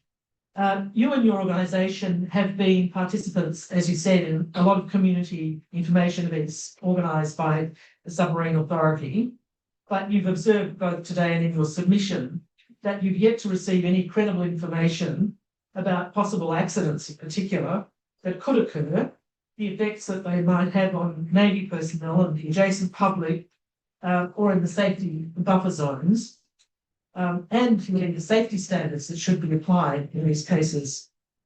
I guess I'd like you to be, very precise with us if you can. What should the community expect to know, given that this is a defence establishment? What should we know? Well, first off, I would say, as touched on in our submission, we need to have accessible to us the revised hazmat emergency plan, and also details of the new regulator, AMPSA, and touching on this, which I think is one of the most pertinent, important issues that we need clarification of urgently, and that is to do with the force posture agreement and what is enabled under the force posture agreement in terms of them having a say or control of emergency procedures. This is alarming. I have been on asking questions about this for several years to our authorities. And what we should expect, I think, is just more transparency and honesty. And if I could just add something to that as well, something that we've noticed that has been especially frustrating about the public meetings or inquiry process run by the ASA is often the naval personnel who will begin the presentation will explain why AUKUS is necessary. But when people in the audience actually want to question that and ask, is the AUKUS necessary? They're essentially shut down and told, no, that's already been decided by the politicians. We're not here to debate whether AUKUS is a good idea or a bad idea. Our job is just to implement AUKUS and talk about the micro level detail. We're not getting enough of that either, as Leanne has just explained. So, I mean, this is why the public inquiry that you're doing is useful, because they want to actually ventilate those questions about the big questions, not just the little ones. No, thank you very much. Leanne. Yeah, thanks for your presentation and your work. I'd just be interested to hear from you what levels of support you're getting from the general West Australian community for your work to stop AUKUS. Level of support meaning in terms of people who participate in our campaigns? Well, yeah, apart from your friend there who loves you, well, yeah, I mean, the response of people who are joining in the work you're doing, the reaction that you get when you go out in public, just, what's the vibe? No, absolutely. There is a problem in that a lot of people, as we've touched on, are unaware, and this is a real battle to overcome, and hence the outreach, being able to do stalls, get out there in the community. Apart from us, doing this other kind of campaign work is really essential. But once we actually get talking with people, except, and there is an exception, down in Rockingham, we have a strong percentage of the population who are actually pro-AUKUS because of their history with the Navy. And there is also a very high UK population, which is kind of interesting. So Rockingham is a different one. I might add to that is that maybe 3 months ago, we did a walk through Rockingham, and actually got a very good response. Like we're not naive. We were braced for some negative blowback with that for our message, but we didn't get very much at all. The other thing I would say too is it's very noticeable that in the 2-3 years before AUKUS was announced, there was a very conscious campaign in the media to whip up the China threat. That China posed some sort of existential threat to Australia, and there was before that began, don't quote me on the exact figures, but it was something like 54% of Australians had a positive view of China's role in the world, and then that was down to about 30% after a sort of a 2-year campaign in the media. So we do confront that, and I would say that there is a strong... Now, the notion that AUKUS is about peace and justice and a rules-based order is a bit hard to sustain given Trump. Now, the defenders of AUKUS don't talk about rules-based order anymore. That's all gone. But there is still this lingering perception, I think we come across when we've done politics in the pub and different events, that look, it's a bad, difficult, ugly world, and you've either got to choose China or the United States. You've got to cozy up to one and go along with one in an unquestioning, absolute manner, or the other, and that's just how it is. Whereas we are trying to make headway to say no, we don't have to choose. Australia can chart independent foreign policy. Thanks very much for that, Chris. I've got a couple of things. I'm planning to go down and have a look at the submarine discovery centre tomorrow to see So my first question is, what should I be looking for? And my second question is, what about your parliamentarians and community leaders? Are you getting any response from them, or is it the same shutdown you're getting from Jonathan Lee in the submarine agency?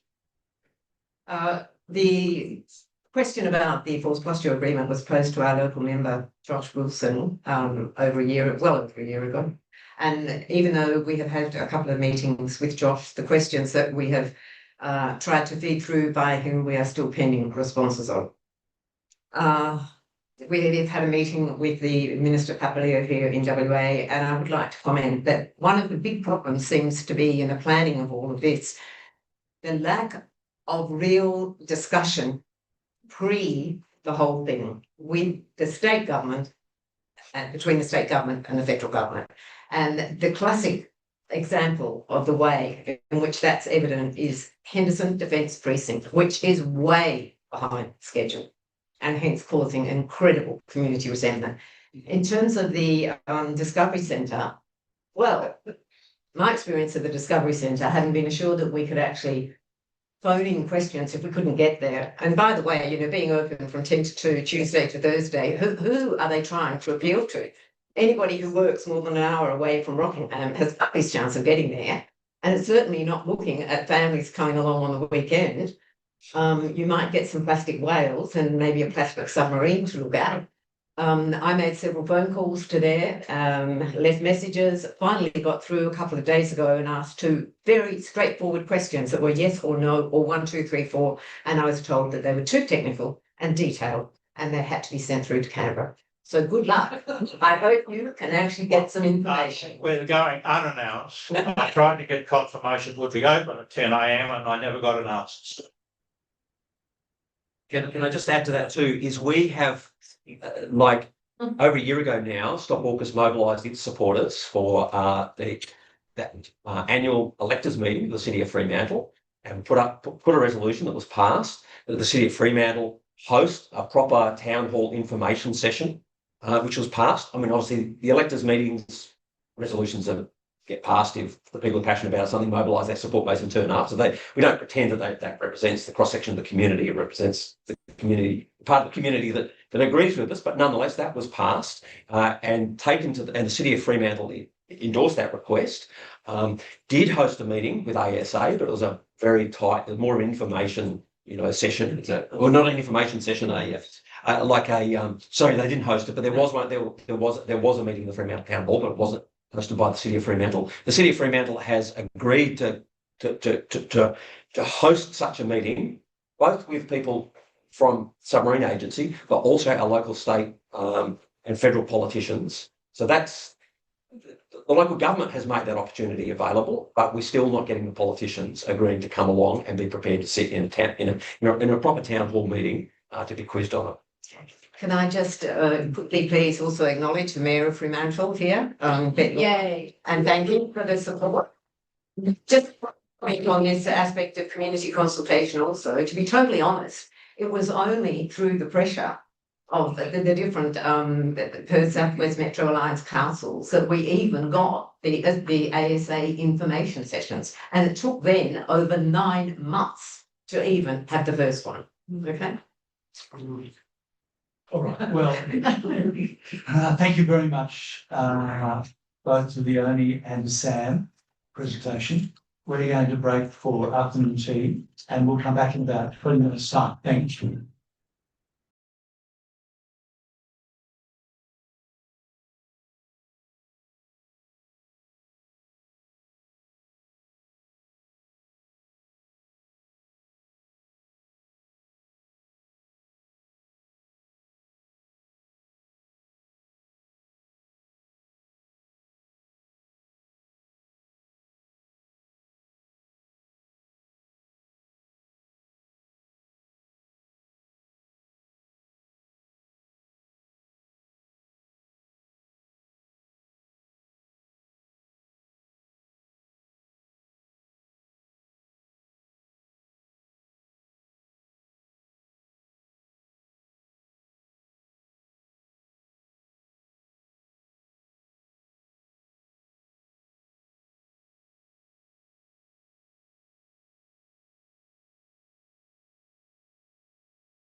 So thank you for hanging in. Let's see, keep on going. Put on that one sentence. I come close to is attending to another matter outside. She'll join us in a second. But I've spoken with her and she assured me that we should continue because we're making such good time. We're now going to have 5-minute presentations from people who've just wanted to make their voices heard, and that's to be welcomed here. It is 5 minutes, and I don't want to sound too prescriptive about it at all, but I will give you a bell when you've got a minute to go.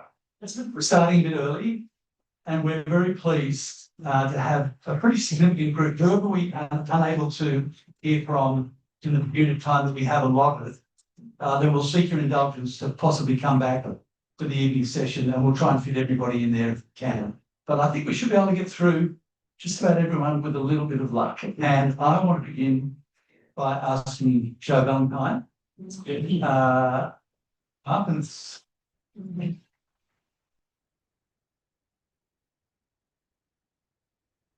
well, welcome, Joe. We recognise your long-standing interest in this issue, and that's about the best euphemism I can come up with at the moment. Over to you, Joe. Thank you. Thank you, Peter. Thank you, commissioners. I want to begin by acknowledging that we're on Whadjuk Noongar Budja, and contrary to what one of our earlier speakers said, over many, many years working with Indigenous people out in the desert, here and there, they certainly knew about the dangers of nuclearisation in this country. They're the ones who have suffered from it more than anybody else. Uranium mining. On a pilgrimage around Australia with survivors from the Chernobyl disaster, we were told repeatedly, it is sickness country, it is punishment country. Yaliri means death. They know that uranium has to be left in the ground. Yeah. Right. So big respect to any Aboriginal people who are here, and I'm sorry we haven't got our Aboriginal Commissioner with us, but you know, everybody can't be everywhere. So and that's just the starting point. I want to talk about our democracy, which is a very fragile flower. And I'm very glad that this public inquiry is happening. It's an absolute and utter disgrace that the government has never bothered to explain. No rationale for this ridiculous proposal. So a public inquiry because the government is so secretive and in denial. I mean, as I was writing my submission, there was the Minister for Defence, John in England, whose other name escapes me for the moment, Healy, resigning, and he left Miles standing, you know, high and dry to go and visit all their establishments, you know, to back up AUKUS. And, you know, it's so embarrassing. It is really embarrassing that the Australian government can't see the writing on the wall. They are so secretive as well. They promise transparency, and it is one of the most secretive governments that we have ever had. Yes. Freedom of information requests take months and come back heavily redacted if you get an answer at all. It's just awful. I want to quote from John Menadue, whom some of you will have heard of. Who has heard of John Menadue here? Oh, great. A lot of people read Pearls and Irritations. He is so good, and he's worked for various prime ministers. He knows what he's talking about. He's as sharp as a tack at the age of 90. And he said the other day, June the 27th, Malcolm Fraser and Gough Whitlam both warned against surrendering Australian sovereignty to US military and intelligence interests. But AUKUS and the Albanese government's foreign policy have deepened that dependence. And he went on to say, even if America was a benign power and it had the capacity to make good diplomatic decisions, I would not want to give that power, any power, the capacity to take Australia to war because they go to war. That's Malcolm Fraser. Oh dear, he published his book Dangerous Allies in 2014. Some of you will have read that, not long before he died. Dangerous Ally, he called it. Well, wake up, government, and do something about. Look, there's never been a better time to recalibrate, to reassess this whole alliance with the United States. This is the best time to do it. They've got to do it now. In March 1981, when he was Prime Minister, Malcolm Fraser said, the Australian government has a firm policy that aircraft carrying nuclear weapons will not be allowed to fly over or stage through Australia without its prior knowledge and agreement. Nothing less than this would be consistent with the maintenance of our national sovereignty. Well, national sovereignty, I mean, it's out the window, isn't it? It's gone. It's just not there. Way before that, in Parliament on the 3rd of April 1974, Gough Whitlam said, the Australian government takes the attitude that there should not be foreign military bases, stations or installations in Australia. Yeah, so it's been said by former Prime Ministers who had the gumption to at least, and this goes back to something we heard earlier when we were probably thinking about that self-reliance policy. Gone. Now, ANZUS has been referred to as well, 1951. That started the whole thing. It's a one-page. I don't want to show that. No. Getting started. Oh, no, that's Marines in Darwin. That was Julia Gillard. She did lots of good things as Prime Minister, but that wasn't one of them. She didn't challenge Barack Obama. She acted like a, lovesick teenager or something. How many people here have heard today before the forced posture agreement? How many people know about? Oh, good. That's great. Because that was 2014, engineered by Tony Abbott and came into action in 2015. And that is what gives the American military unimpeded access to certain military bases and facilities in Australia. Impeded. They can do what they like. They are. And they are. Exactly. So I was going to talk quite a bit about nuclear weapons, but I'm running out of time, aren't I? So I want to mention that something that the government members, the Prime Minister included when he was in opposition, promised to sign the Nuclear Weapons Prohibition Treaty. Hasn't happened. That would be a good start for Australia. The prohibition on nuclear weapons. Oh my goodness. And as for nuclear waste, other people have talked about that, the low-level waste. ASA has lied to us about the level of waste there will be from these reactors when they are serviced. They've lied, quite outright lies. So war is never the answer, folks. It sows the seeds for future conflicts. And what is real security? We will have climate refugees by the hundreds of thousands coming here soon. Are we preparing for that?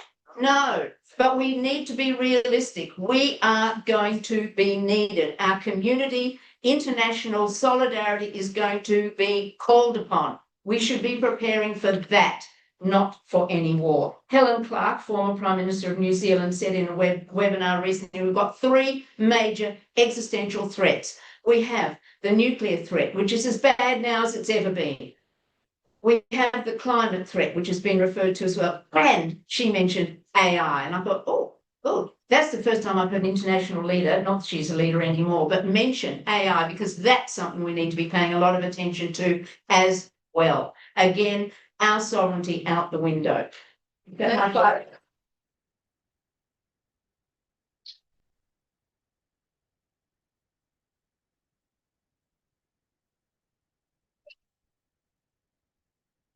We'll have time for one or two quick questions. Okay.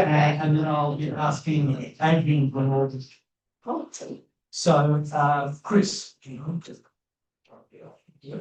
Thanks, Joe. So what do you think has brought on this great veil of secrecy in the Albanese government? Because it's not only this matter that it's climate change, the ONI report, that sort of thing. What is it that's eating away? They're chicken shits. That's what's happening. So look, he's got the biggest political majority that we've seen for a long time. He could be doing so much, and he is choosing to be tiny. And I think that it's fear of losing. It's about wanting to hang on to power. And I think that Tom Uren, who was one of his mentors, would be turning over in his grave. It is just appalling that we haven't got a government that will stand up. And it's partly about the Americans not wanting to offend Trump. I think that's probably not a bad idea not to offend Trump, but you know, you can take that to whatever degree you like. And apart from that, I can't figure it out, to be honest. There are so many good new backbenchers, the newbies, and I've said to Josh Wilson, get those newbies together. Form a group within the parliament. You know all about this, Peter. Form a group of backbenchers and go to the Prime Minister and say, come on, mate, we can't continue this way. It's just not good enough. Thank you, Joe. There being no further questions. If everyone's going.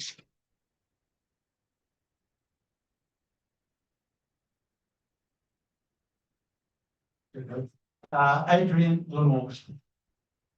I'm sorry, Adrian, the clock is also ticking. Thank you, friends. I want to acknowledge the original owners, and also when we're thinking about Asia West Pacific, where I work with Quakers, I want to remember those people who are working against nuclear power in Thailand, Philippines, Indonesia, and South Korea, keeping busy every day trying to keep nuclear waste and nuclear problems out of their way. I do work in Asia West Pacific. I have got a very big mental mind map of all the problems with AUKUS, but I want to focus just on three things here. Around the question, past AUKUS, what does a peaceful world require of us? What kind of world are we trying to build? Not how do we make AUKUS work, but actually, what kind of peaceful world, what does it require of us to do? And I had three answers that came to me, and the middle one is really embarrassing, but I'm going to say it anyway. The first one is to have workable, aspirational international law and norms. In other words, work with the United Nations, work with the Charter. At least ANZUS 1951 mentions the UN Charter, but there's nothing like that with AUKUS. And, you know, there are lots of frameworks, but I'd particularly suggest that we work on the arms trade. I'll come back to that. What's the middle one of the three after workable, aspirational international law and norms? The second one is, I think, the approach we need to take in the world, in foreign policy and military work, and it is kindness. Now, the voice in my head said, you can't say that in front of people. What you should really talk about is international realism, which is what the real people at NATO and Pentagon talk about. You know, realism where you invade countries like Iraq, Afghanistan, and Libya, and Iran, and because you really understand the way the world works, you're always going to win with superior technology and firepower. So I'm going to suggest that the people who call themselves international realists are actually a bit deluded about power and technology and logistics. We need to remove the dynamics that lead us to war. I mean things like addressing the trauma that exists in countries, the supply dependencies around fossil fuel dependency or rare earths. We need to acknowledge that there are special cases of world leaders and ideologies that are actually quite traumatized or narcissistic or pathological or psychopathic. And we actually have to behave to them differently from everybody else, where you actually expect the best and you trust people and you turn away from road wars of choice and you avoid arms build-ups which lead to arms races and you reject terror-based doctrines, which is what mutually assured destruction is. It's like the neighbour walks in next door and you say, oh, it's great you've moved in. I promise not to firebomb your house if you promise not to firebomb mine. And once you start talking that way, you lose the idea that you can invest in ways of peace, conflict resolution, transformative justice, and encourage cooperation. The other things that happen with kindness is to be clear-minded and trustworthy, do peace studies research, become good and attentive listeners and regional learners. I'm looking at you, three old grey men announcing AUKUS about how great the Anglosphere is in Asia West Pacific. We actually have to start listening and learning and speaking last, not first, on matters of defence. So that's kindness. There's more to be said, but you can read the extended mental map on that subject.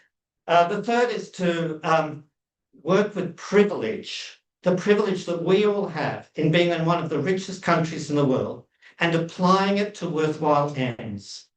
So instead of spending all that money on products of war, we do the sorts of things that bring about workable aspirational international laws and norms that involve in kindness, but we address the existential threats that Joe mentioned, adding to which the biodiversity and habitat loss, problems that we have in our region with genocide, pervasive contaminants like plastic and other chemical pollutants, and new technologies have been mentioned. But I've worked in a campaign for anti-nuclear for a very long time, and I just want to mention that it is time to sign the Treaty on the Prohibition of Nuclear Weapons, which is a implementation of Article 6 of the Nuclear Non-Proliferation Treaty. And we do need to reject nuclear submarines as undermining the spirit of the NPT. We need diplomacy targeting the non-nuclear nations, and we know who you are. And we want you to take immediate trust-building exercises to stand down your forces, which are on too much of an alert, and reduce the number of nuclear weapons.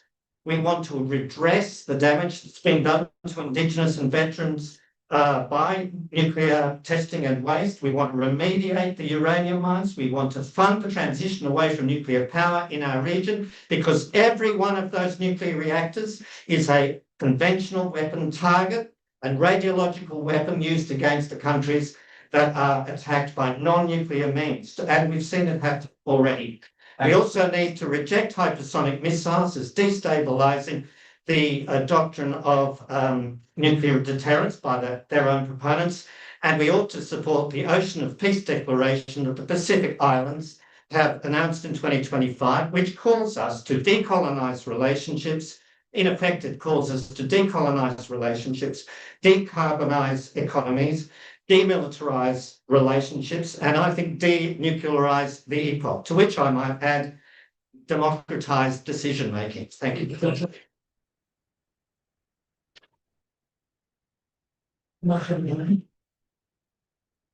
We'll continue to, unless there are outstanding questions from the commissioners, we'll continue to try and hear as many people as we can. And again, big apologies for the short time we have, but thank you very much for that contribution. I have Patsy Malloy on my list now.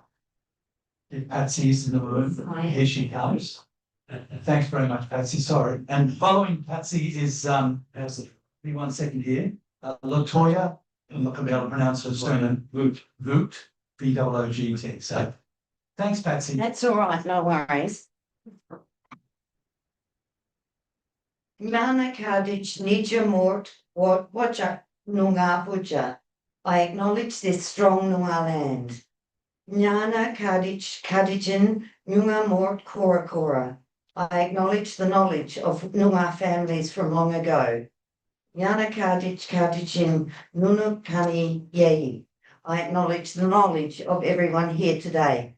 And thanks to Dr. Simon Sharon who sent me that this morning. I acknowledge that we meet on Wajak Nungabuja here at Wadiala on the banks of the Derbyl Yarragon. Acknowledgement of this country is not just a tick box exercise, but means that we now share responsibility for looking after the country. I also acknowledge elders past and present, and this land was never ceded. It always was and always will be Noongar land.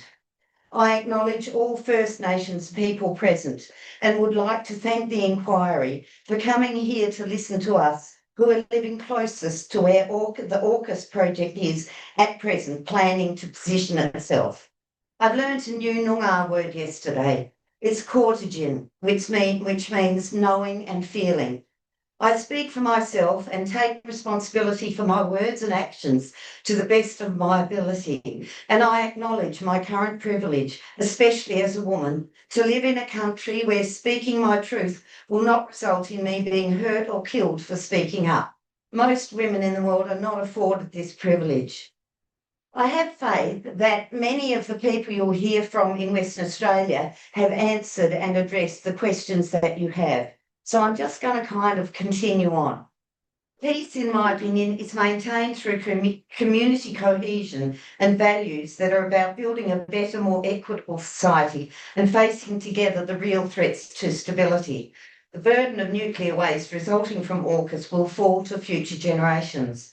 I prefer a future which reclaims joy and appreciation that we have here and is guided by wise elders. I value the Uluru Statement from the heart because the value of truth-telling is in the struggle of the process. As one of the elders said prior to the referendum, we've done the heavy lifting. By listening to their community's pain and anger and absorbing it on all of our behalves, they created a statement that transcends time and generously moves on beyond a racist manipulation of political processes. It remains a generous offer for our times.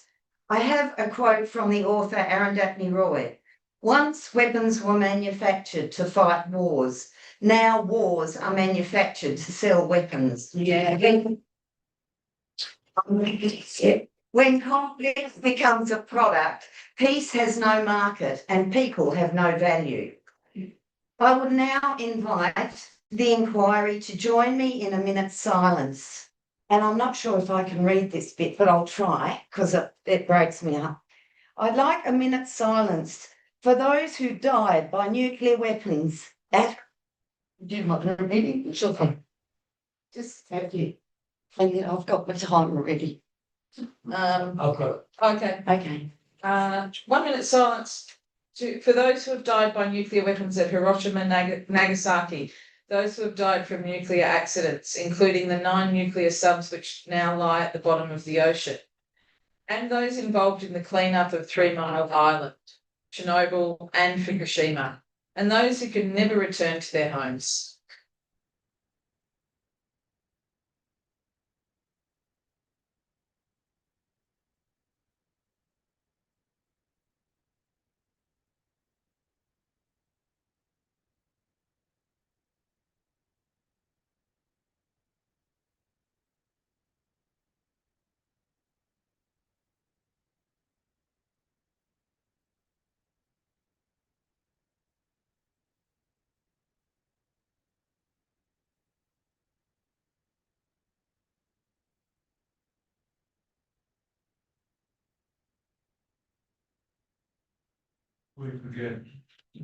Thank you, Christine.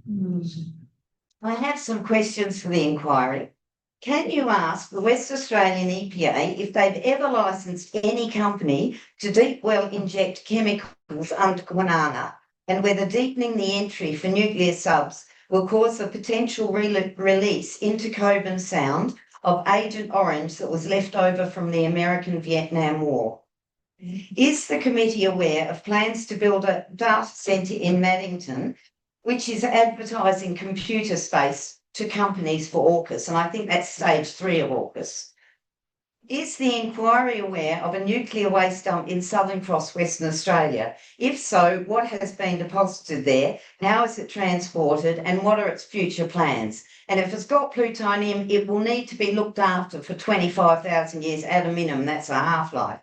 New Zealand made itself nuclear free and hasn't been invaded or threatened by other countries. They recognise their own sovereignty. Surely we can do it here. Well done. Thank you.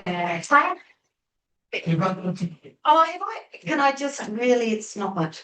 Finally, I would like to offer you a gift from Nanas for Native Forests. This is it's called Creek. It's called it's not bad. It's a ring. Thanks. And while I do that, this is sacred land. Seize the opportunity. Do your work. Reclaim our future. Thank you.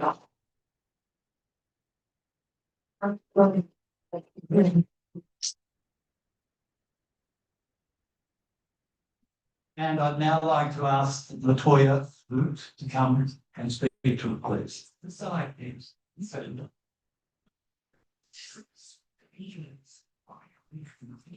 1 second to swap computers around. Let's just swap computers around. And work our head around the test that we have here. So I'll plug it in. From Chinatown. I'll just give a little bit of background. No. See, believe it or not, our lead commissioner here. Have control of the microphone. It's not to be terribly kind and ruthless, almost at the same time. That's my charger. Which I'm passing over to Carmen. And I'm now seeing whether we do have Latoya in the room or not. And if we don't, the next person on my list is Chris Johansson. Chris Johansson. Do you want to put that one? Yes, sir. Come on, I think, pull that one towards you, and we're looking forward very much to hearing 5 minutes in a leeway for a contribution. Thank you. Good, thank you. Thank you, you good dear? Yes. Okay, yeah, I'd just like to focus on one thing, and that is the effect on Australia's relations with its neighbours. Now, I'm saying this having spent most of my career in agricultural research and development through Asia, living in China, Bangladesh, and India for 28 years. And in that process, I listened to what people really think, not what they diplomatically say, and what they think about Australia. And unfortunately, the perception of many people in Asia is Australia as it was in the 1950s, essentially an outpost of the British Empire. And now, in many of these countries which were under European colonialism, that is still affecting their psyche. So there is this feeling of distance from Australia linking back to colonialism. But on the other hand, Australia hasn't made much effort in trying to close this lack of understanding between Australia and the Asian countries. But I mean, Australia has moved on socially and politically with members like Peter in the Parliament and so on. But I'm afraid the advent of AUKUS has just reinforced this perception that Australia remains a member of the Anglophile colonial empire. So there is a huge gap. I mean, the purpose of AUKUS was to provide security for Australia. Now, the British, they stopped providing security to Australia 85 years ago in the Second World War. And the Americans, well, they keep claiming that, stating proudly their America First policy, which they've had long before Trump, that they only do things what they think is in their interest, not for the interest of anybody else. So, sorry, that's not going to give us much security in any sense. But the most, I mean, it's been Adrian mentioned, but the most effective way of enhancing Australia's security is closing this gap of misunderstanding of what Australia is like from the Asian point of view, and generally enhancing relations with our Asian neighbours. And there's much, I can tell you, there's much unfulfilled potential to do this. For example, by having joint ventures with different countries in improving people's well-being. This goes down well, and as it's been said by others, that it, creates a position of their friends, their neighbours, why build weapons to protect against them? So if we could just take a few billion from the AUKUS allocation of 400 billion, whatever, and devote that to this building of relations with our neighbours, yeah, I think we would be much more secure.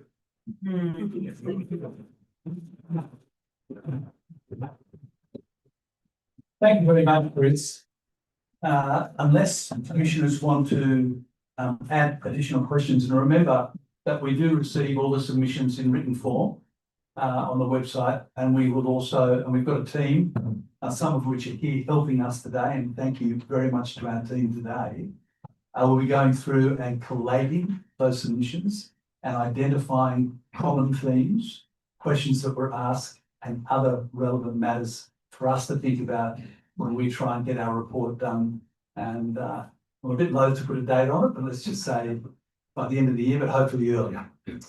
The next couple of names I have on my list, which takes us through to about 4:30, Vivian Glantz. She, I haven't seen here. Vivi, thank you. And Vivian's been helping out today in registration, so thanks for that. That's greatly appreciated. As someone says on television, I'm not sure who it is, but I don't watch that much of it now. But the time starts now.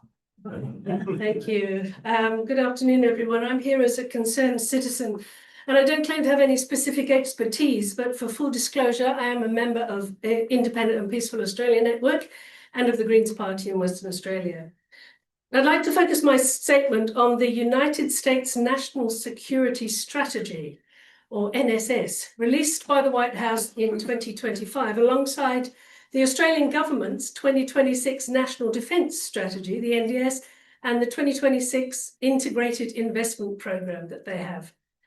Now, the Australian government's NDS states that this country is committed to maintain the capacity of the Australian Defence Force to, quote, contribute with our partners to the collective security of the Indo-Pacific and contribute with our partners to protecting and upholding global rules and norms. And the IIP covers how we will pay for the NDS, and I'll return to these two documents shortly.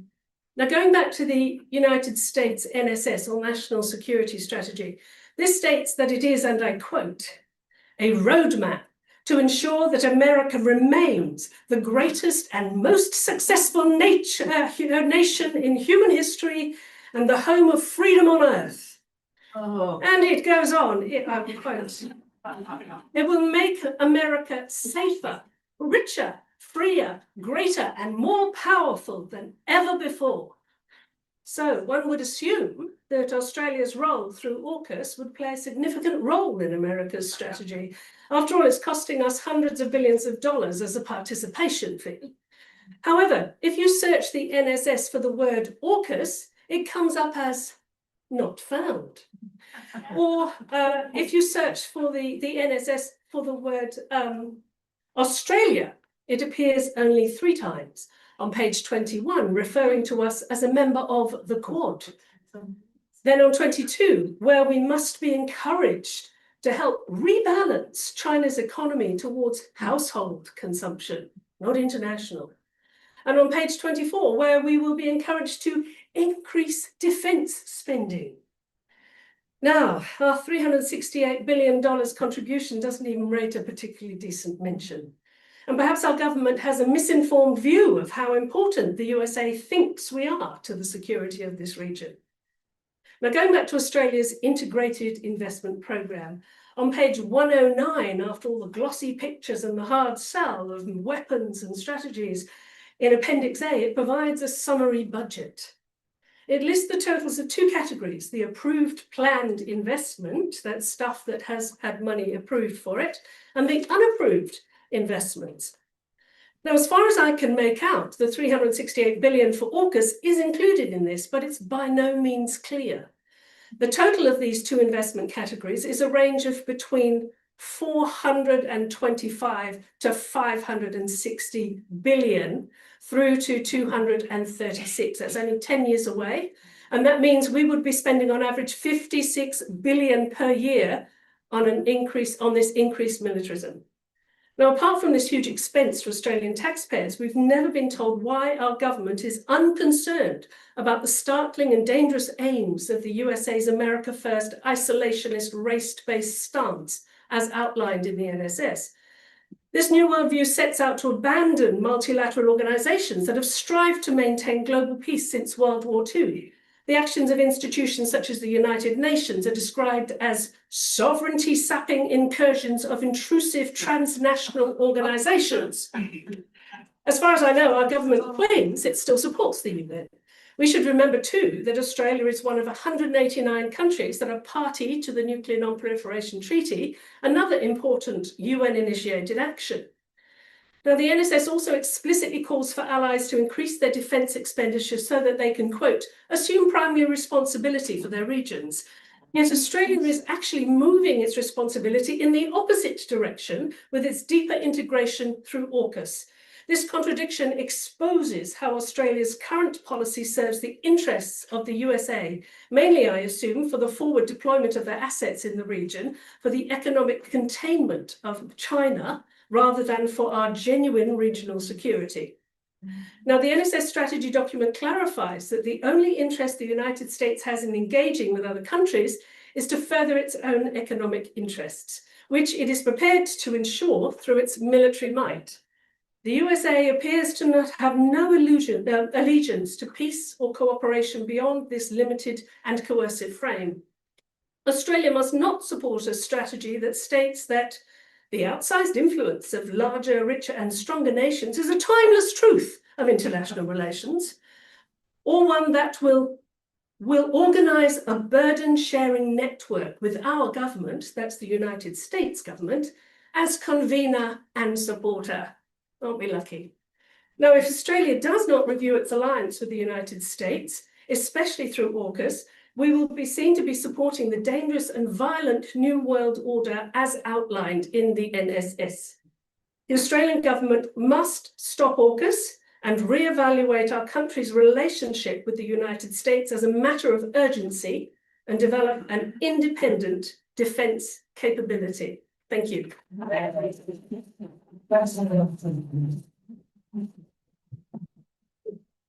I thank you for drawing our attention to those documents, and there's been no questions. I will now call on Brian Dawes, followed by Ellen Morrison, and thanks very much for that. Do we have Brian Dawes in the building? No, I cannot see a hand going up. Do we have Ellen Morrison? I think she's gone. I think she's gone. Thanks, mate. Do we have Marku Sarubin? No, let me just keep working through. Lisa Bailey. Shout out if you're here, please. So I'm now doing I've got a flashback to Gordon West Public Schools in another century. Carolyn Bailey. Chris Johansson has already spoken. Emil Hardinger. Mark Schneider. Barrie Healy. Yeah. Barrie. Next, Barrie. Very good friend. A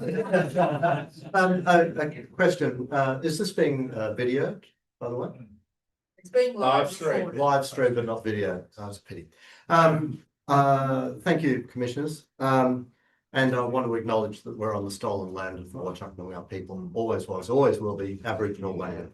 And we should always remember this is continuing to be a colonial settler state. And that actually is part of the problem with this whole AUKUS deal. Now, you've heard a couple of very articulate speakers today, Leonie Lundy and Sam Wainwright and others, who have really explained why this AUKUS deal is completely faulty. And you'll be hearing from Sophie McNeill in the near future, I hope, and she will be quite a speaker to listen to.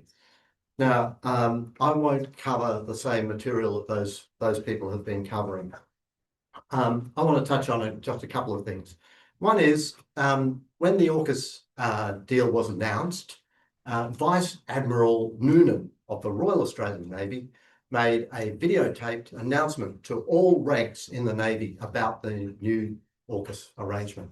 And he said in that, and this is a quote, that this new arrangement, this will change the shape of our nation. Yeah. Have you had a vote on that, anybody? Any citizens here had a vote on that? No. Now, we have to consider this. In the written submission that I've put in on behalf of Red Spark, and I hope that you do have the chance to read it, I critique the West Australian government's submission to the British government, the British parliamentary inquiry into AUKUS. Now, we haven't had an Australian inquiry, so speaking from a West Australian point of view, I critiqued the West Australian state government document, which is a very, very foolish document. And just one part in that is the way in which our education system is being bent out of shape in support of militarism. Here at the University of Western Australia, the anthropology department was shut down and a school of strategic studies opened up. What is occurring on our university campuses is that our education system is being transformed into one that will produce people who are committed to militarism, people who are committed to nuclear engineering, people who are committed to nuclear power, people who are committed to nuclear propulsion systems, people who are committed to nuclear bombs. This is a cultural change in Australia. What we need is we need an education system that's committed to ending climate change. That's what we really need. Now, there's one other point that I want to speak on today, and that is the ideological justification for the AUKUS deal is that China, as a rising hegemon, must inevitably behave in the same violent, imperialistic manner that Australia and the United States behave in, right? Who here remembers how Australia very generously built a Parliament House in East Timor? You remember that? It was littered with listening devices. Yeah, the whole thing, but that was a poison chalice, right? No. So the expectation is that China, as it rises, will do the same. Well, must it? It's not explained that China must. I've been looking at this whole notion of socialism with Chinese characteristics that the Chinese speak about, because I hope one day that we can have socialism with Australian characteristics here. 1 minute, thank you. Okay. I think if you look at the past practice of China, say back in the Ming Dynasty, when tributary states had to, in order to trade with China, would bring tribute to China. One of the rules of that was that the goods they brought had to be cheap in the current country of origin, but rare in China. It was just one of the tricks of the trade. But if there was a falling out between the Ming Dynasty and one of those tributary states, China would cut off trade. That happened here in Australia when Scott Morrison made stupid comments about China. Suddenly our wine, our lobsters and our barley could not get sold in China. Change of government, a little bit of diplomacy, everything's fixed up. Do you think Australia would be able to live with a hegemon like that? I think that we could actually get along with them. Compared to what we've just heard about Donald Trump and his national security statement. That national security statement, that mentions Donald Trump's name 33 times. Yeah, it's something like out of Hitler's Germany. Oops. And we are welded at the hip to this violent imperialist nation. I think that we need to change things. I think that Australia should join together with China in the Belt and Road Initiative. I think that we should work with China on the Global Development Initiative. I think that we should work with China with the Africa Cooperation Forum and try and undo the damage of centuries of imperialism and colonialism. We are closer to Kenya and Tanzania and Madagascar than we are to Britain and the United States. Barrie. Yeah, okay. But we're building an AUKUS agreement with people all over the other side of the planet. No, we need to open the road to peace. Commissioners, I ask you, please, for the sake of our country and as a heritage we pass on to the next generation, please open the road to peace. Yeah.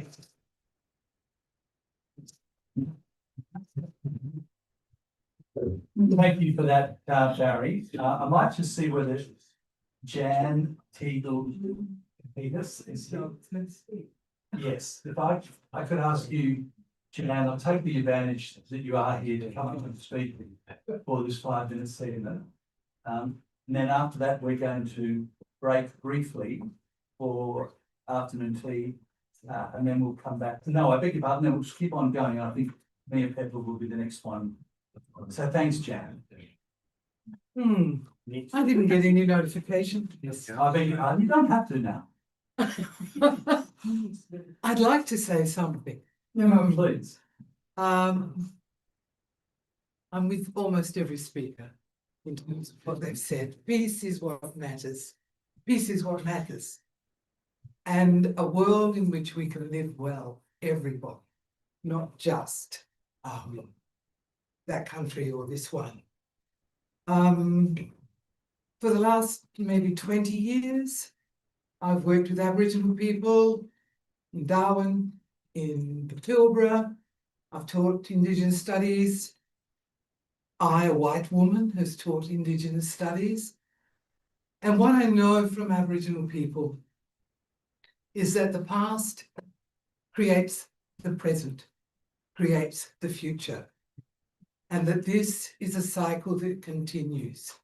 And therefore you do nothing in your own lifetime that will harm the next generation. And their responsibility is to do nothing for the next generation. What else would I say about that? The other thing, I have a grandson who wants to be an oceanographer. And so I looked at the pathway that these AUKUS submarines will need to take up through the Malacca Strait, which is the quickest way towards China and the Pacific, and back again. His love is whales. That is the trek that the whales take every year, up and back. That's just one thing that's going to affect our oceans that nobody's mentioned yet. So I thought I'd bring that up for you. What else would I say? It's been a pleasure to be here today to listen to people. Because when we listen to each other, we hear each other, we make a difference. Arts and community development has been my life. I've been very distressed by the fact that AUKUS seems to think it acts on a, what do they call it, a license? A social license. So I looked up social license because when I was still teaching, there was no such term. The social license has been introduced by corporations who want to mine, who want to do this or that in some area. A social license starts from the top and it speaks down to people in order to get their permission to do what the company or the corporation wants to do. I find that insufficient. It's not enough. I'm accustomed to going in and working with people on the ground. Anthropology, did you say, was closed in UWA? Anthropologist is what I've been as well. And the idea is that you go into a community, you listen, you begin by listening. They say they have a problem, you try to change it. STAR. Then you think about it all together, about the right way to do it. And then you take an action. And you see if it's working. And then you come back together again, and review it. And if it isn't going well, then you go back and start again. And somehow that way you will get towards what is best for everybody. That's about all I've got to say. Thank you very much, Jan. And for all of the contributors who've had the 5-minute slots, I really apologise about timekeeping. It's the only way we can get through people who've made that application. We do want to hear from everyone, and it's, I think, really invaluable for the Commission to hear these short reflections as well. We're now returning to the formal presentation side of the program. That's a longer presentation followed by questions from commissioners. And Mia is here, Mia Bedford from the Conservation Council. Hi, she is.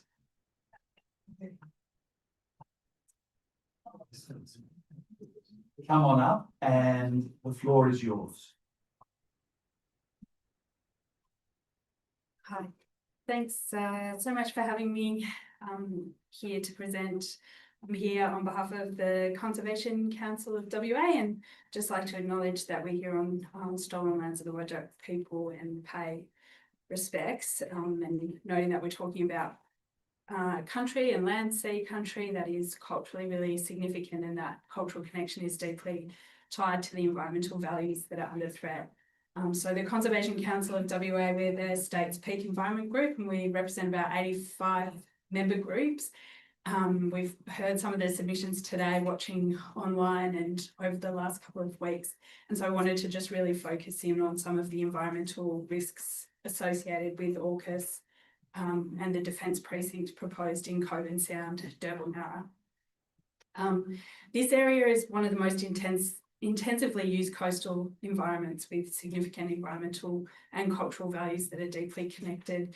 It's a recreational area with fishing, diving, snorkeling, swimming, boating, and access to that area has been really critical over the years. It also is an area where there's a huge amount of industrialisation across the mainland part of that coastal area with Kwinana and Henderson. There's mineral processing, power stations, there's the bulk jetty, commercial aquaculture, shipping. And the historical impacts of these industries have had a huge and devastating consequence for some of the environmental values in the Sound, particularly the seagrass.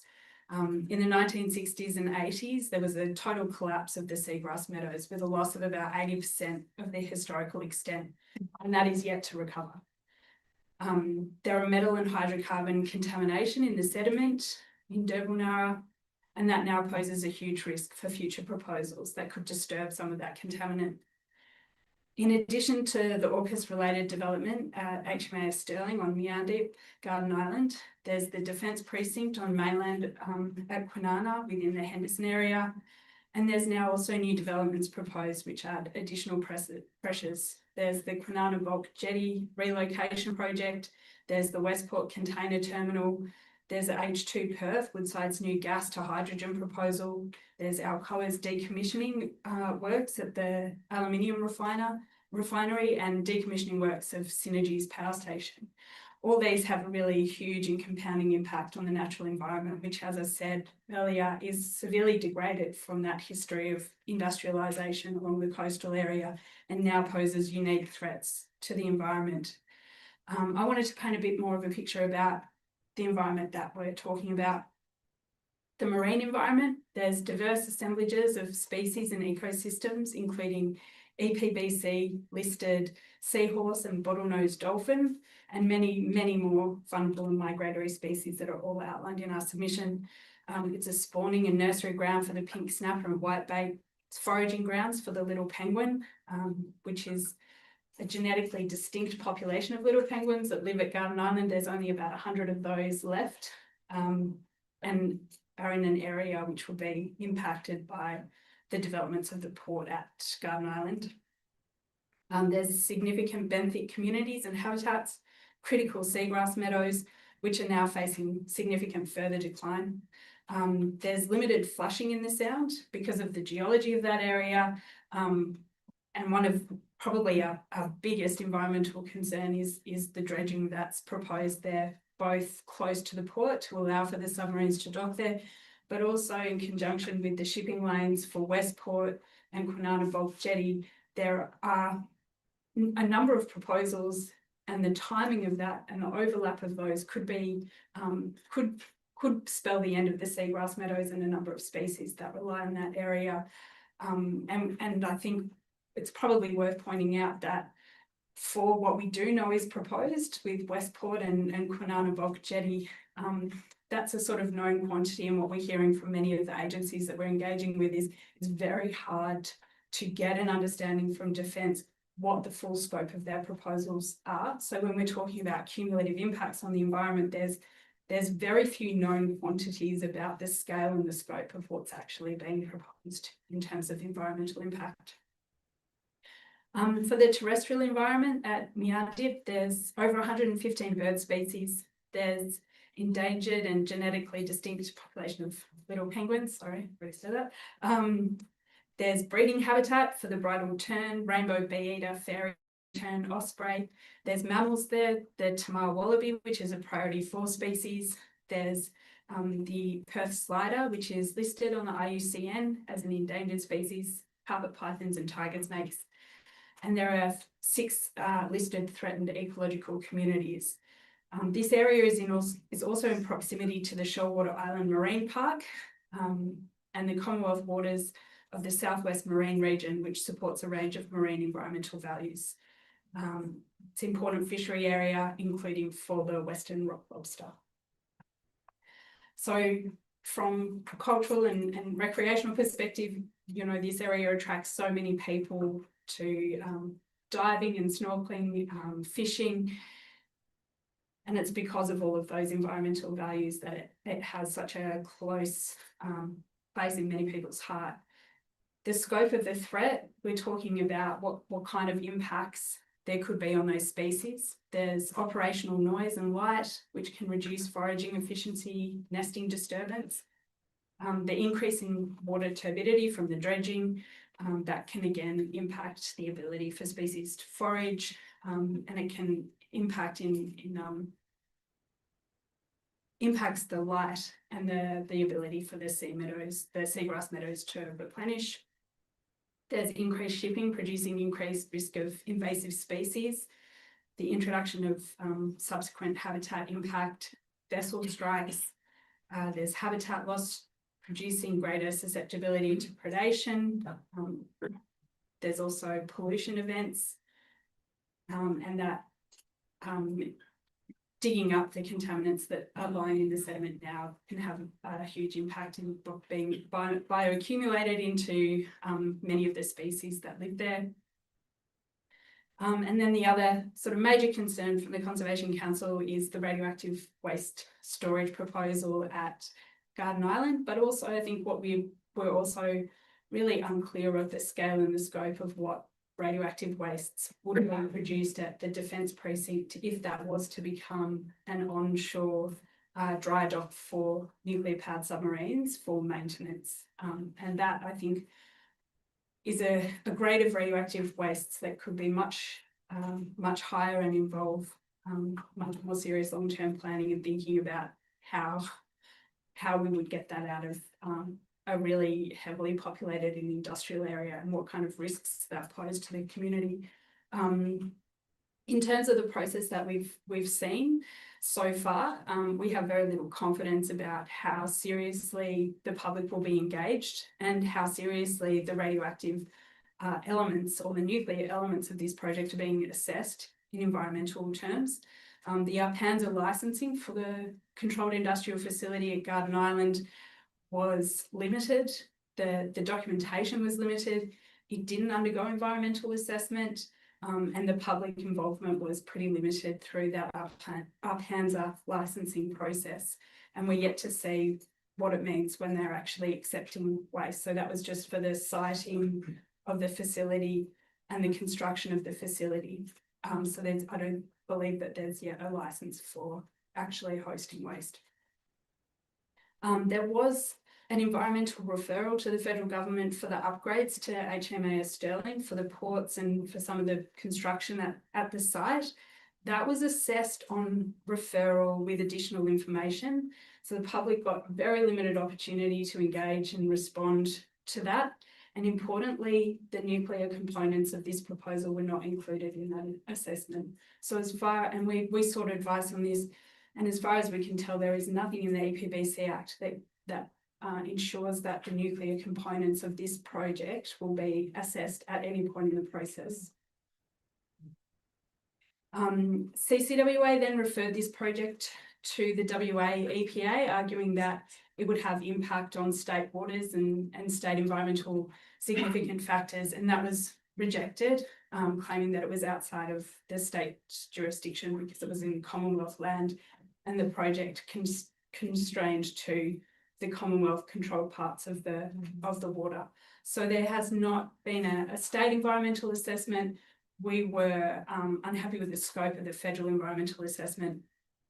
And so not surprisingly, one of our core recommendations is that there should be a full cumulative impact assessment of the development at HMAS Stirling.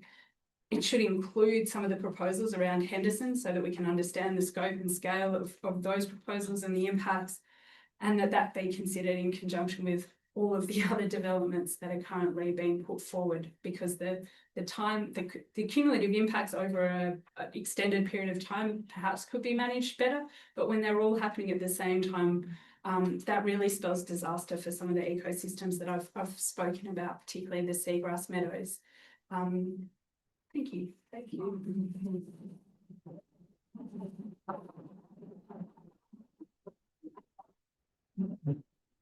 So thank you very much, Mia. I'll just go to commissioners for questions. Leanne? This is a small issue, I guess, in the bigger scheme, but is there any sort of relocation program for the 100 little penguins? I don't think that they should be moved, but I'm just wondering that because my question was actually going to be on the adequacy of the EPBC Act, but given that there wasn't actually a proper assessment done, and it looks like there's not the legal ability to do that, have the proponents at least put in something that will look after these penguins? I couldn't tell you. I could take on notice if there was something in the conditions of the outcome of the assessment to see how that was factored in, but off the top of my head I couldn't tell you, sorry. Yeah, but nothing jumps to mind as sort of a big commitment. I mean, I can go and have a look for myself. I do find it I would love to know. Yeah. Thanks. Thank and you. The seagrasses, is there an assessment about the extra impact given that they've already been degraded? Probably the best or the closest thing to an assessment that we're likely to see is through the Westport development, which is the huge container terminal. But we haven't seen anything from Defence at Henderson or at HMAS Stirling really specifically addressing the seagrass meadows that will be most impacted by dredging. So I'm guessing they also haven't taken into account that this is a ocean heating hotspot globally, either. Unlikely, yeah. Thanks. Thank you, Chris. The picture you painted for me was one of duck shoving from one side of government to another side of government to make sure you couldn't get a clear picture. I guess thinking about what we might report, a recommendation for a joint government's total environmental assessment of all of the works taking place in and around Coburn Sound. Is that what we want? That would be a good outcome.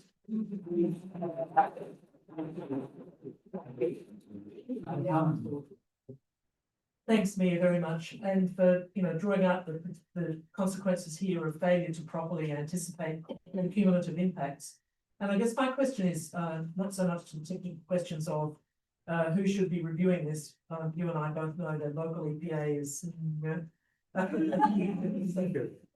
has its serious weaknesses and can't be relied upon in most cases to come to conclusions that are pro-environmental. I don't say that lightly. It's a very poor piece of legislation and not well administered in my view.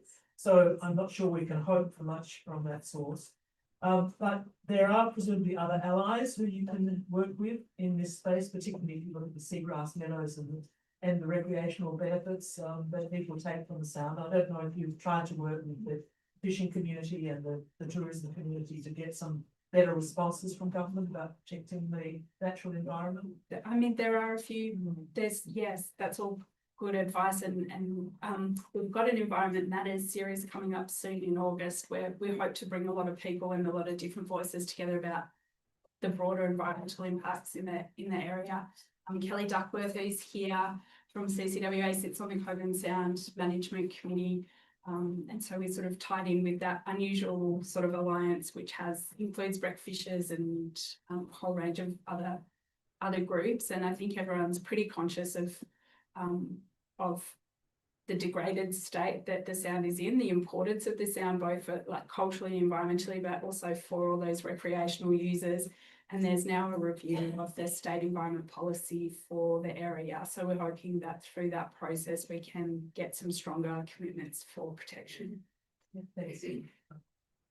A couple of quick questions, Mia, if I may. First one is, can you just quickly identify 6 listed threatened ecological communities for us? Sorry. If you don't know them off the top of your head, that's fine. I've got them written down. They are.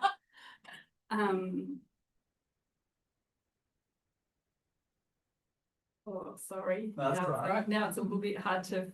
That's okay. Text. Here we go. Yeah.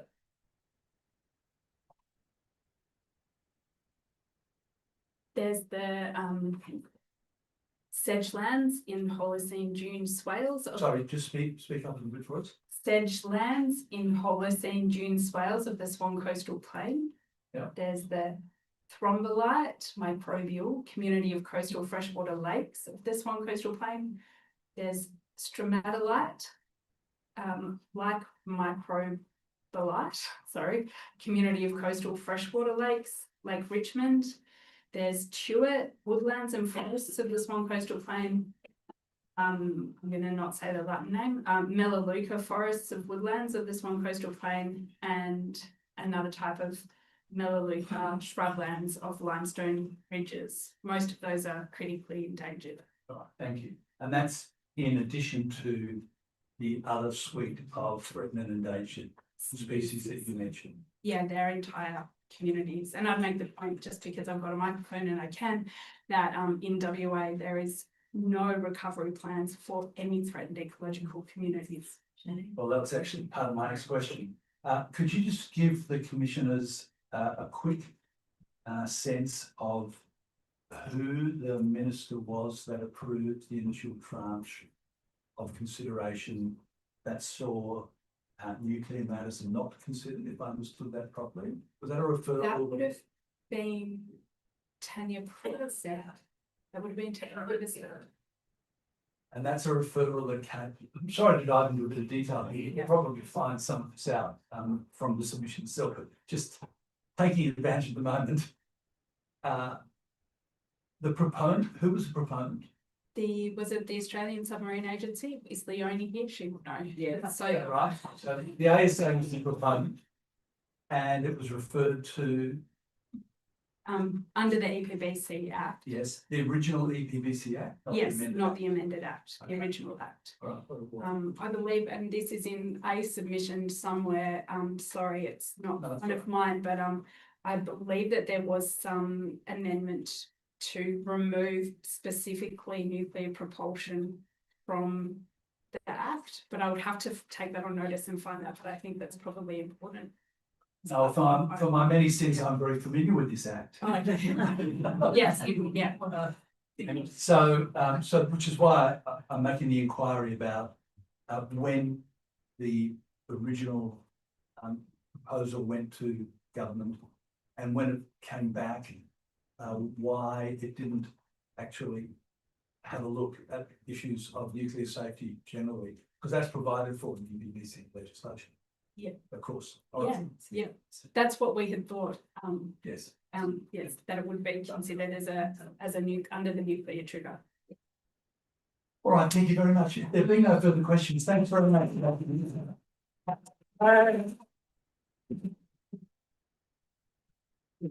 Our final speaker before we go to dinner break, which will go for a full hour, is Sophie McNeil.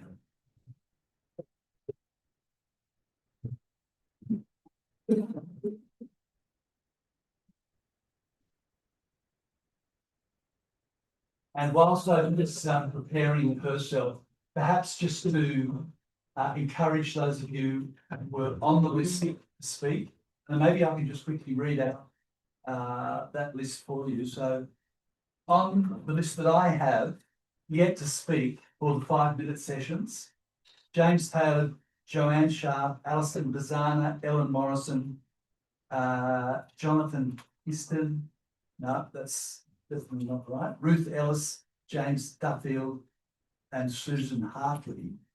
If any of you are either here or no, are due to be speaking, could you raise your hand for us? Right, okay. So that means you'll get every opportunity to speak, and when we come back from our dinner break, we'll be hearing from 2 other speakers, and then we'll come into your brief presentation. So a bit of a long night for everybody, so I hope when we have time for dinner, you get a chance to stretch your legs and get something to it. Thank you, Sophie. Thank you all so much for coming to Fremantle. Really appreciate it. And I'd just like to start by acknowledging that we are here in Yalyalup, on the unceded stolen lands of the Whadjuk Noongar people, and pay our respects to elders past and present. This always was and always will be Aboriginal land.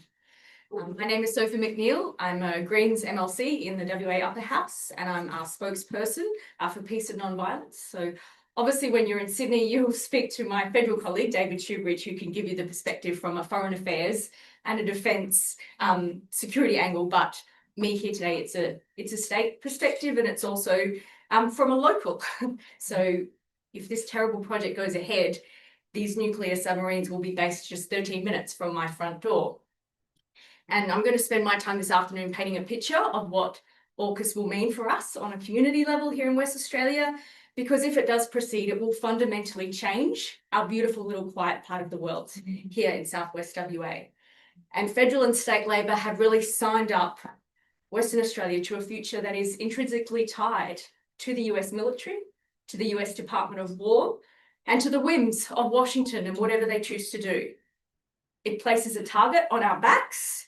It will drag us and our children into the USA's next illegal military aggression, war, or genocide. And it creates a devastating opportunity cost for our state. If our leaders choose to invest $375 billion on AUKUS, rather than address the growing housing crisis in this state or the worsening climate emergency.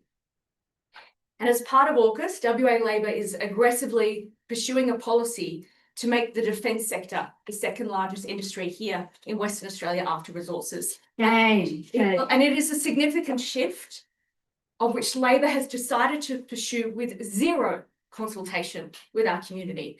And it starts with our children. And I speak today with a 15-year-old boy and a 13-year-old boy. I've just come from a careers afternoon at a high school.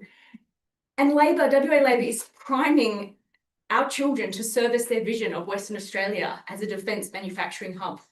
So we now have more than 40 WA public schools that offer defence studies. This is a new course designed to encourage school children into careers in the defence industry. And one of the companies involved in this new program, Defence Studies, it's BAE Systems, which is the world's second largest weapons manufacturer. Raytheon is another one of the companies involved in this new schools program, the 4th largest weapons manufacturer. And both of these companies have been pinpointed by UN human rights experts as being potentially complicit in serious violations of international human rights and international humanitarian law. And this is due to their continued supply of weapons to the Israeli military during the genocide in Gaza. And just last week in budget estimates, when I quizzed the minister about this and whether it was appropriate to have these weapons manufacturers in our WA public school system, he refused to answer that question, Minister Dawson. And last month I attended Careers Day, that was at the Indian Ocean Defence and Security Conference, where I witnessed hundreds of WA school children being bussed in to the Perth Convention Centre to be marketed to and recruited by defence, military and weapons companies. And one of the exhibitors who was there that day, who was proudly displaying their missile components to school children, It was a company called General Dynamics. Now, General Dynamics manufactures the massive MK-84 bomb, which has been documented as being one of the most destructive weapons used in this genocide in Gaza, responsible for the massacre of thousands of civilians. It's also, this company, General Dynamics, on the UN Human Rights Experts list as a company complicit in genocide. But that hasn't stopped this WA Labor government from signing an MOU with that company as part of AUKUS. Now, the residents of the small regional town of Collie in Southwest Australia, they woke up on May 26 this year to hear that WA Labor wants to build a missile factory in Collie to establish an advanced weapons manufacturing hub in the town. And there was no prior consultation with residents, no prior consultation with traditional owners. The mayor got a call up 5 days before. That was the extent of the consultation. And again, last week when I asked about this at budget estimates, and I questioned if they'd consulted with any US officials about this plan, officials in the Premier's office refused to answer my questions. I did meet a US naval attaché at that defence conference who told me that he was stoked with the plan and that they'd been asking for this for years. So that's why you go to those conferences, to get those little tidbits like that. But you know, the day that the Premier announced that plan, he told reporters that this advanced weapons hub in Collie will create quality jobs for the next generation. But this is not the future we want for our children in Western Australia, and we haven't been consulted about it. And prioritising the growth of a defence sector will directly compete with the urgent need to make West Australia a renewable energy powerhouse. You know, it'll divert skilled workers, investment, government funding, and these are the jobs we want for our children. You know, my 15-year-old who wants to be a Sparky, I don't want him down there working on a US nuclear submarine. I want him working on making WA a renewable energy powerhouse. You know, that's what we want. But I mean, the extent that this has gone, and it has got passed under the radar, as most things do in this state, because we have the worst media in the country. We don't even have a Guardian correspondent here.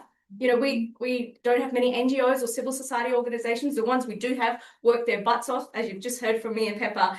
But, you know, the extent of this is, you know, you can't make this up. Even our beloved dockets have been recruited by the state government to help lure children into the defence industry.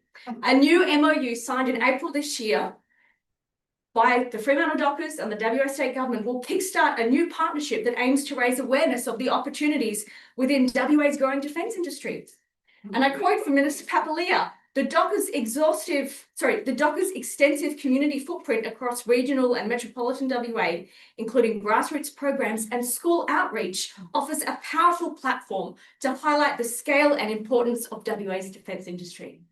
So nothing is sacred in this state, absolutely nothing. And for Woodside to find for the Fremantle Football Club to find a partner that is worse than Woodside, that's hard to achieve. But they have managed to do that with AUKUS.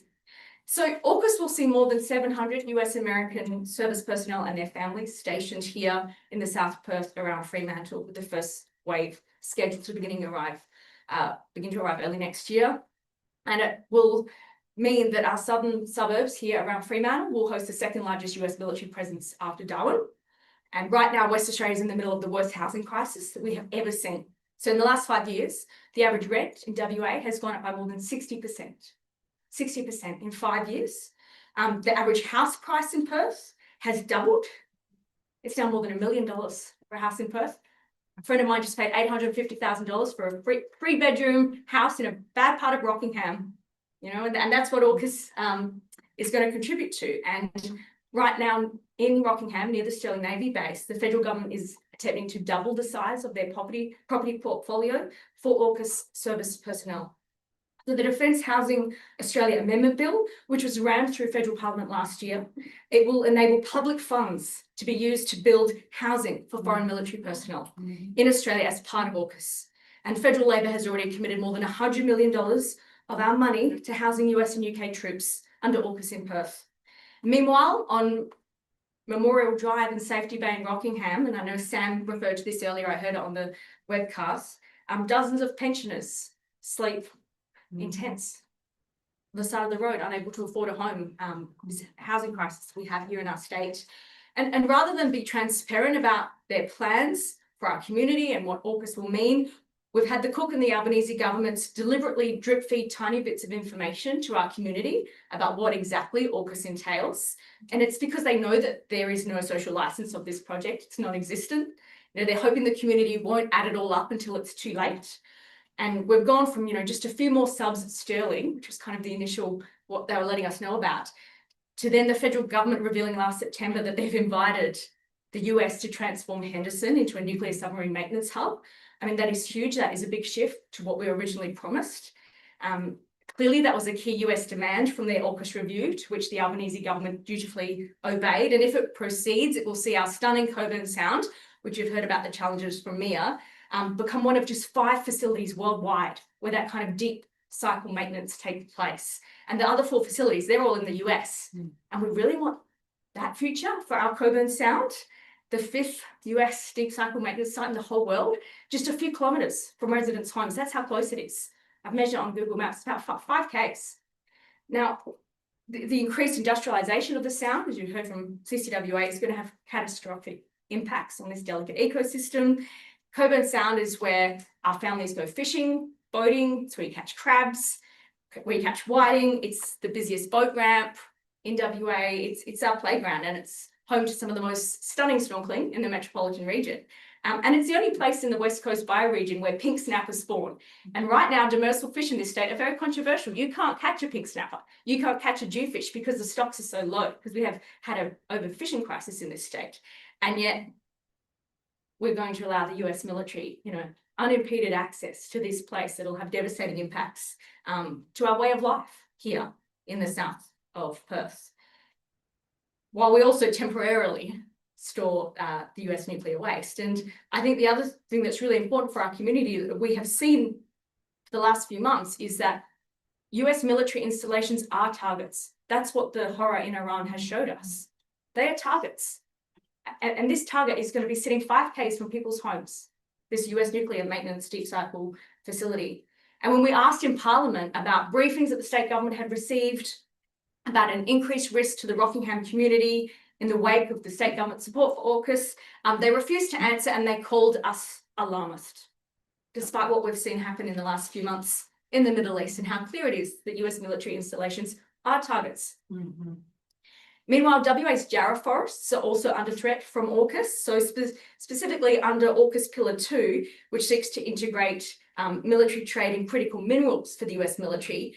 This will devastate our forests here in West Australia. This is a really key angle that also has not been getting enough airplay over on the East Coast. It's so critical. We're home to the only Jarrah forests in the world here in Western Australia, and Alcoa has been strip mining them for decades, destroying forest habitat and threatening our drinking water and pushing wildlife to the brink. And now the US Department of War wants our gallium, which is underneath our beautiful Jarrah forests. Now, gallium is a critical mineral that is a byproduct of alumina production, and it's what you use to build next generation missile defense and radar systems. And Trump has discovered that we have it, and 90% of this stuff currently, China makes it, right? So they want our gallium, which is under our Jarrah forests. And last year, the federal government signed a critical minerals deal with the Trump administration so that the US can lock in that supply from Western Australia so that they don't have to rely on China. And when earlier this year, Minister Watt granted Alcoa a national interest exemption after the US mining giant was found to be illegally clearing forests, he pointed to that gallium deal as the reason for that exemption being granted. So this is a clear example of our governments prioritising the strategic interests of the USA over our own interests, that of the West Australian community. And if we do want to push back, and we are, and you've heard from the amazing Stop AUKUS today, and we're working really hard, but we have a small population here in West Australia. If we do want to push back against this vision that federal and state Labor has for us to become a US military outpost here in our beautiful corner of the world, and we want to organise against this, we have to be careful, because in the past year, WA Labor has introduced 3 pieces of legislation that give WA Police unprecedented new powers to restrict our right to protest. So the most recent was introduced just 2 weeks ago, came out of nowhere. They certainly didn't brief the Greens about it, and it's a new law that will give police officers special new powers during the Land Forces Weapons Expo that's taking place in October this year. They're very excited, State Labor, about this. I think it's an important part of AUKUS, the largest weapons expo in the Southern Hemisphere, and they're going to give the Commissioner of Police new powers to establish and enforce an excluded persons list around that conference. And meanwhile, the Australian Federal Police have quietly created a new unit called AUKUS Command. And internal documents obtained under Freedom of Information by former Senator Rex Patrick, they reveal that this unit specifically includes plans to surveil protests, manage dissent, and deploy force. They're probably lurking there in our Stop AUKUS signal chat somewhere, but we haven't found them. So we know that they're monitoring protest activity linked to AUKUS, and we had the minister single out anti-AUKUS activities as to why these new powers are needed for the Land Forces Bill. So both, you know, state and federal Labor have put us on this path with zero consultation. And I think also it's a call for the rest of Australia to please wake up and see what's happening here in our state. Because as I mentioned, we do have a small civil society here. It's very hardworking, but it is on demand, and everyone's working so hard because we also, you know, don't get me started talking about climate change, but there are so many pressing issues for us here in this state, and the threat that this poses to our way of life and the way that it involves everything from our forests to our children, to allowing, you know, these weapons companies in our schools to try and prime them into this industry, it is coming at us from all angles. So thank you so much for hearing our stories today. And yeah, I mean, at the moment, the Greens are the only voice that has been pushing back against this in the state parliament. And we will oppose AUKUS every step of the way and interrogate it at every level. So thank you so much.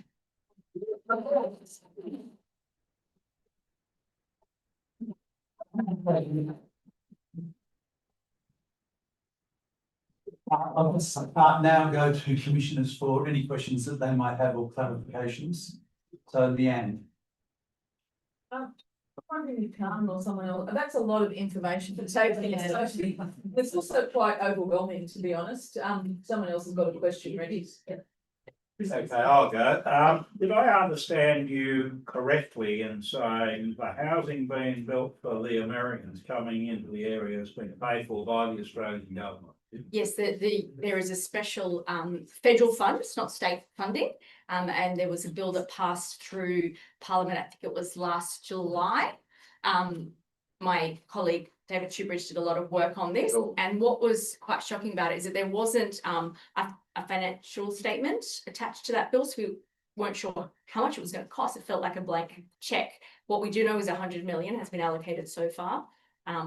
But yeah, it's very hard to get details on this. So, and is that counted as part of the AUKUS cost, or is this just something we're being nice about? Oh, look, I think the 375 billion, you can kind of squeeze anything in under there that you want. But one of the biggest problems we have is that whenever we raise a question on behalf of our communities that we represent here, is that we're told, oh, it's a Commonwealth.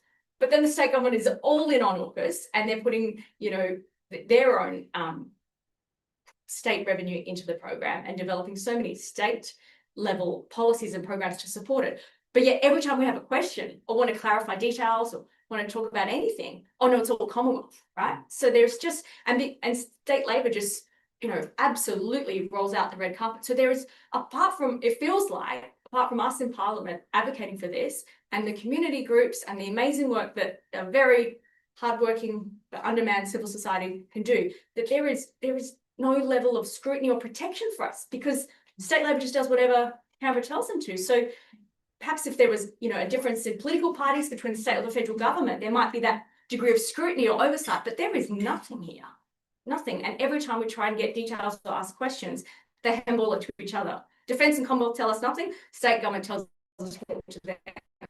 Yeah, we've heard it earlier today that we just travel from one side to the other in order to avoid answering the questions. That sounds like it's the same strategy that we're seeing played. Yeah, handle, absolutely. Yeah. Leanne. Thanks. So with the 3 new protest laws, is there a political way through the state parliament to push back on some of this, whether it be like the schools? Are there peace programs putting in, or any defence pathways?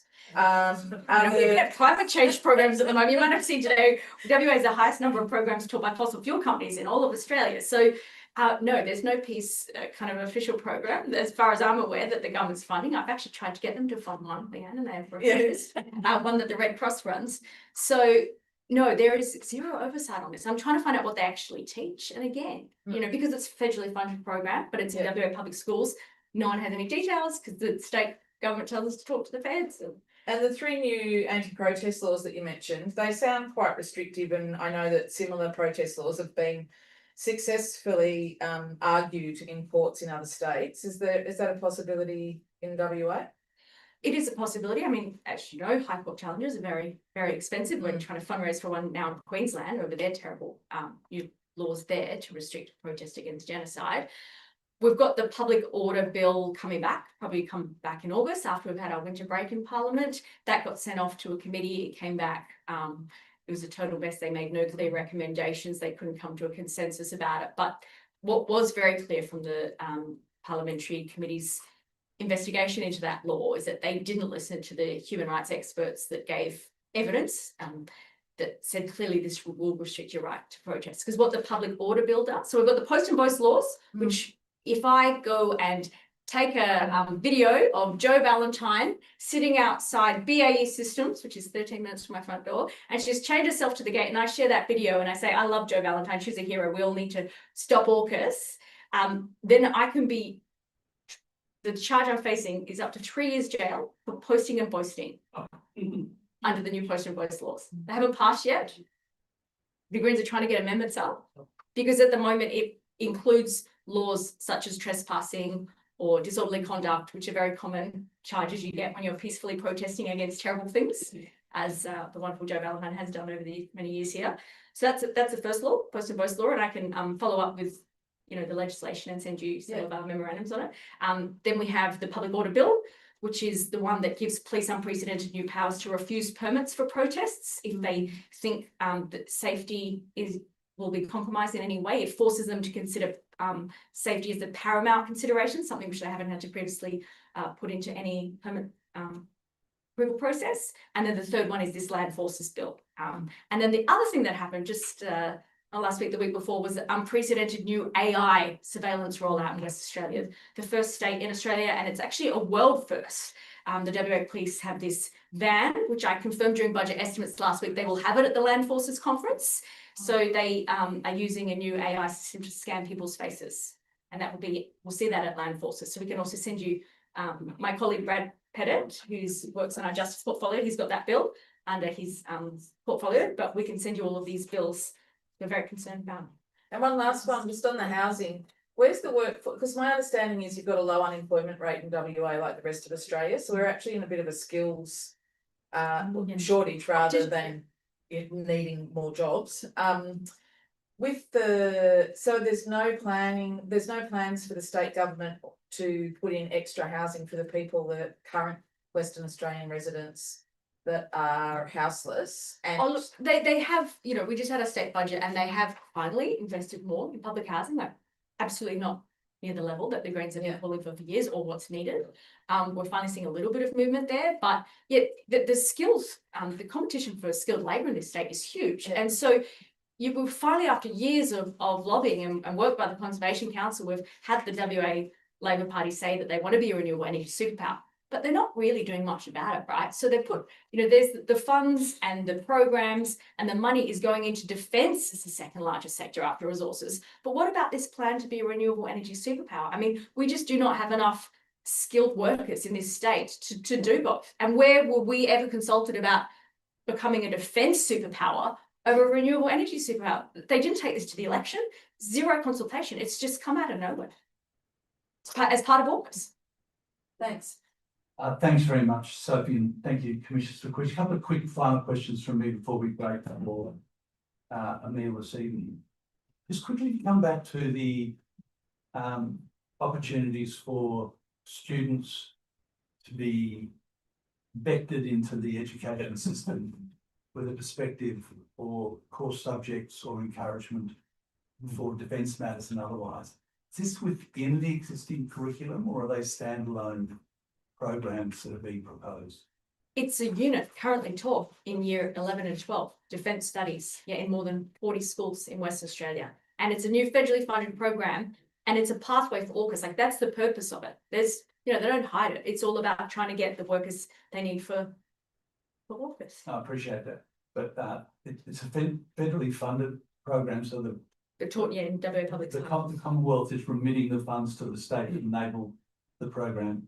Is that through the education funding bills. Sophie, do you know how it's actually getting there? I'll have to take that on notice, No, Pete. that's fine. But I know it's also happening in South Australia as well, but I think the largest scale is happening here in WA, so I'll have to confirm the details, yeah. Thank you for that. Carol? That's all right. The nuns always thought I should be called Carmen. Rather than being named after it. A cigarette rolling prostitute. So, okay, thank you very much. Extra outlining, considerable detail, the sort of challenges. I mean, I take your point about your disappointment with the current political leaders in the Labor Party nationally and locally. I guess one of my questions is, do you see any allies? I'm not asking you to name them, but do you sense any questioning going on, just at the very least, the sort of questions that we're trying to ask here amongst your parliamentary colleagues in some of those committees and estimates that you've talked about? Not on this issue. Like it's really very lonely in the House. I mean, you've seen more concern in the Liberal Party. I mean, I know you heard from Jonathan Houston earlier today, and I applaud him for speaking out. But I know that there are Labor backbenchers who oppose this. I know that they are, but that you hear nothing from them. I mean, certainly not publicly, but privately, rarely anything as well. There is zero questions, and it's just, that's what's so devastating about this. And I think federally, you probably get a few more voices. We've seen the AUKUS of the world and things like that. We haven't seen that in West Australia. I know we've had our former member for Fremantle, Melissa Parks, speak out against it, and I hope you hear evidence from her. But yeah, I mean, and that's what's so concerning here, is it's just steamrolling through, and we don't have that oversight that you have on the East Coast with that media scrutiny or civil society. Like, we just don't have that here. So apart from the work that these amazing community groups are doing, and 4 Greens MPs in the upper house, like, there is zero questioning of what they're doing here when it comes to AUKUS. Thanks. Well, yeah, thank you. Thanks, Carmen. Thank you very much, Sophie, for coming in and sharing that with us. And we will now break for 1 hour, and we'll turn for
back in.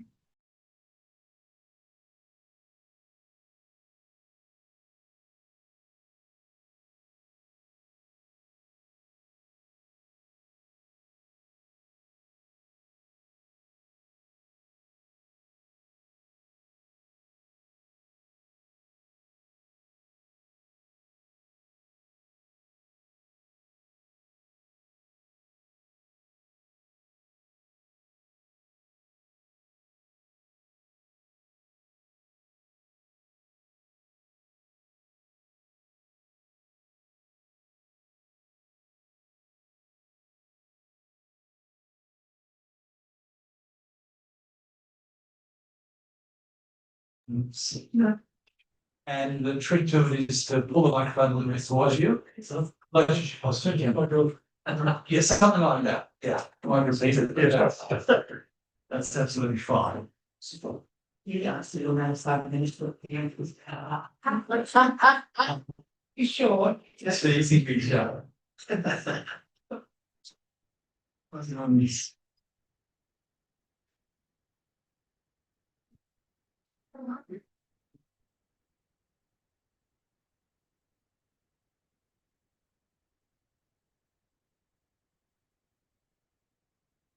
Yes, you are. That's great. Thanks, Dennis. Okay, thank you very much, Ben. My name is Dennis Romley. I'm an emeritus professor at Curtin University, and I spent most of my academic life trying to analyse Australia's regional relations, including the South Pacific, the Indian Ocean, which we now have a journal of, and also the Indo-Pacific, although I prefer to call the Indo-Pacific the Asia-Pacific, but we'll come back to that. I'd like to follow some of the earlier speakers today by giving you 5 points. But before I do, I just want to make one introductory quotation from a recent book. The book is entitled Surviving the 21st Century, written by Noam Chomsky and Jose Mujica. Mujica is a former president of Uruguay. This is a quote, page 22 of the book. The crucial conclusion is once again glaringly clear. The security of the population is not a major concern of strategic planners. That conclusion prevails right up to the present moment.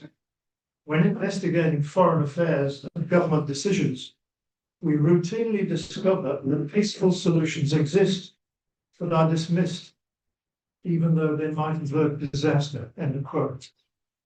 AUKUS is just the same. Point 1, my overall argument. What I wish to argue in this presentation is built around 2 related issues. First, I argue for the need for Australia to develop its own defence policy and its own regional security strategy, strategic strategy. In other words, an Australian policy and an Australian regional narrative. I'll develop both of those. Secondly, I see the AUKUS arrangement as not an Australian defence policy. It is a regional attack policy. It is also a direct reflection of the tone and content of the 2023 Defence Strategic Review. It is an arrangement. I deliberately use this word, do not refer to AUKUS as an agreement, because we, the Australian people, have not agreed to this. Furthermore, AUKUS is an Anglospheric imposed arrangement. It's an imposed policy, as an imposed regional narrative by 2 broken Anglo great powers. Because it's a regional attack policy, and because it's imposed, AUKUS makes Australia less secure. Second point. Australia's changing regional security narrative. The narrative that Australia currently has, regional security strategic narrative, is of the Indo-Pacific. However, if you look at all of the defence white papers since the end of the Cold War, you will find that this regional strategic security narrative has varied all over the place. For example, towards the end of the Cold War, we seemed to think that we only had one ocean. But we discovered in 1987, we actually had 2 oceans. We actually have more than 2, but that's another story. So we discovered we had more than one ocean. And that was the beginning of the Indian Ocean narrative, the late 80s. In 1989, we discovered that we had an Asia-Pacific narrative. We were involved in the formation of APEC. And APEC and the Asia-Pacific narrative was dominant until about 2023, give or take. In 2003, we had a renewed interest in the Indian Ocean with India. There was a revival of the Indian Ocean narrative and a decline of the Asia-Pacific narrative. I'm taking all of this from a content analysis of all the defence white papers since 1987. The Indo-Pacific narrative hadn't existed until the US pivot. And Obama's, as somebody mentioned this morning, I'm sure it's been mentioned more than once, Obama's 2012 parliamentary speech, the Indo-Pacific narrative became dominant and the Indian Ocean narrative declined. 2016, the Asia-Pacific narrative disappeared completely. It's not mentioned anymore. And some security analysts believe that it's no longer useful. The Asia-Pacific narrative disappeared, but this was a narrative, as I've just said earlier, that we helped to initiate. So in 2026, we now have a very dominant and imposed Indo-Pacific security regional narrative, a subsidiary Indian Ocean narrative, which we also helped to initiate.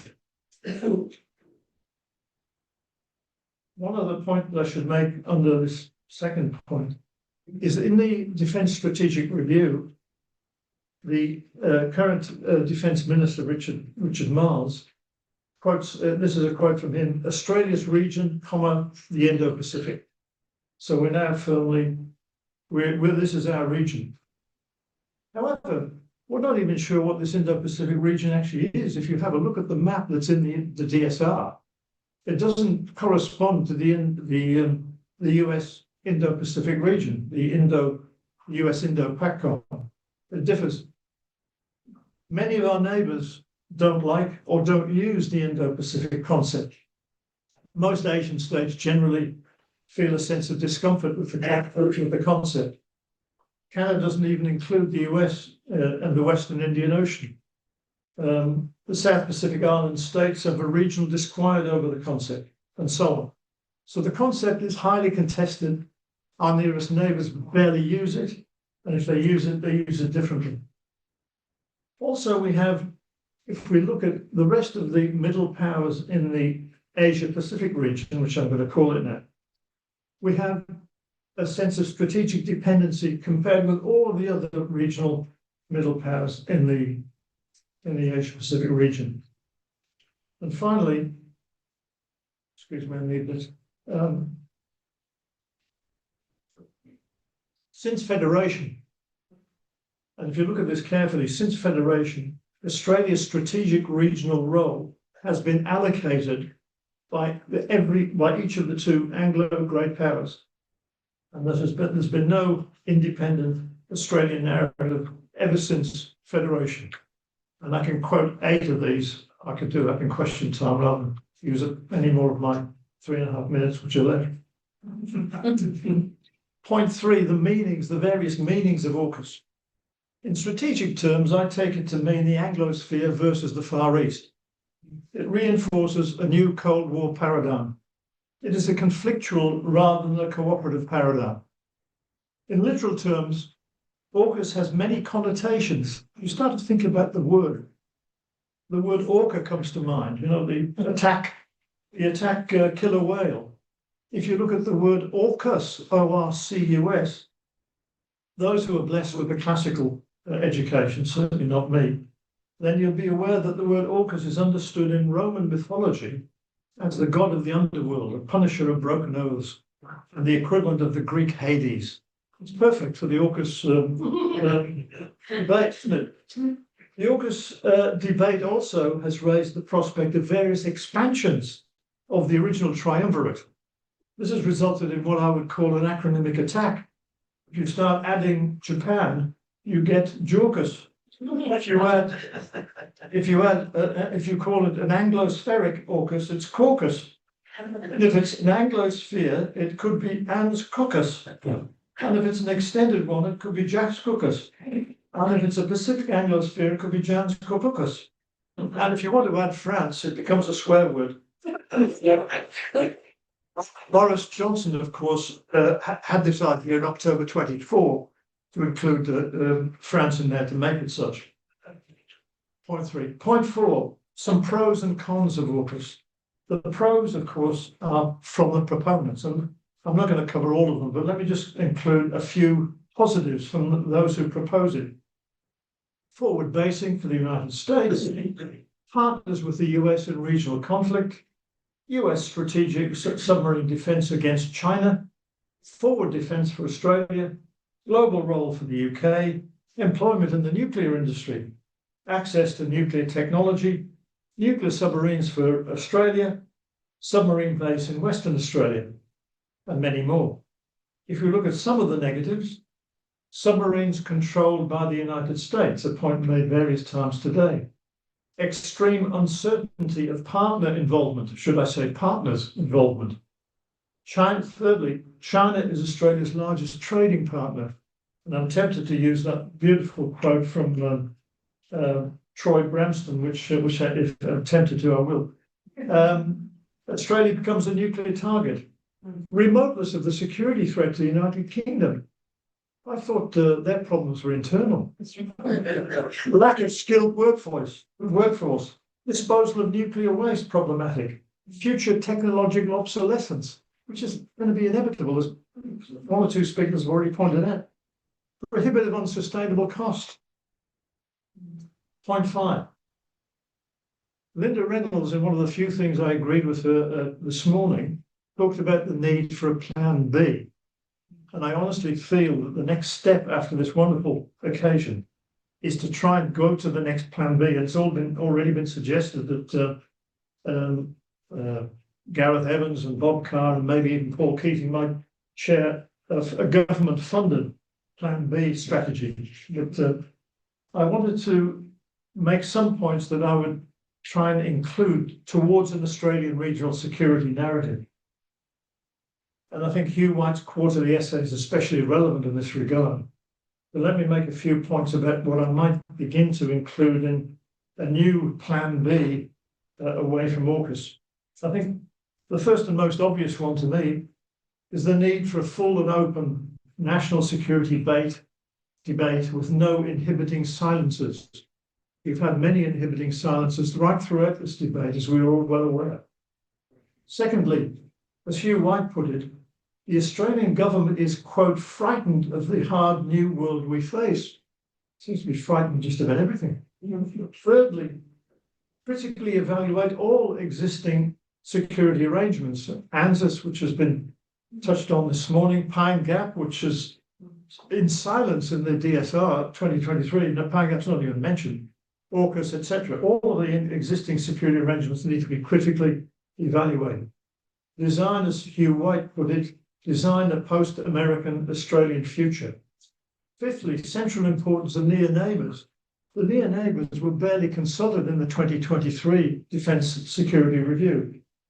Hawaii was, Washington DC was, and London was, but no nearest neighbours, no other member of Quad was consulted in that report. Pacific Islands Forum, which in the DSR is mentioned as a key regional institution.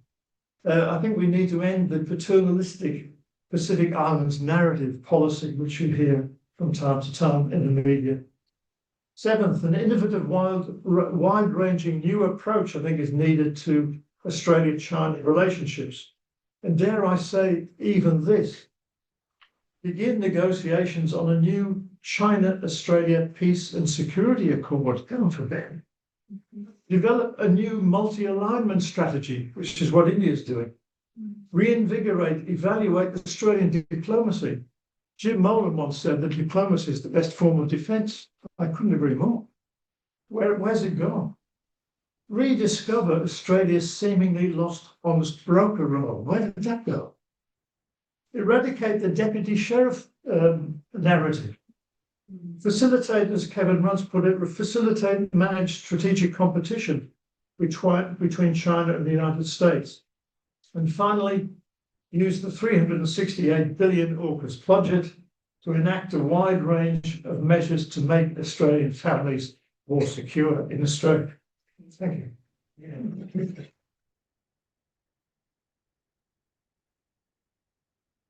Thank you, Dennis, and thank you also for your substantial written submission to this inquiry.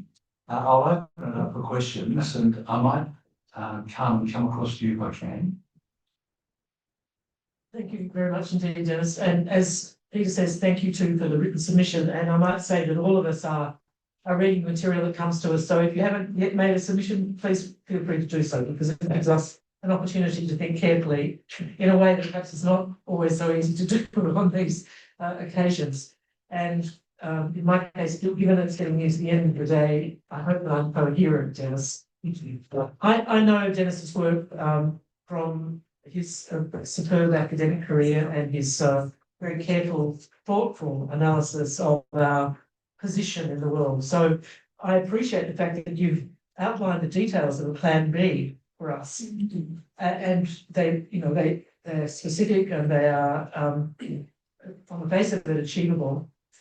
But I guess I'll ask you, what do you see as the principal obstacles to such an eminently sensible and in a sense, Pacific response to Australia's security threats?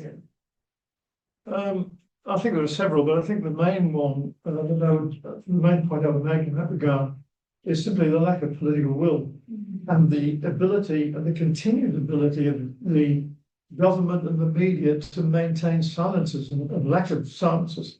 I mean, just to give you a concrete example, when the Defence Strategic Review came out in 2023, I wrote quite a lengthy critical review of it. I tried to get it published anywhere in Australia, any journal I could possibly, it was always knocked back. I even sent it to the media, the Australian media, absolute silence. The only place I could find to publish that was in this journal here, which I brought along in Bangladesh. It's simply silence on the part of those who wish to maintain the status quo and unwillingness to allow proper debate. And I can't understand why that continues to be the case, except that America must be so powerful. Thank you. Thanks very much, Dennis. I'll see whether Chris and or Leanne have questions as well. Dennis, by 2040, half the world's GDP is going to be generated in this part of the world, and China will be the dominant regional power. Do you have any advice for us in recommending a way forward to build a better, more secure security relationship with China? I think we've got to improve the quality of our diplomacy immeasurably. I think we've got to confront China head on in terms of developing joint security arrangements even, and trying to enhance the trade relationship, facilitating further Chinese language. We've closed down the Confucius centres. We've done a lot of silly things during the Morrison years that have set the Chinese relationship back immeasurably. The trouble is that, as you well know, there are certain segments of Chinese society which are very difficult to confront. And I've had experience of that myself quite recently. But, the Global Times newspaper, for example, is very, very, what shall I say, seems to be anti-Australian in some respects. I've already noticed that personally. So it's a very difficult task, but I think it needs decent diplomacy. And I think that's something we lack. Okay, so to set off against being fearful about China, would you think about reducing our presence in Washington, DC in favour of building up our mission in Beijing? I wouldn't suggest reducing anything at all at first. I would say approach China first and have a genuine dialogue about what is happening in the world and what we want to do. And if we wish to withdraw from AUKUS, surely they will help us to facilitate that.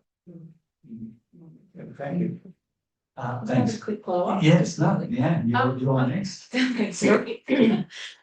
It's sort of, I was just wondering if you could talk a little bit more about how you think AUKUS may be damaging, staying on the diplomatic track, our diplomacy efforts in the Pacific region and also Indonesia? Well, just on that, and I mentioned earlier about the lack of consultation of the regional neighbours in the DSR. And what I did, one of the things I did in the critical review was to do I'm fixated with content analysis. So I did another content analysis of the DSR, both in terms of its tone and content, and also in terms of how many times states were mentioned and so on. Let me just pick that one up in this way, if I can. I've got it here somewhere. If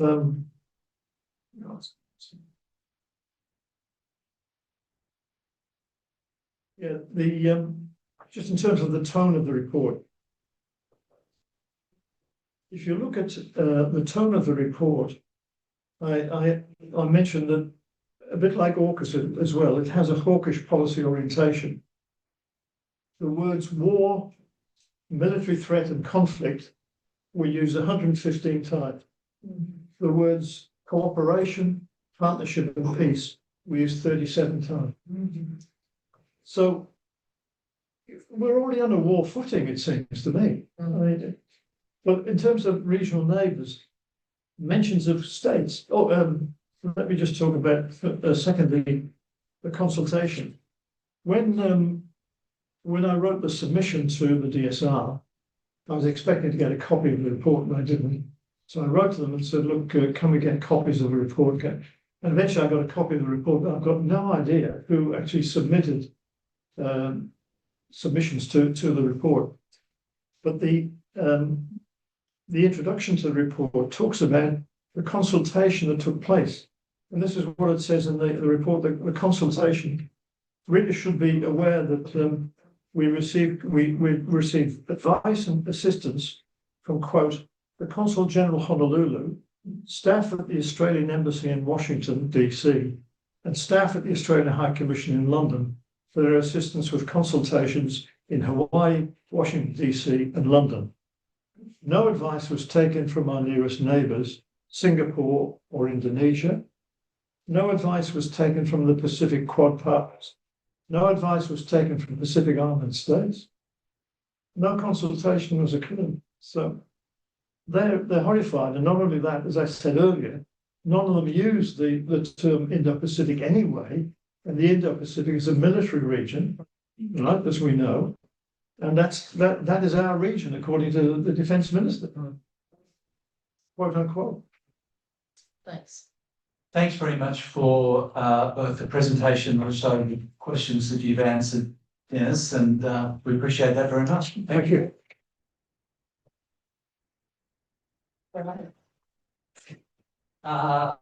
Please come up and take your opportunity speaking loudly into the mic. Thanks for that. We're in your hands. Thanks so much. Thank you for this opportunity to speak this evening. I'm speaking on behalf of Nuclear Free WA, and I acknowledge that we meet today on the beautiful lands of the Whadjuk Noongar here in Walia. Sovereignty has never ceded and always was and always will be Aboriginal land. Nuclear Free WA is a community-based, non-partisan organisation that grew from Western Australia's proud anti-nuke movement. For more than 50 years, Western Australians have stood together to consistently oppose uranium mining, nuclear waste and nuclear reactors because we believe our communities, our environment and future generations deserve better. Today, those same risks are returning under a different name. AUKUS is a defence. I'm not going to use the word agreement now. Is a defence policy, but it also brings nuclear reactors, weapons-grade uranium, radioactive waste, and the possibility of nuclear weapons into our own backyard. These are decisions that will affect many generations of Western Australians, yet they were made without first asking whether the public wanted them. Many of our members of Nuclear Free WA live in the communities surrounding Derval Nara or Coburn Sound, or Mindia or Garden Island, including Rockingham, Kwinana, Coburn and Fremantle. These are the communities that will experience the direct impacts of AUKUS and the expansion of HMAS A Sterling. We welcome this inquiry because we have never had the opportunity for a genuine public conversation about whether we wanted our state to become home to nuclear-powered submarines and their dangerous radioactive associated infrastructure. Consultation after decisions have already been made is not the same as public consent. Before I explain our concerns, I'd like to amplify the voices of communities that are too often missing from discussions like this. Around the world, the impacts of the nuclear industry are not shared equally. They fall disproportionately on First Nations people, lower income communities, workers, women and children. For more than 20 years, I've walked to many nuclear sites around the world, from uranium mines and transport routes to nuclear reprocessing and storage facilities, nuclear submarine bases and military sites, radioactive waste sites kilometres underground, and places where nuclear weapons are built, maintained, and have been sadly used. Those experiences have taken me from remote communities here in Western Australia and South Australia to Fukushima, Hiroshima, Nagasaki in Japan, to Oak Ridge in the United States, Fastlane in Scotland, Sellafield in the UK, and Flamanville in France. Every place has its own story, but every place taught me the same lesson. The impacts of the nuclear industry do not end at the fence line. They stay with communities and they stay with country. At every nuclear site, I encountered communities living with significant impacts. I've met people whose health, livelihoods and culture or environment have been affected. I've seen landscapes permanently altered and I've heard stories that rarely become part of the public conversation. Too often public debate focuses on technology, economics or national security, while the lived experiences of affected communities receive far less attention. These experiences have shaped my view and influenced Nuclear Free WA, that whenever governments propose introducing radioactive materials into a community, they deserve the highest level of transparency, public participation and independent scrutiny. Our opposition to AUKUS is grounded in those principles.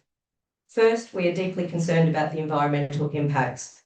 Derval, Nara and Meandia are not empty industrial landscapes. They are not simply strategic defence locations. They are living ecosystems of immense ecological and cultural significance, supporting threatened species, culturally significant landscapes and communities that depend upon them.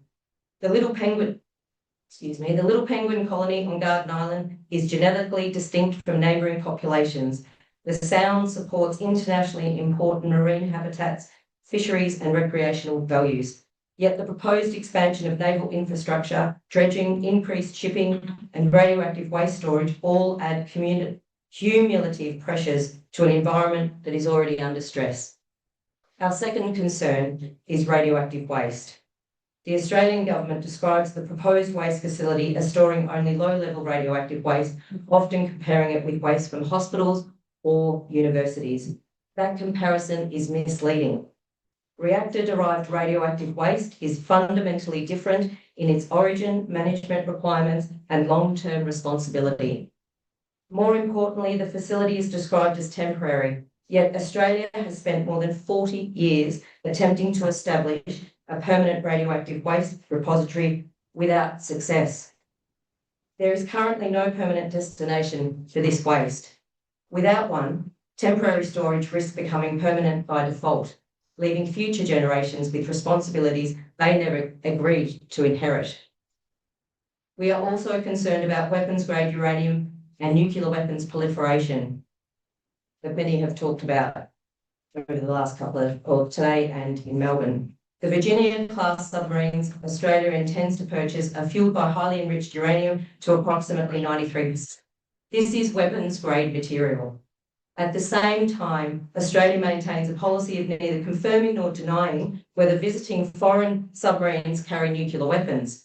This creates profound transparency and proliferation concerns. The Australian public deserves to know what is entering our ports and what responsibility Australia is assuming. It is not consistent with democratic accountability. Equally deeply concerning is the regulatory framework.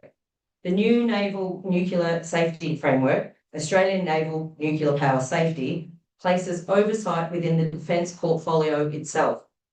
Independent oversight is weakened, transparency is reduced. Public confidence cannot be built by asking communities simply to trust the same institution where the regulatory ultimately reports to the same minister responsible for delivering the program. That is not how public confidence is built. Environmental assessments is another significant. Environmental assessment is another significant concern. While elements of the HMSA Stirling development has been assessed, the long-term operation and maintenance of nuclear-powered submarines have not undergone a comprehensive environmental impact assessment. This is inconsistent with Australia's own environmental principles, particularly the precautionary principle, which recognises that where risks may be serious or irreversible, uncertainty should lead to greater caution, not less. Finally, we cannot ignore the reality that accidents happen. Across the history of naval nuclear propulsion, there have been collisions, reactor coolant failures, groundings, and near catastrophic equipment failures. Western Australia's witnessed the extraordinary effort required simply to recover a tiny cesium capsule lost in remote Western Australia in 2023. I'd like to introduce a document called Let the Facts Speak. And this was first compiled in 1983 by former Labor MP Ruth Coleman and later updated by former Green Senator Joe Valentine, Rachel Seward and Scott Ludlam. It documents the decades of nuclear accidents around the world. Its enduring value is simple, 164 pages. It reminds us that accidents occur more often than the public is led to believe, and that is that their consequences can last for generations. Now imagine a serious radioactive incident in Coburn Sound, less than 15 kilometres from where we are sitting tonight, surrounded by homes, industry, marine ecosystems, and communities. These are not hypothetical questions. They are the questions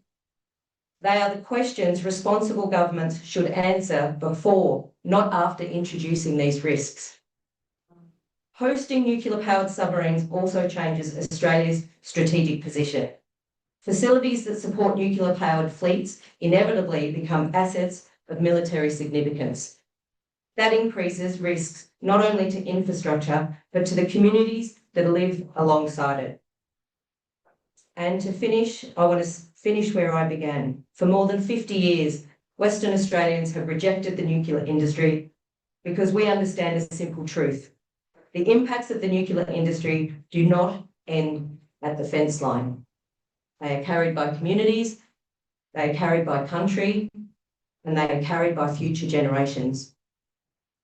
We understand that radioactive contamination, nuclear waste, and weapons-grade materials presents unacceptable environmental, cultural, regulatory, and intergenerational risks that last far longer than political terms or defence agreements.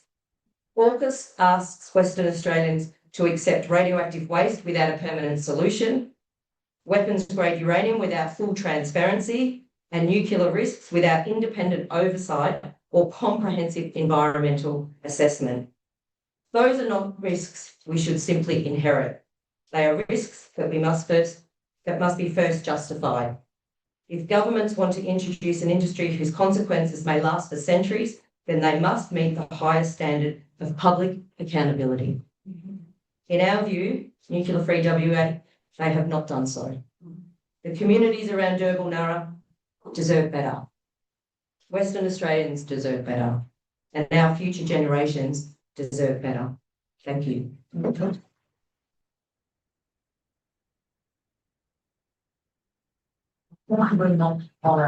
I'll now invite commissioners to put any questions or queries that they may have. And Leanne, may I start with you, please? Yeah, thanks very much for your presentation, Kay. It was terrific. And I've heard from a couple of people now, just want to ask you about the waste problem. That you've got concerns with the waste, but we've heard from a few people that there is long-term storage waste facilities in Finland. And I wonder if you have a perspective on why we couldn't just replicate that here in Australia. Finland, well, firstly, I'm not an expert and a geological expert on this. I probably will take that on notice if I can. But Finland's probably a lot different landscape to Australia, I would say, first and foremost. Definitely is that. Yeah. No, that's okay. That's fine. Thank you. Chris. I thought that was a very elegant presentation, thanks, Kelly, and I don't really have a question. Yeah. All right. Currently, Chris, Carmen. Thanks very much, Kay. I appreciate the work that's gone into this and all your thinking around these issues. And I know you work with a great many members of the community as well. You mentioned earlier the fact that there's a lot of secrecy surrounding some of these issues, and it's very hard, we've heard this today, very hard to get information out of people who are responsible for making these decisions. And I was curious that you mentioned Faslane in Scotland. And when I was doing my own research, I found that in response to questions in the UK Parliament recently, they've stopped monitoring they've stopped publicly reporting on accidents, but had to respond to a question in Parliament. And it found that there were 12 nuclear incidents between 23 and 25 in that one site. I wonder, when you were there, when you picked up from the community, what attitudes they had toward that elevated risk? Well, it's a huge risk, and from the walks that I've done, people don't want to live near these facilities. It's a beautiful area that of where Fastlane is, and there was a 365-day action that local people took. So every day that there was communities that came in and took over for 48 hours actions at the gates of Fastlane to raise their concerns, to push for change in that area. There was ministers, there was faith-based organisations, there was workers, there was people of, students. There was a whole range of people that came over those 365 days. We got arrested there the time that we walked in. So we walked from Dublin to Belfast, and then we took the ferry across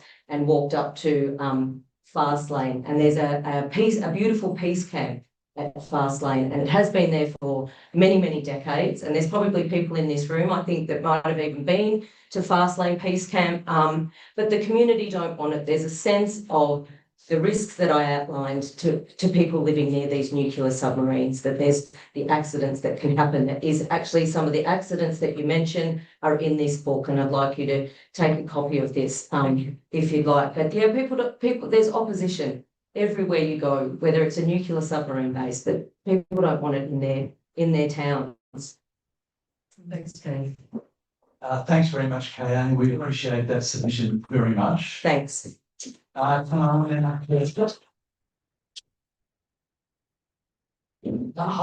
Mibby, I hope I'm pronouncing that name correctly. Yeah.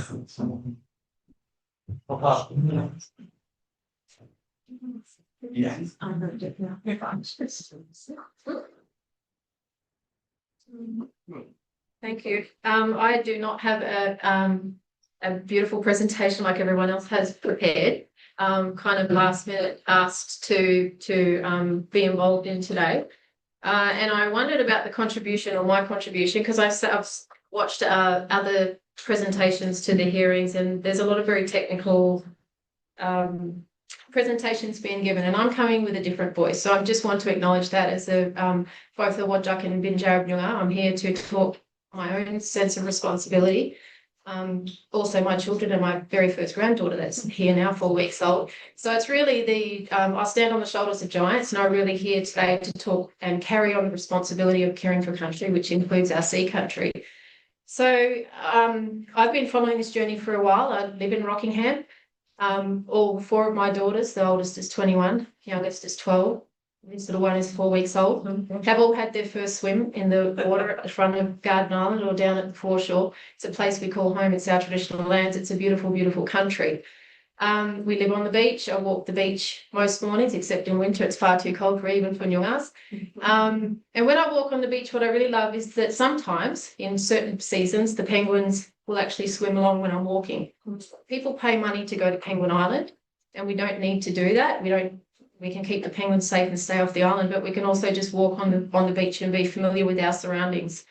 last year, a gorgeous whale came in and beached and then died right close to a whale dreaming spot. So we were privileged to give that whale ceremony to send it back into the dreaming, and that was wonderful. And just 3 days ago, there was another whale right there in the front of Garden Island. People don't know how beautiful and precious that area is. So as a Nyunga, I've been asking for management of that area. There's a lot of pressures, Westport, recreation, fishing, and now AUKUS. Where I live, very close to the beach, I've been watching Garden Island look like this, and now look like this, and this, and this. So it's been developed immensely. And in many ways, Rockingham is a ghost town. But if we look at our sea country and we also look at our land, the Swan Coastal Plain has already suffered through pressures much like this one for development of our Banksia woodlands. And later on, in hindsight, we go, oh, we probably shouldn't have cleared those tulips because now the cockatoos are starving. And I want to remind people that it's important to think about our sea country in the same way as we do terrestrial. So in my view, and I'm a PhD candidate, I love to read, I'm a bit of a nerd. I'm by no means an expert in absolutely anything, but I've read enough to be confused about the benefits of this.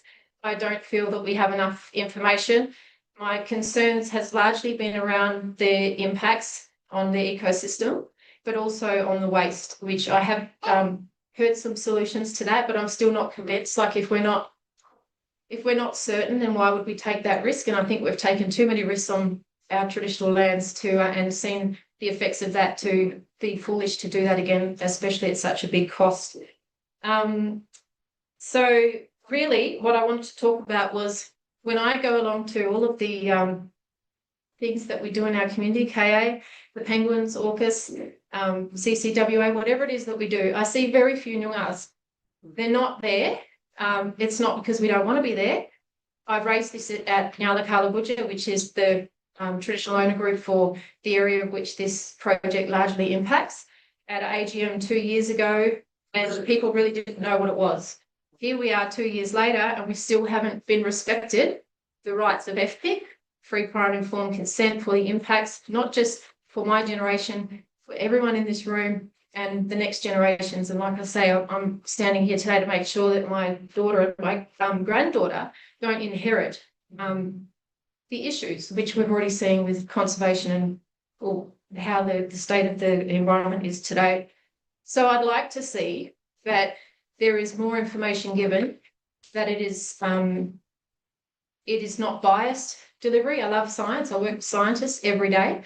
Every scientist will tell you that they're right. And I'd love the opportunity for Nyunga people to be presented this information in ways that we can be part of decision-making, and really a fairly part of decision-making, because this is a really important decision for everyone to make.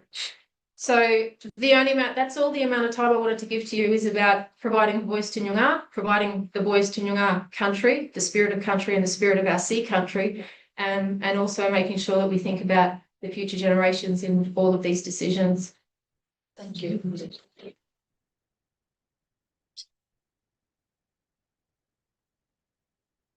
Thanks very much, Heidi. And as some of you will know, we do have Karina as a commissioner who could be with us today, but she will certainly be made well aware of all of the deliberations and the submissions that have been made. Particularly this one, I think, should be quite focused on. So thank you for that. I'll just seek questions from commissioners if there may be some. Yeah, I just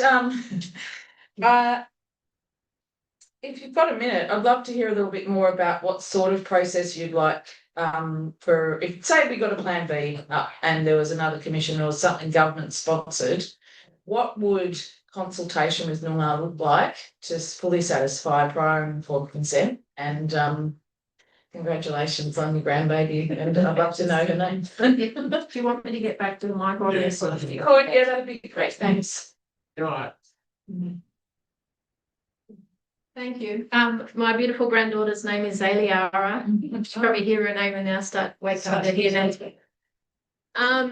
Okay, there's a few ways that I think that would best take place. So we've obviously got the Nyunga settlement. The regional body for that area is Yankunytjatjara. But it's really, I think it's important to involve Whadjuk because we've got this shared country out in the port that is important. But traditional owner wise, it's definitely Nyala that needs to be engaged. I think that it shouldn't go just to the board and the staff. It needs to go out to a full consultation with the membership. We're one of the largest member groups of the whole Nyungar settlement. But that aside, there's a whole heap of people who aren't members of our corporation and not involved in native title. And we need to also engage with Nyungars, I'm involved, but that live nearby or Nyungar business. There's other ways to have these conversations. I think they can be held at many of the events that we have around restoration, conservation, energy transition, like we're getting people together, and maybe that's an opportunity to maximise those times when we got mob there to give information or seek feedback. So I think it's a multi-pronged approach on that one. Thanks. Yes. Thanks very much for that. And while you're still standing, I think there'll be other questions. So, Chris. Yeah, that's exactly right. Look, I was really taken with your presentation, and particularly the way you related it to the future generations of Australians writ large. And just I'm wondering to myself, how should we go about including the voices of our future generations in our report? Yeah. That's a good one. Like anyone who sees me around Perth will see me with at least one of my kids, and now I have my beautiful granddaughter, Dre. Any chance I get to talk about it, sorry. And like that's our Nyungar way or the old way of First Nations people is that, and we don't see that enough where we allow for those extra people in the room. So I think it's really important to have the youth and the intergenerational conversations, respecting that. Kay is now in the room, and Kay is also one of our traditional owners, was going to join me up here, so I just want to acknowledge Kay, and she may have some answers to that.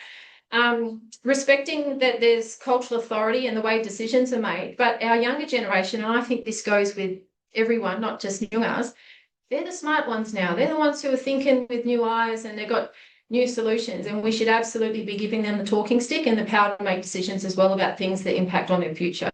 So in any way that we can maybe take away the shame or the fear of talking in front of elders and allowing for youth and younger people to speak separately or be consulted separately, I would highly encourage that.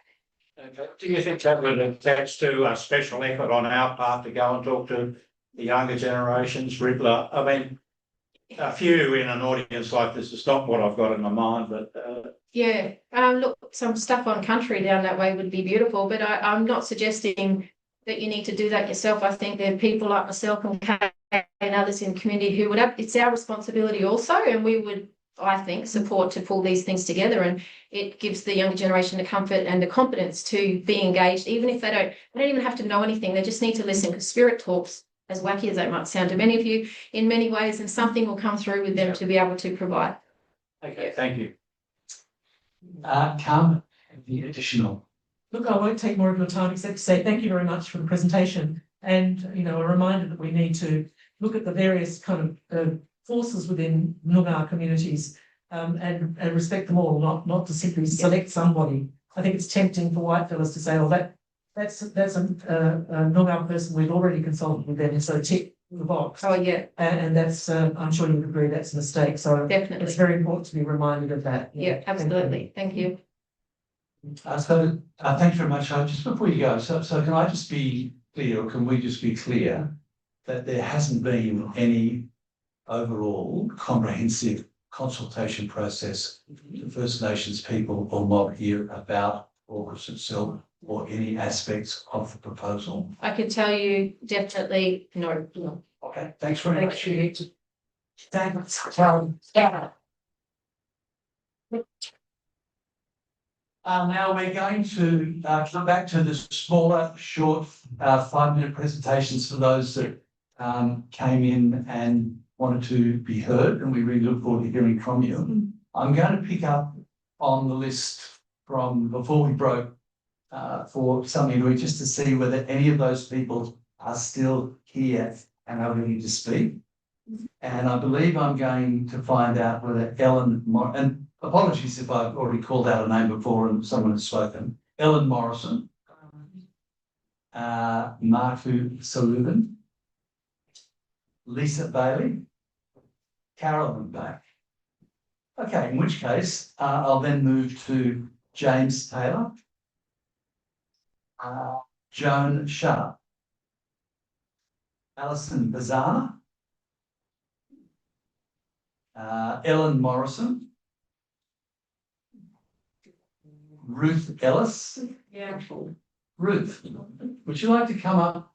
Thank you for waiting so patiently.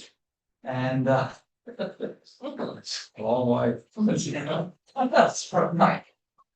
I don't know whether you've been here since 10 in the morning. But please come up and pull that microphone towards you, Ruth, so everyone gets a chance. Thank you.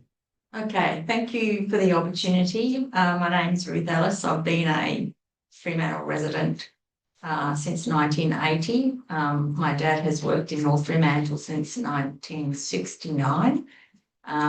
So I feel like I can talk as just a community member, and I took this opportunity despite the fact that I've been at work all day, and so I'm pretty well exhausted. But I just thought that this is such an important issue, and I really appreciate the opportunity, for the community to have a say, because I feel we have not had that opportunity until now. So I'm here. And I really congratulate all those speakers that have come before me, some who I know and heard before, and it's really important that the Fremantle community is represented. So this is my position, and I also would like to say, I'm a long-term, community member. I've been an active community member, but I'm also a teacher, and I'm also an active delegate and member of the State School Teachers Union. So I think I'll start by just saying my position. I do not want expansion of and militarisation of WA, Australia and Coburn Sound. I especially do not want what is effectively a US base in Australia, which is what we have in its de facto form. I do not want nuclear powered and armed weapons, and certainly do not want nuclear waste and all the contingencies that all that these bring. I feel betrayed by my governments, both federal and state. Everyone's safety is of concern as a consequence, my specific concerns is safety around nuclear waste and nuclear accidents, women and children's safety, and Australia's sovereignty. But I just really want to address two of these today, and one that is women and children's safety. So last year in October, I wrote to the State Minister for Education, specifically about the weapons industry and other harmful industries in our state schools, outlining in detail my concerns and asking for the Minister to identify and establish clear policies and guidelines for the Department of Education to adopt to guide schools, principals, teachers and parents to make responsible decisions about relationships they enter into to ensure no harm to children and to promote peace education. And as a teacher, I know peace education is almost wholly about conflict resolution and diplomacy, which is severely lacking in education today. This supports, this letter that I wrote supports the State School Teachers Union of WA and the Australian Education Union decisions. There is a clear link right here between the companies being courted by the state and federal Labor government, politely called defence industries, and our school children. I also raised concerns about the impact of this military and nuclear development on our local schools down here in the Sound. And I referred to the Southwest Metropolitan Alliance of Local Government Councils report following a study tour, in my terms a junket, funded by the Australian Submarine Association to San Diego, Building Defence Social Licence report, which recommended active engagement of approximately 100 local primary schools to gain social licence of AUKUS. We see this happening, including a foreign government, the US consulate in Perth, promoting itself to teachers to visit local schools. That's visiting submarines and Defence Force personnel, not just Australian submarines and Defence Force personnel, visiting schools, students at our local high schools. The Minister's response was to refer this letter to the department, who has essentially dismissed these concerns and basically said nothing to see here. I also want to mention women's safety. A large military weapons complex will largely be men. I survived the late 70s and 80s in Perth as a teenager, with all the US warship visits and being actively encouraged by radio stations and everywhere to meet the sailors. Some of you aren't as old as me, but that's exactly what happened. Nowadays, we don't need the radios because we have mobile phones and dating apps. Currently, we are being spun the story that of military families being the focus of the US personnel.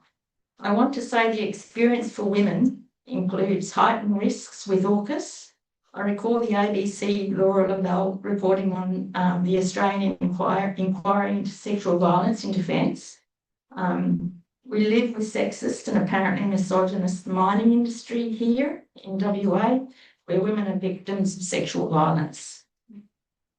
Just last week, I read a report about a UK woman, how a UK woman was treated after being sexually assaulted by a US pilot from a US base in England. This is not an isolated case. I'm sure women of Japan and the Philippines have shared similar stories. Women's safety and children's safety should be a priority, but I don't think they are, and I don't think that this has been addressed. Thanks very much, Ruth. Before we go to questions from commissioners, can I just ask whether or not you have included the letter that you wrote and the reply you received in your formal submission to this inquiry? No, I haven't, but I will do so. All right, thanks very much. Mm-hmm. Let me see if commissioners have questions. Chris? No, thank you very much. Thank you. Thanks, Ruth, very much. I just want to get a feel for how it is that some of these defence studies have been incorporated into schools. It seems to cut across the usual processes of the development of curriculum and studies. So we just want to get a handle on exactly how you see that as happening. Okay, so some of it is directly funded from the federal government through the STEM programs, the school pathways programs.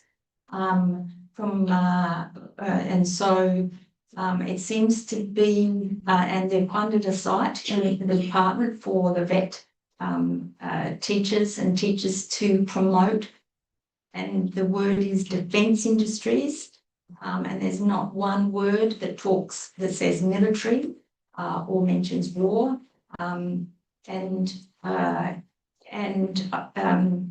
the US consulate seems to have direct access to the vet teachers into all schools to encourage being invited to speak to schools. And I think there is a local, it's part of that social license idea that there is the local schools are being, thank you, contacted by the base. Sterling base. Okay, thank you. Thanks very much for making that presentation to us, Ruth, and for being so patient.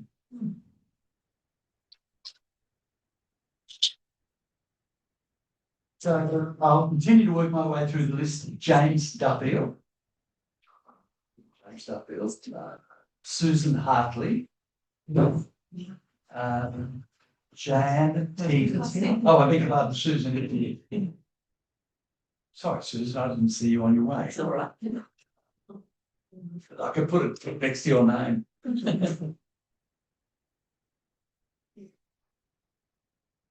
Well, I too want to thank the commissioners and all those that have helped fund this inquiry. It's amazing that this hasn't come from our own government, but it's come through public endorsement.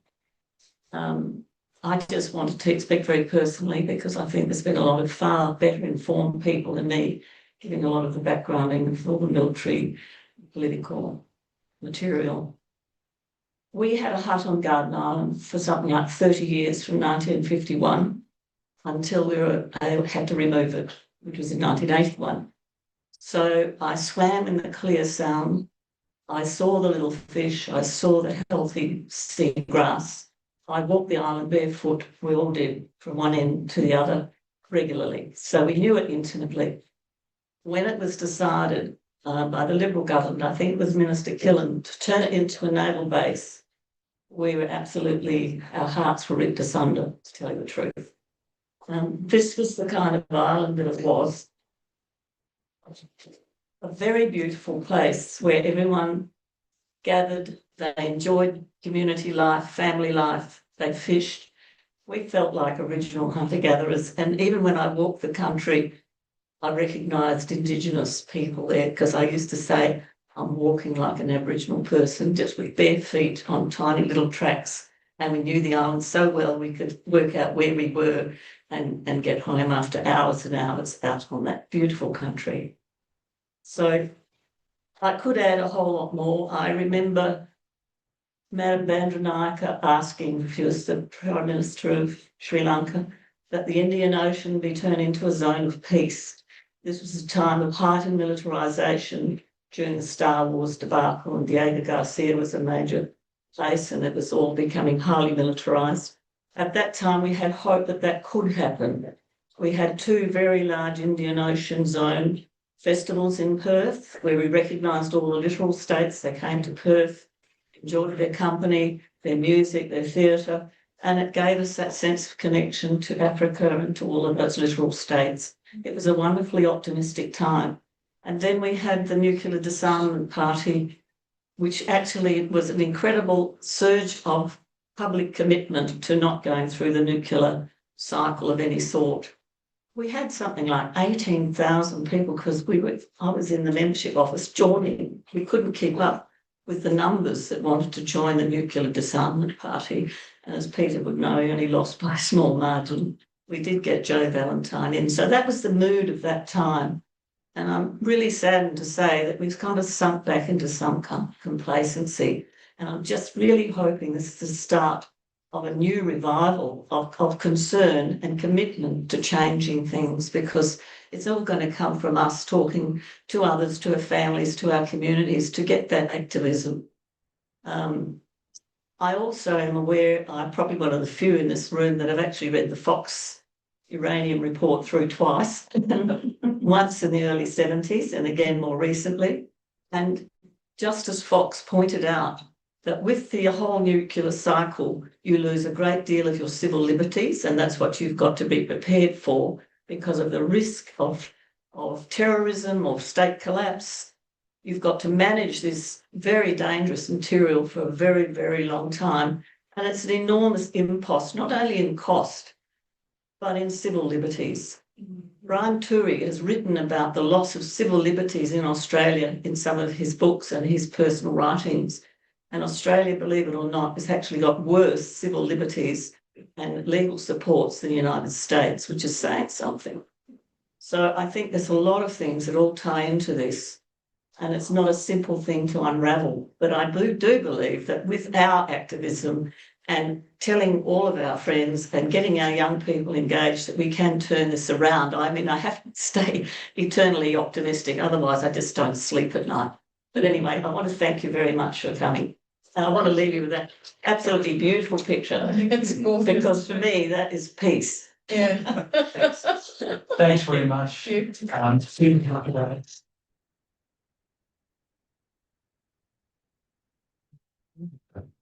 Actually, it's interesting. I'm probably, there'll be some others here who've read the Fox report, but no, twice, not twice. Let me just see from my fellow commissioners, were there any questions?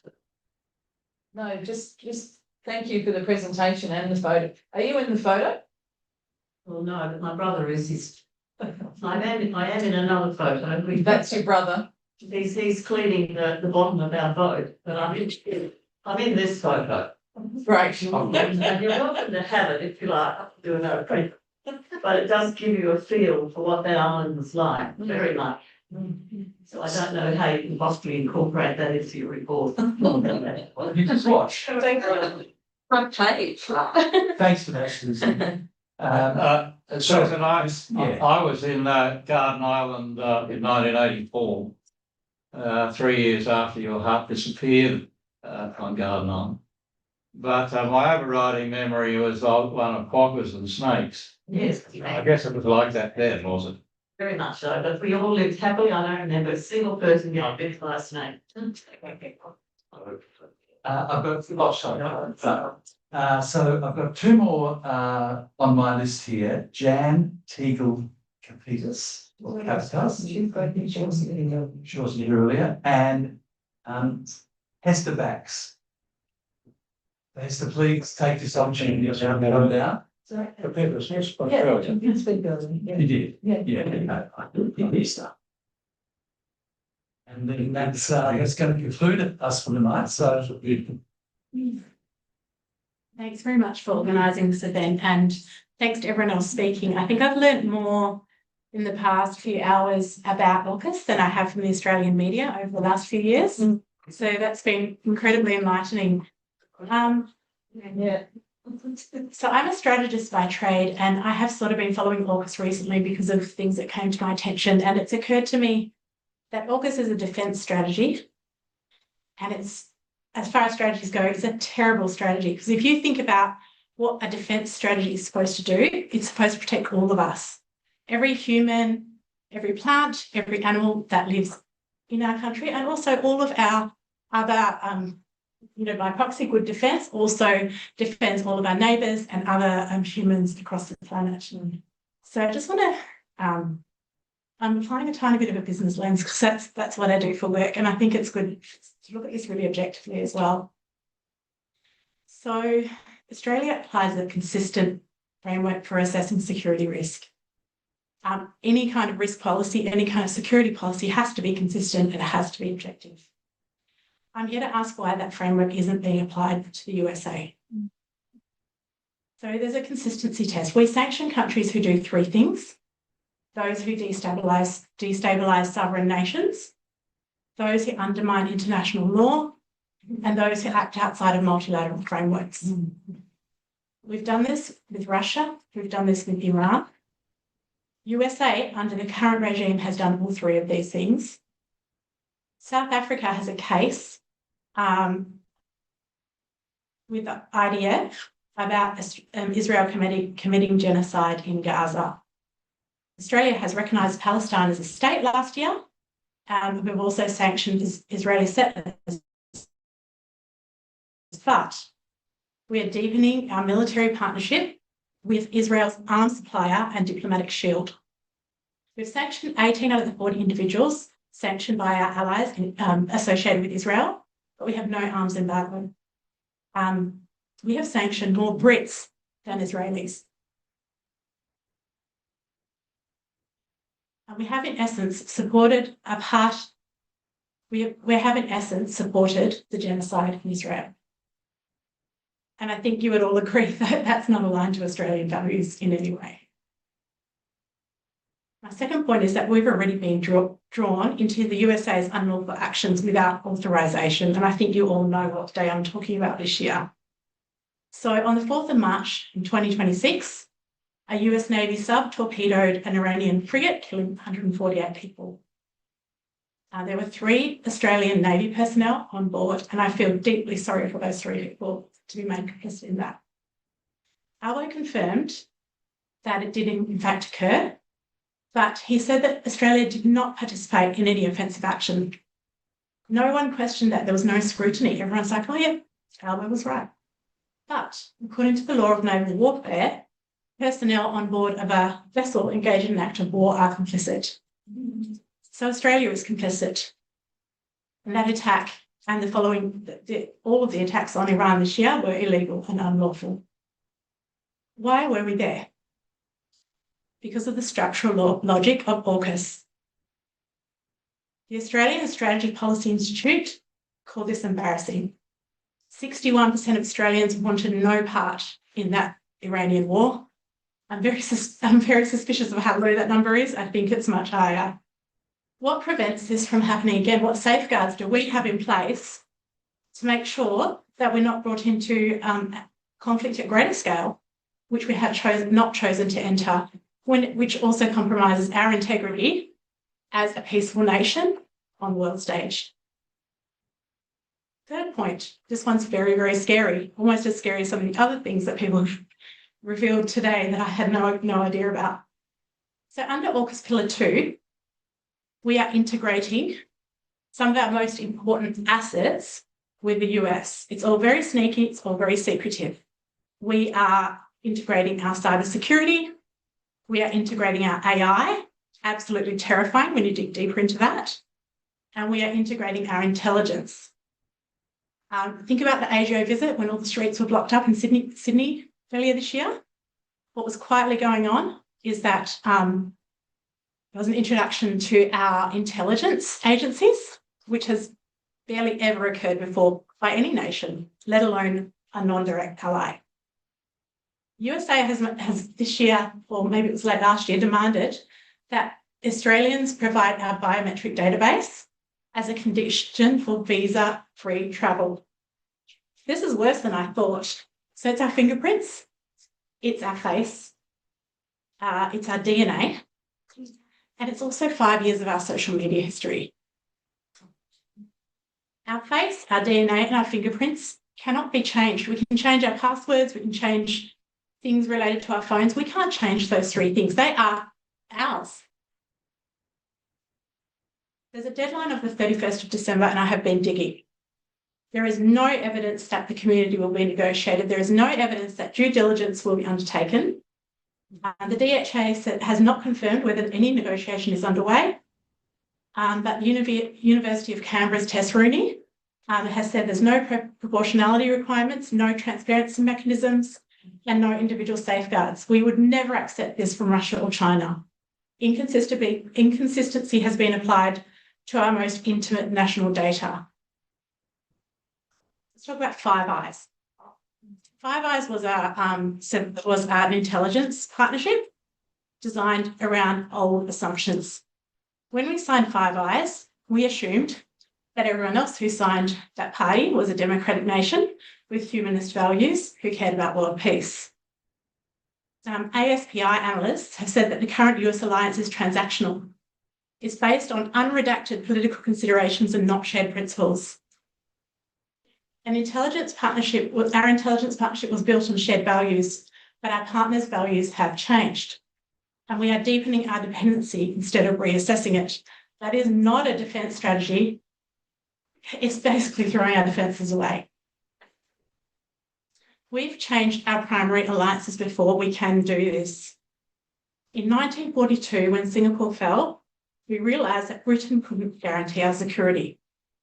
And so we switched our primary alliance to the USA, who at the time we believed had similar values to us and was a safe partner. Now circumstances have changed again. There are other countries around us, Japan, South Korea, EU, Canada, India. We all think of ourselves as small, but we have grown. Australia has so many resources. We have so many intelligent people. If we band together with other democratic nations and diversify our alliances, we can make ourselves more safe. Sorry, I should have taken some water. More safe than we would under the current AUKUS treaty. Diversifying our alliances is not anti-American, it's pro-Australian. Our defence strategy is here for Australians, not for Americans. I'm not asking for an end to the US alliance per se. I do believe that we need to be diplomatic with all of our world neighbours. But I'm just asking for something a little bit more modest. I'm asking that we apply the same risk assessment framework to the United States that we have applied to every other nation, including Russia and China. We need to think really carefully about who we give access to our assets, our data, and our people. If we would sanction another country for what the US is currently doing, we need to be able to explain really clearly why we're not doing this with the US. If we can't, then these rules aren't even rules. They're just preferences. And you can't build a security policy on preferences. A defence policy is here to keep a strategy to keep all of us safe. I don't think anyone's feeling very safe right now. There are AR cameras on our streets. We're losing our rights as humans, and we're looking incredibly bad in the eyes of the world. Thank you.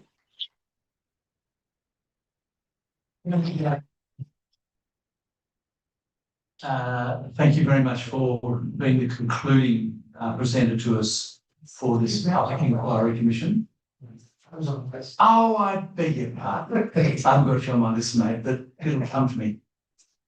So let's see whether we've got some questions from commissioners to begin with. Leanne. Can I make a quick reflection back to Joe Camilleri at our Melbourne hearing? Because you said then that we first relied on Britain, and then when we gave up on them or they gave up on us, we then went to the US. And Joe said it's because we've got a hopeless addiction to imperialism. And until we can overcome that, so I asked him, how do we overcome it then? If the problem is an addiction to imperialism, how do we get off that addiction? And he said the three things that Australia's got going for them, and that's quite unique in the world. One is the oldest living continuous culture and the Indigenous knowledge that we can tap into. Two is the fact that we don't actually have land borders. And three is that we're the most successful multicultural country in the world. And if we take advantage of all those three things, maybe we can get off our addiction to imperialism. So take that as a comment, not a question. What's your name, please? Okay, this is a quick one. You talked about continuing with the alliance relationship. And my question to you is, how would you go about redefining that alliance relationship to suit a country that was founded in revolution and a country that was founded by the rule of law? Actually, my preference would be we didn't have an alliance, but I'm also a realist. The Canadian Prime Minister visited around the same time that Herzog did, and Canadians are very pragmatic and have very similar values to us. He came to Australia to try and convince Albanese and the government to take a slow step back from the US. I think right now, if we completely step back, we kind of know what would happen. A slow step back from the US and decrease dependence. And the way that you can do that is by starting to have healthy partnerships with other healthy nations. And there are plenty of them. And all of our economies are growing as well. And so I think that's an opportunity to make a slow move. And I also want to reference the Bandung Conference in the 1950s. So there were all these countries who had supported, I think it's because that I don't, correct me please if you know, had supported their allies during the war, and as a reward for that, they had been promised their freedom and their independence. So they all met together from, I think it was Asia and Africa, maybe South America, all met together to define what it looks like to become a sovereign nation after having been colonial. And that partnership helped them to stop being dependent on these European nations. I think we need to adopt a similar mentality. Sovereignty and our freedom is so important to us. We have this amazing country. We have until very recently had a pretty healthy democracy, and we have all the resources. I've seen a US strategy where we are going to be like the fruit bowl of America. I'm misquoting. The military deals, everything's being taken away from us. These are not beneficial alliances for us. It's kind of like a small business partnering with Amazon. Thanks very much for that, Esther. No more questions from commissioners there, and thank you for that. And I'll use your last. Last but not least, Mark, you were originally on the list when I read out. You weren't in the group, but you come back in. Yes. And please come and it's 5 minutes and just introduce yourself. We look forward to hearing from you. Hi, my name is Mark Schneider. You can tell by my accent that I'm not Australian. So I do appreciate being given the opportunity to share this evening. I don't come being for or against AUKUS. That's for Australia to decide. I will support that decision regardless.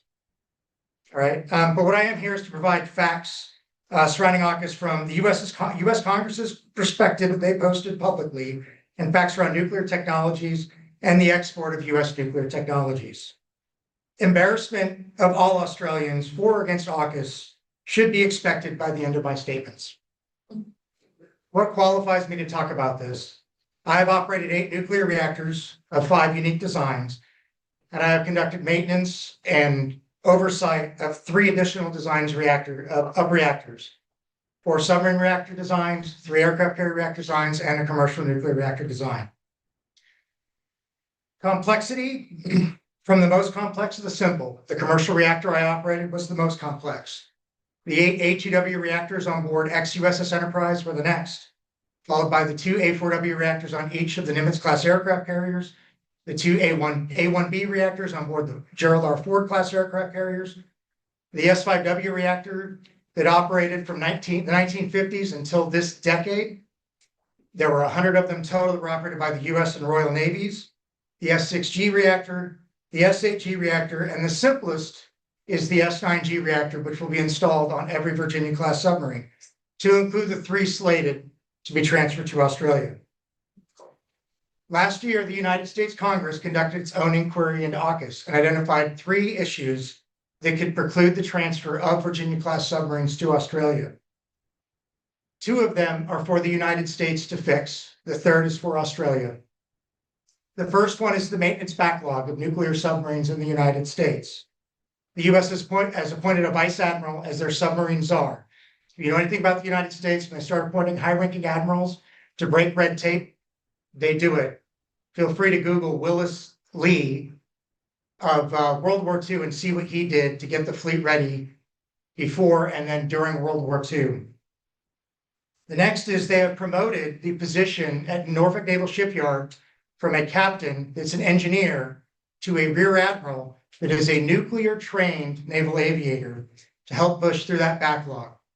The United States is starting to see that backlogs start to be fixed with the delivery of USS Colorado SSN 788 from Pearl Harbor Naval Shipyard this month, the first of the logs in the logjam to come out.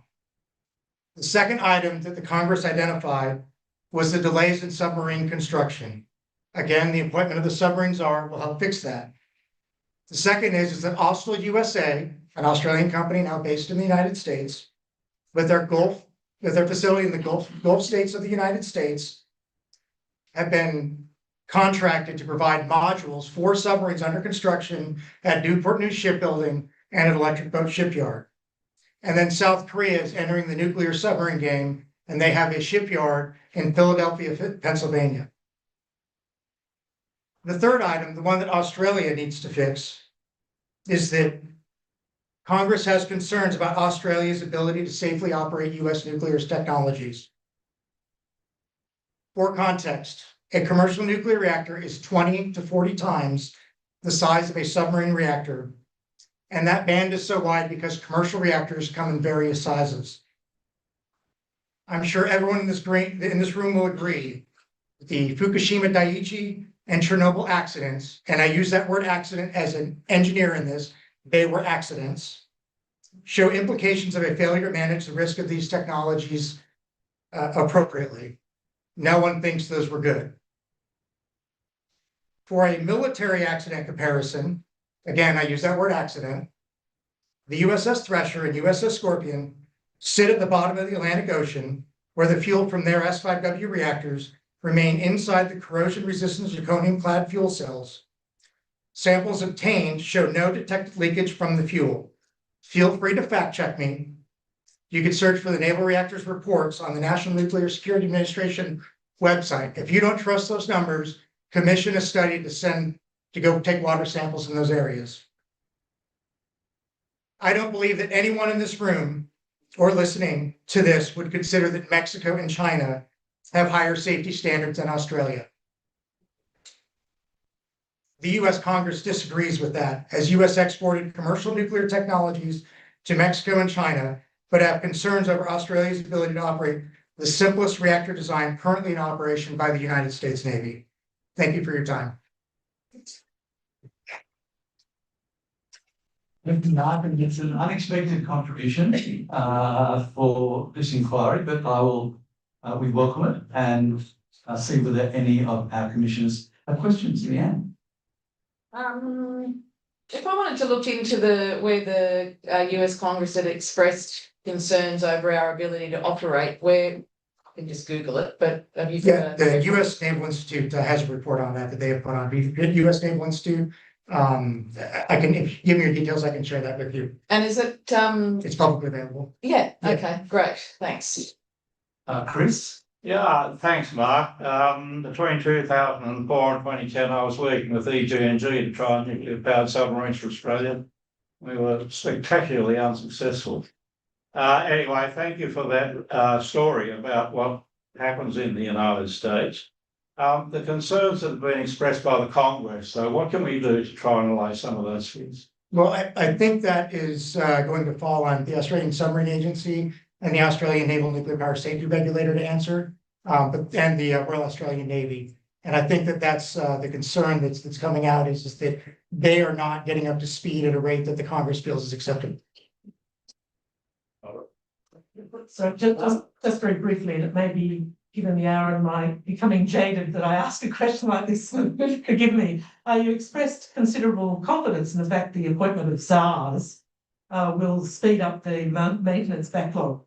I just added, in brackets that you have a lot more confidence in such appointments than I do, and I wonder why you think that will make such a difference. That's just based off a historical US context. When you look at Admiral Willis Lee, when he came in, he actually created a new stamp instead of urgent was frantic.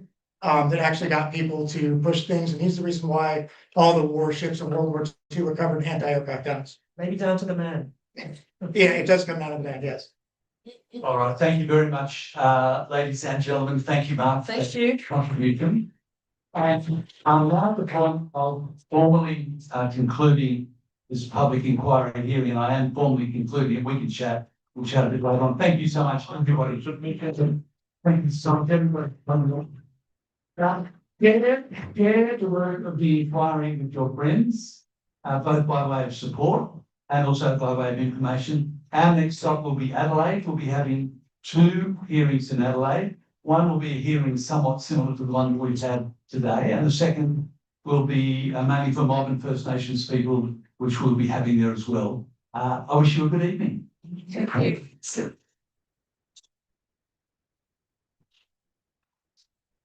not putting them up, but it's just for a small